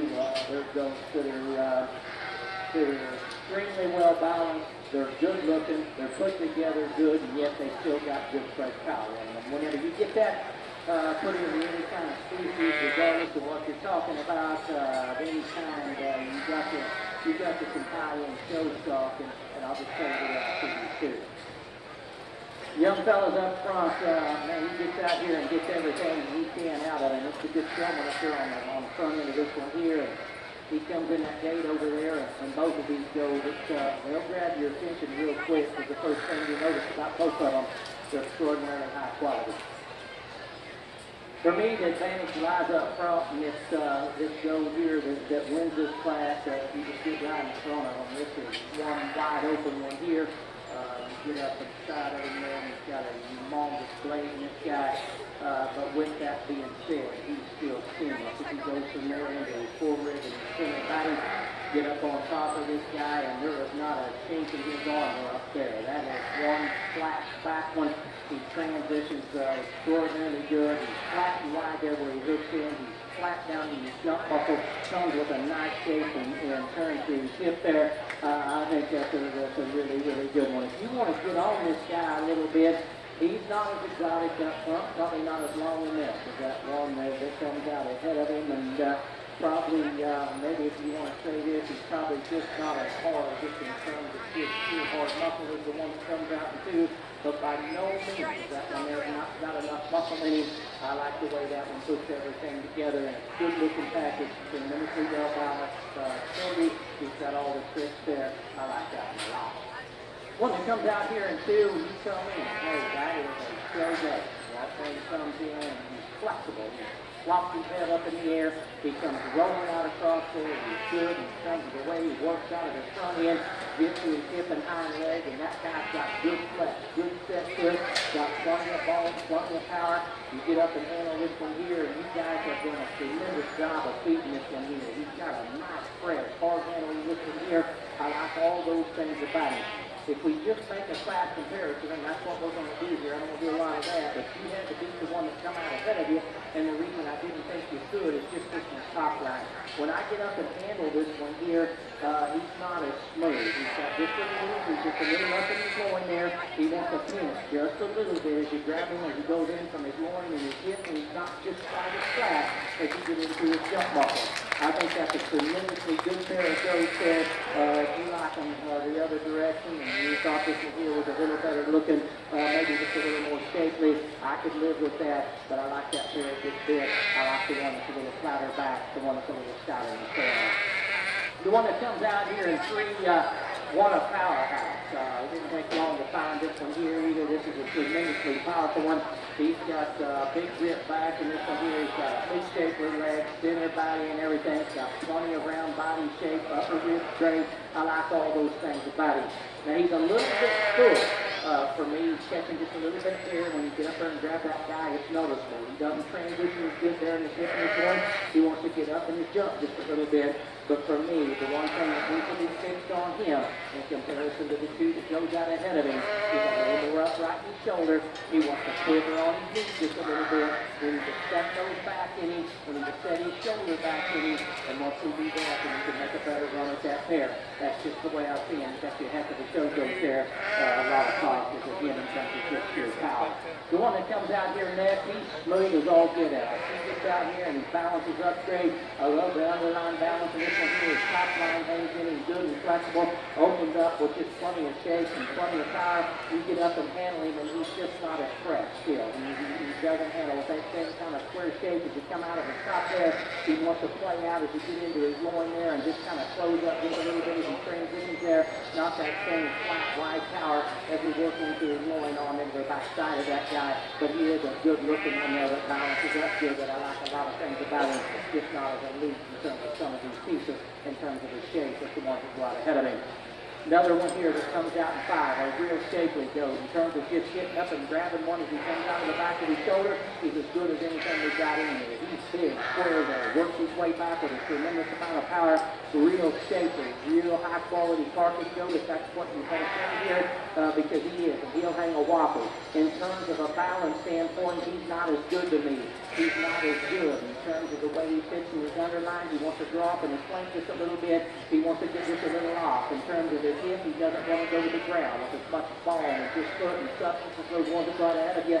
There's a few little things we can move him up. That's the way I see him today. What a neat group here. If you guys would, let's give these young people and their families a nice hand. This was a really good set of goats.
Goat result. 10th place, Kylie Burns, Eastland FFA. Breeder J&J Livestock. 9th, Mason Simpson, Williamson County 4A. Breeder Holster Togo. 8th, Corey Peters, Alvin FFA. Breeder Williams Livestock. 7th, Rick Bowers, Gillespie County 4A. Breeder Jade Livestock. 6th, Whiskey Wright, INFFA. Breeder Custer Togo. 5th, Cade Rokal, Orange Grove FFA. Breeder Frank Togo. 4th, Bailey Skinner, Bell County 4A. Breeder Richardson Livestock.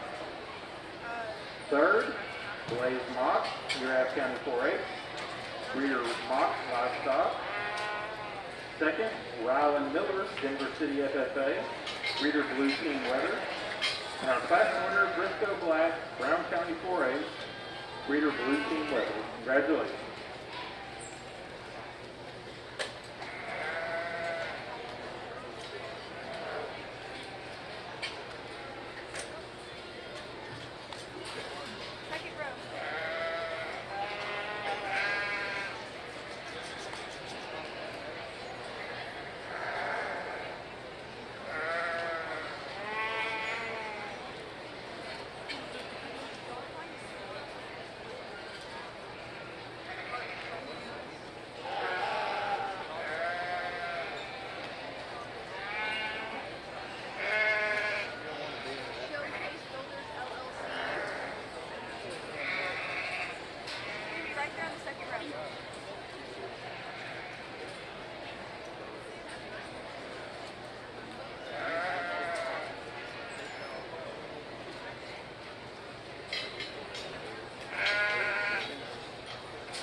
Our first and second place Finewool crosses to come check in. First and second place Finewool cross.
Your even-numbered Class 10 goat should be checking in.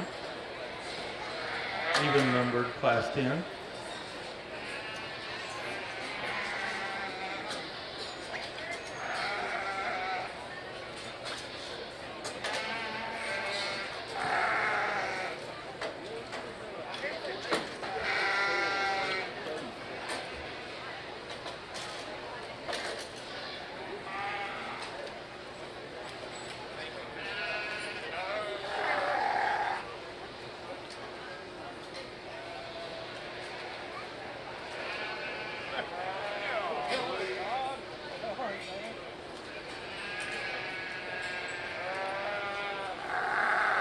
Tag 130764 on the goat side. 130764. You need to check in.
Thank you, third exhibitor.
First and second place Finewool crosses. You need to come to the holding area.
How are we looking over there, Gary? You got time?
side, we will have a random the third place out of this class will need to go to the testing area.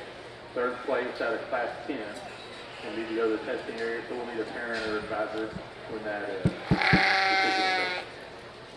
We kind of wrap up and put a bow on this crossbred drive. A young man brings us a still real youthful sheep. In the bottom of his rib cage, from his plumbing right there between his front legs, that line still wants to crawl up and go up out of his skeleton. I like the way that he stays high at the top of his spine, and his neck sets in him really good. This sheep is real big, racked, very nice through the turn and center of his body. As he progresses out of his skeleton, I'd like to maybe open him up in his pins just a little bit today and give him just a nickel more width. But in his weight range, that sheep still has some youthfulness to his skeleton. He moves around the arena well. He's got some width and dimension. There's just a few things we might, just tweak on him just a little bit. I think the second place sheep walks his way up here kind of through the trenches. He handles really good. He's just a little plainer in the bottom of his rib today. He's not quite as maybe athletic to his touch as that sheep up front, but still one that's big and opened up in his center rib, handles good down his top, just a little plainer at that side. As we study that third place sheep, dead level in his spine, maybe not quite as big in his bone work in terms of mass and volume. Probably for me where it gets a little trickier for this sheep is he just doesn't come quite as shapely right down his top as the two in front of him, and when we roll out here to his hip, but it wants to come in a little bit, and then it wants to carry just a nickel of flatness out there. And at this weight range, you just got to have a little more shape on the outside of that stifle. He's built right. He just needs a couple of more scoops back there, and then he moves forward really easy. That's a good sheep. The fourth place sheep, you always find those in the mix. He's good lined. He stands just a nickel narrow up front today. Maybe not quite as opened up at the bottom of his skeleton, but he's really big racked. He's opened up in the center of his rib good. Just a nice, user-friendly kind of sheep. He's a little bit rawer in his bone design than the three in front of him, but still a very nice sheep to fall for. I like the fundamentals of the sheep that stands fifth. I like the way he's square at the ground. To me, he just wants to get just a little softer, and then he wants to get like a little more roll to his hip today, maybe pinch him just a little bit from hook to pin here at this particular weight range. I'd like to maybe just open him up out there and then push his chest floor up. When they start weighing this much, it's really hard to keep all that together. Whether you're talking about a Finewool or a cross, doesn't matter. But them crosses, they're hard to keep up there and keep them real youthful. This young lady's done a very good job getting this sheep fed. I just see him as a nickel mature today to move on up in class. Let's give him a nice round of applause.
Okay, we are ready for our Finewool cross drive. In Class 1, first place was Stella Sprayberry, Jones County 4-H. Second place went to Berkeley Struby of Tom Green County 4-H. Out of Class 2, first place was Rayleigh Zapalak, Wise County 4-H. And second place was Harper White of Johnson City FFA. In Class 3, first place went to Lane Powell of Erath County 4-H, and second went to Bailey Dunlap of Runnels County 4-H. In Class 4, first place was Bailey Rainbolt, Sweetwater FFA, and second place went to Matty Jo Souter, Sudan FFA. And then in Class 5, first place was Stony Cooley, Taylor County 4-H. And second place went to Kimber Beggs, Midland County 4-H.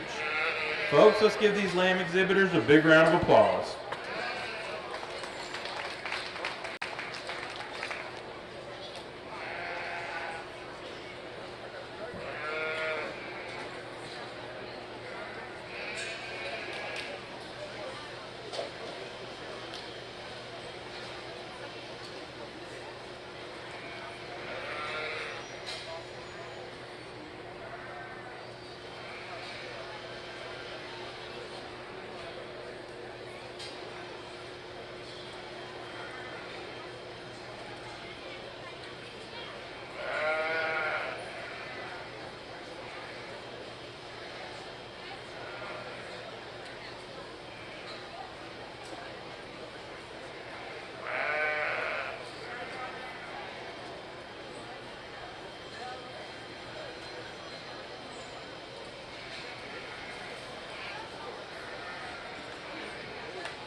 Very soon we will meet our first and second place goats for classes 8 and 9 to come check in for the Division III drive.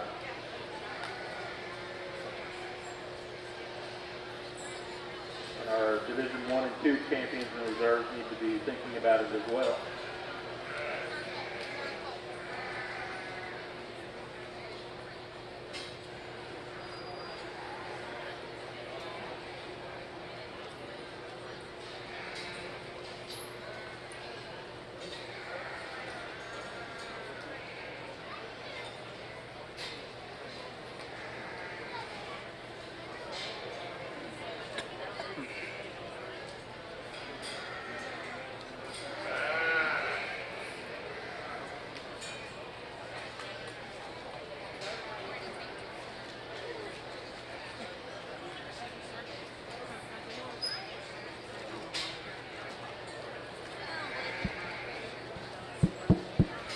Let's give these youngsters in this crossbred division a really nice round of applause as we kind of wrap up the day.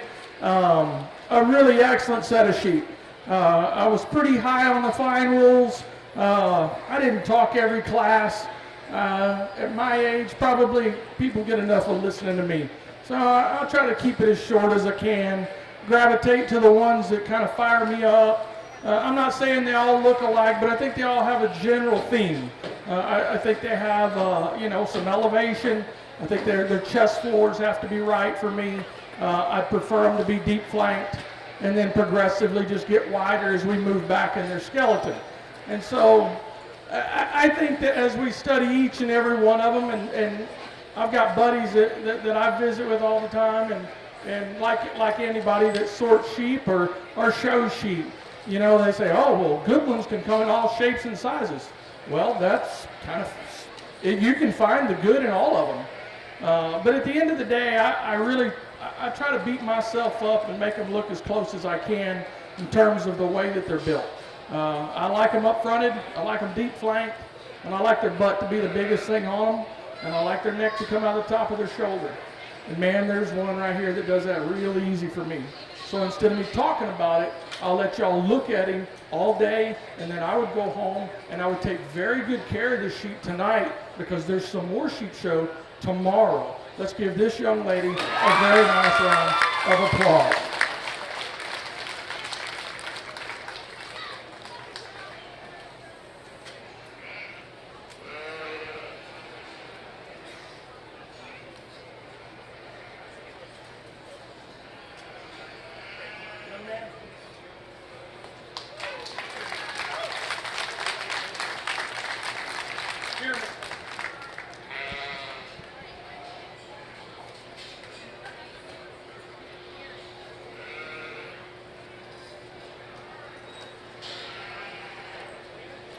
Okay, our champion Finewool Cross goes to Bailey Rainbow, Sweetwater FFA.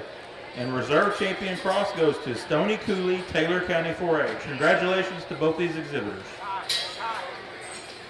We will start back with the lamb show in the morning with the Class 1 Dorpers at 8 a.m. We'll see you then.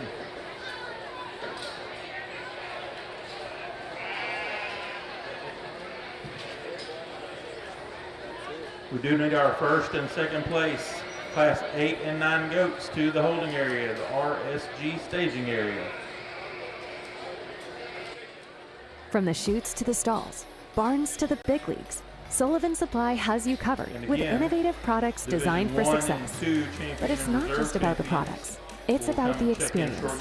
Our dedicated team is passionate about providing exceptional customer service and understands your unique challenges and goals. For us, it's more than just a business. It's a genuine commitment to our industry.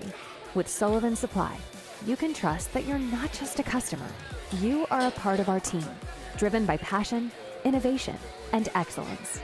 Sullivan Supply, committed to.